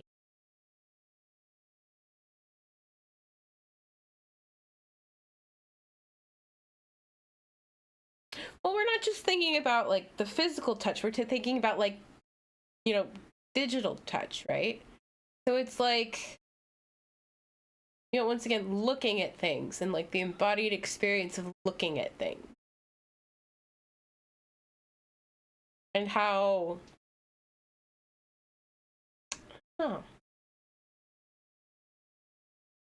I'm grappling with it. I don't know if you can tell, but I'm grappling with it. And it's it's the early stages where we're just reading things and we're kind of like thinking about them and we're kind of like trying to assimilate them into what we already know. Touch acts as a central aspect of visual relationships. So like, I go to Target and I see things and I'm like, I want to touch that.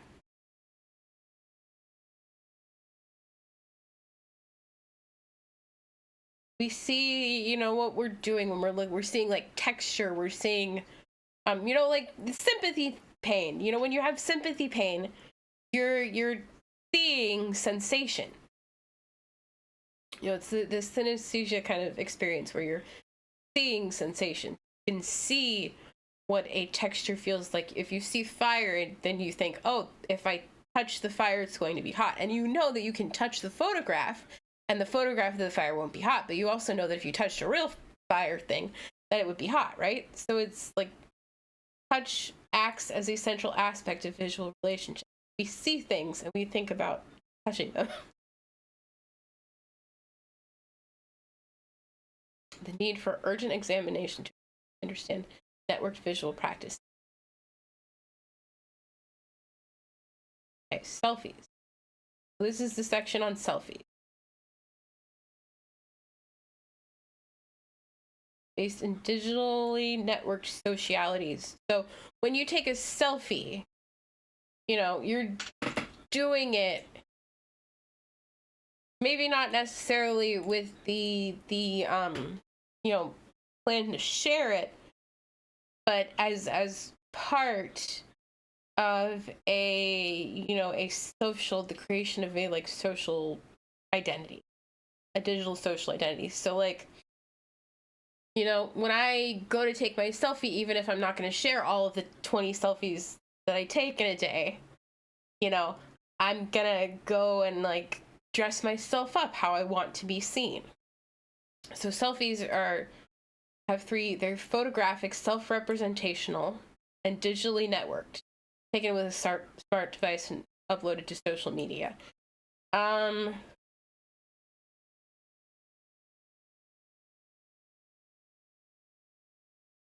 main property of selfies that has evolved beyond traditional photography is the digital network and reliance on a smart device.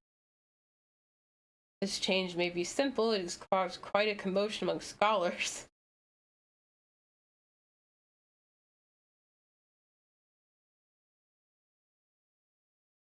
One of the issues, photography is essentially a practice of looking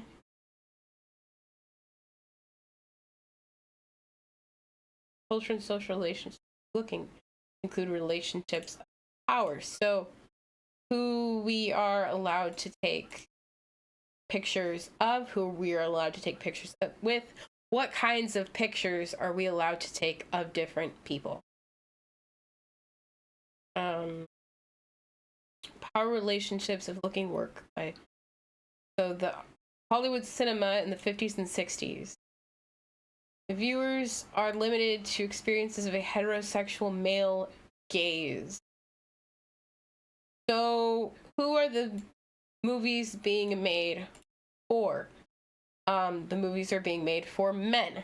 So viewers are limited to an experience of a heterosexual male gaze.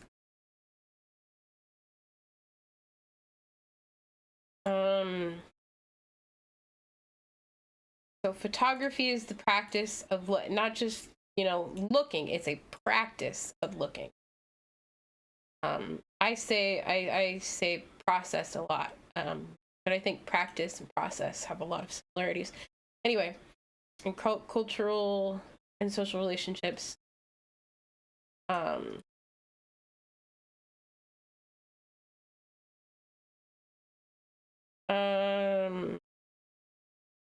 so like men act, women appear. Although these concepts of gaze and power are limited to a gender binary, I mean, I think you, especially considering 50s and 60s cinema, I think you could, expand that out to a, like race where, like, what kinds of roles are Black people allowed to appear in versus what kinds of roles are white people allowed to appear in. Who is it? The woman who was Mammy in Gone with the Wind. That's, Mammy is one of the few roles that Black women were allowed to have, working in service positions for white people in the, 50s, 60s, for the 50s and 60s, after the 50s and 60s too, Jesus Christ. And at the same time, she won an award for that role. So it's like, it's what kinds of, how are the power relationships working? And where are people limited to performing? And how are people being coded?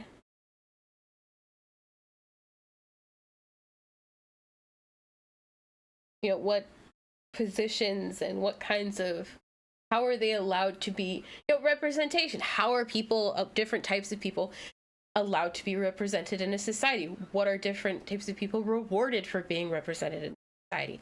How are different people punished for representing themselves outside of that, not just the gender binary, but, the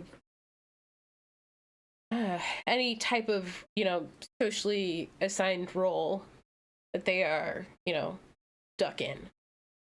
So, an agency, of course, agency as well. Who is allowed to have agency in movies? I mean, I think that's, even if we're talking about 50s and 60s cinema, especially if we're talking about 50s and 60s cinema, Jesus Christ, it's a, there's intersectional issue. I mean, there's an intersectional discussion that can be had about this issue. But anyway, the cultural, social power relationships of looking have been disrupted by selfies. So people get to choose how they are representing themselves. One of the things, there's this like a social movement. What is it called?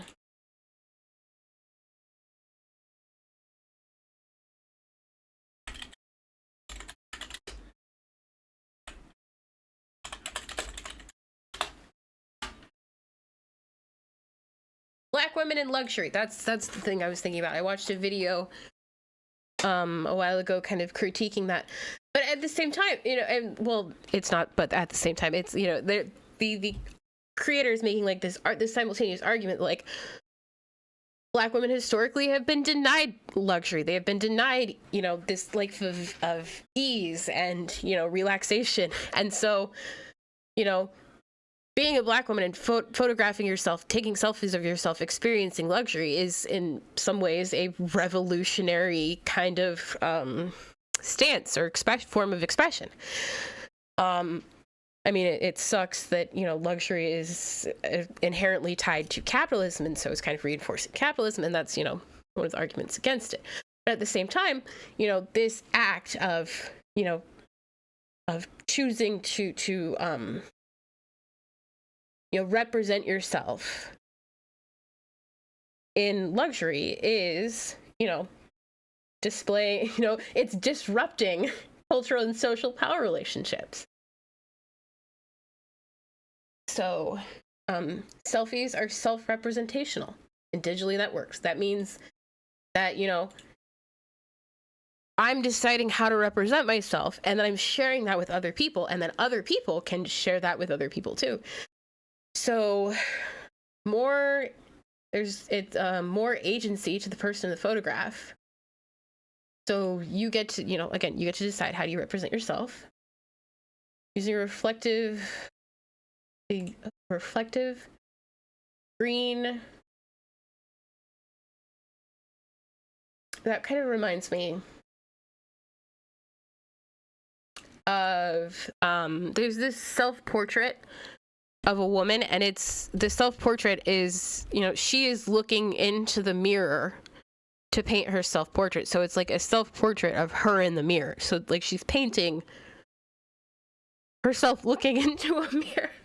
I mean, it's kind of like, like a rabbit hole to think about, right? But, it's, rather than being subject to an external gaze, even if it is her own, she is looking at herself in the mirror, and she's viewing herself, and she is representing what she is, viewing of herself. Agency. There's also agency attributed to the sharing of selfies. The selfie producer initially chooses. Traditional power. Wait, hold on. The selfie producer chooses to share how they want to be represented. So you can choose, the social network that you post your selfie to. You can choose,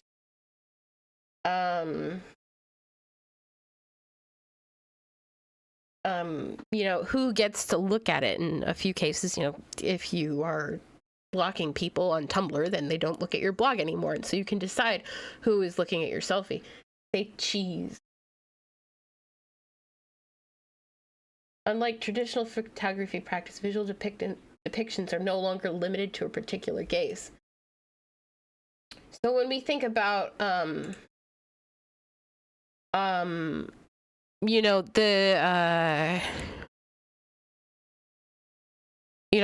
during the 50s and 60s, they're making movies for a white male audience.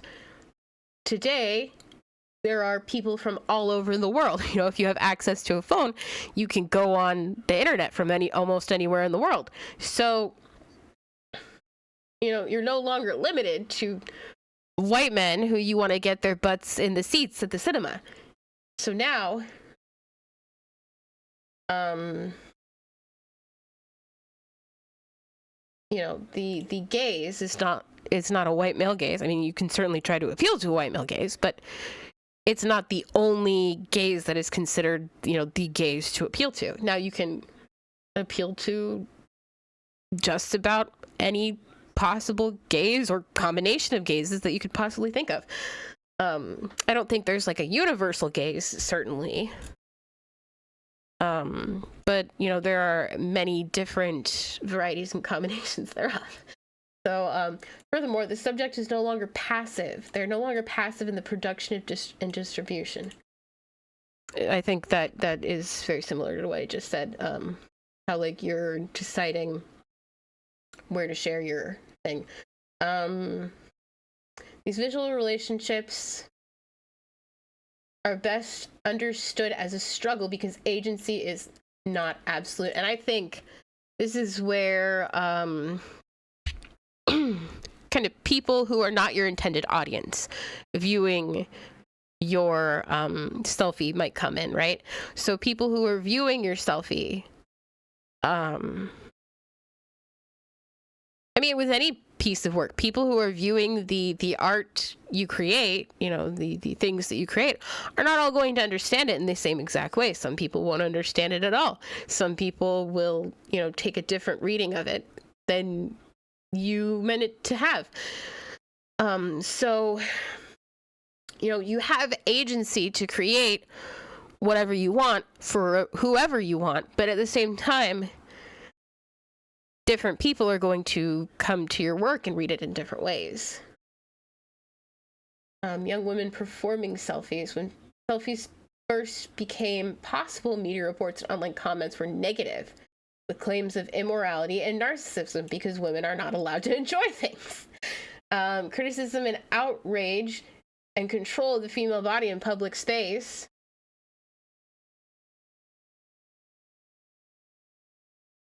I mean, I think that's what it is. If you're telling a woman that it's, immoral and vain and narcissistic to take a picture of herself and share it with her friends, like, your brain is kind of broken. You need to go outside. But also, a lot of these people are already outside because there's a long European history dating back to the 19th century where it's considered immoral for women to be visible in public spaces. We live in a society. The focus on selfies is problematic for specific groups of people, presents an observation of socially and culturally constructed power relationships. There's a struggle between women practicing agency and representing themselves, and the criticism that aims to maintain control of female bodies. Because if you're telling a woman that, like, she shouldn't be able to take selfies, then you're trying to control what she's doing with her body. The ways that people lose their agency when images themselves are used beyond the original intent. They mention it later, but, like revenge porn or taking people's selfies and the what is that transvestigation shit? Don't look that up. That's awful. But people will take images and they'll, like, drop pictures all over it and be like, yep, this person is trans. So that image was not intended to be for that purpose, but at the same time, somebody's going to take that and do that. Focusing on how agency of selfies and agency in digital networks is both enabled and constrained. So the grab and the skin of the selfie. I guess we're going to find out what those are. A signifying descriptor of the gaze in initially networked context. In digitally networked context. Jesus Christ. How did I read initially from that?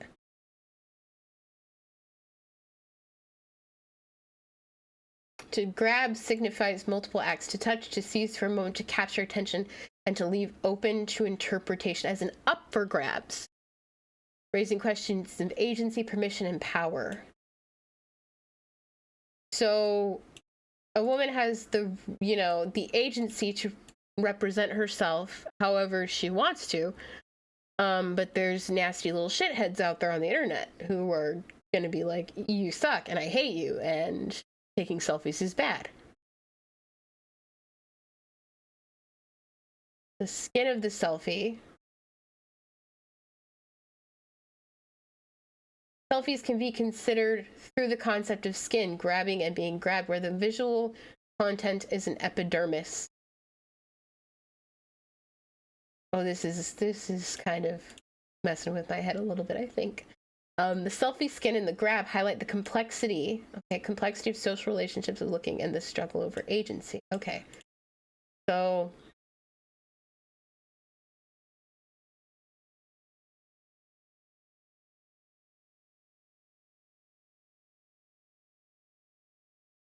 selfies are at once embodied and active and meaning making.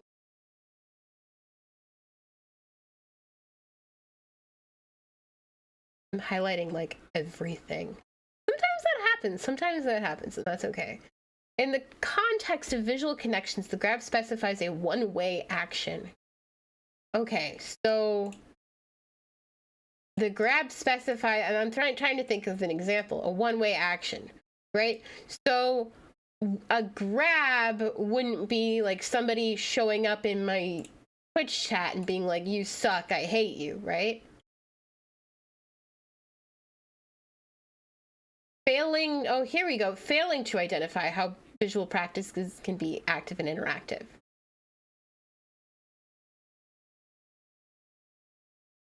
prior to networked visual relationships, identify how the gaze of the person depicted is the gaze of a person. The gaze of a person, of the person depicted in an image is active. So, I mean, I'm not really in an image right now, but my gaze is active. Direct eye contact can demand engagement with the viewer. So if I turn on the thing and I look straight into the camera, I'm demanding engagement. Looking away from the viewer invites the viewer to look upon the person represented. So if I'm looking at the camera, I'm like, bitch, my eyes are up here. If I'm looking away from the camera, I'm like, yeah, you know, have a little bit of fun with where your eyes are looking, you know? Although the term the grab appears limited in some ways, it was intended to consider more than an emphasized initial grab. Despite its limitations, the concept of the grab is essential to academic literature and early discussions of network visual practice. A grab is a form of touch and connection that begins to locate a practice of touch. Okay, so the grab. Let me go back up here.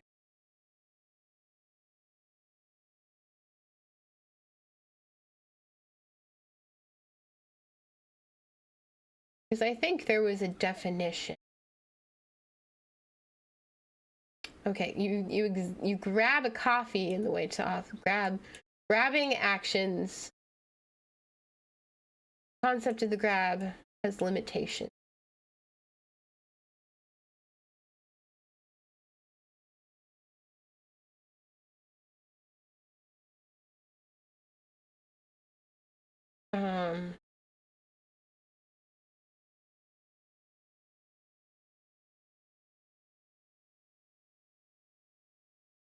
It was intended to consider more than the emphasized initial grabs. So there's like the way it grabs your attention.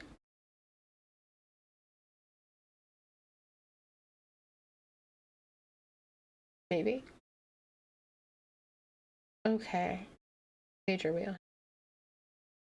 I think see, mine says 30 and this is 20. Who knows?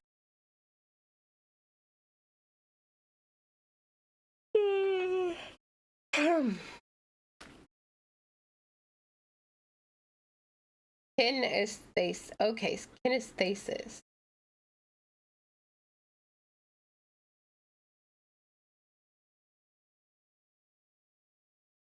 Within the concept of kinesthetic sociability, the idea of selfies as embodied recognizes how they are a constitutional part of the self and how we interact with in a larger digitally networked body or corporal reality and digital media.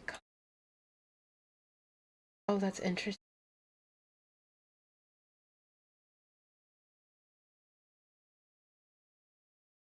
How we interact in a larger digitally networked body or corporal reality and digital.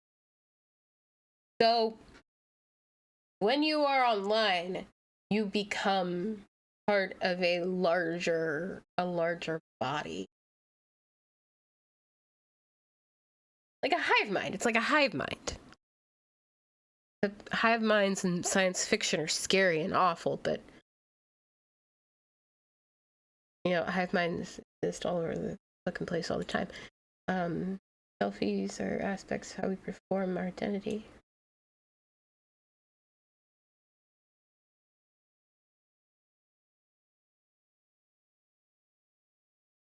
Person in the image appears to be physically reaching out to touch or embrace the viewer, gesturing in a physically intimate connection, reducing the space between selfie subject and the viewer. Oh, I love that. I love thinking about that like that.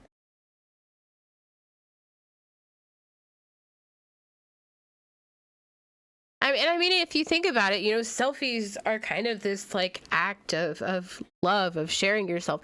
And of course, sharing yourself within this context of people who are, trained to be incredibly, society trains women to be especially self-critical of their appearances. And so, taking a picture of yourself, taking a selfie is an incredibly vulnerable act.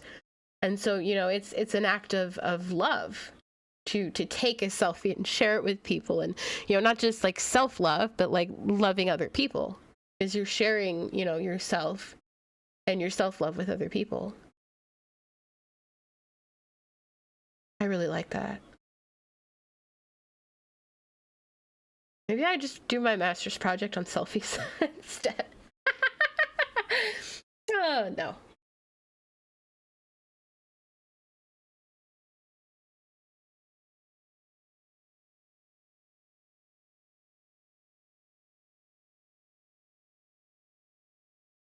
Mm.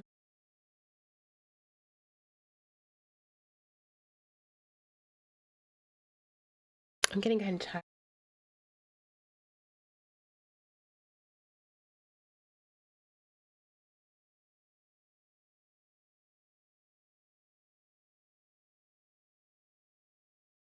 We've been going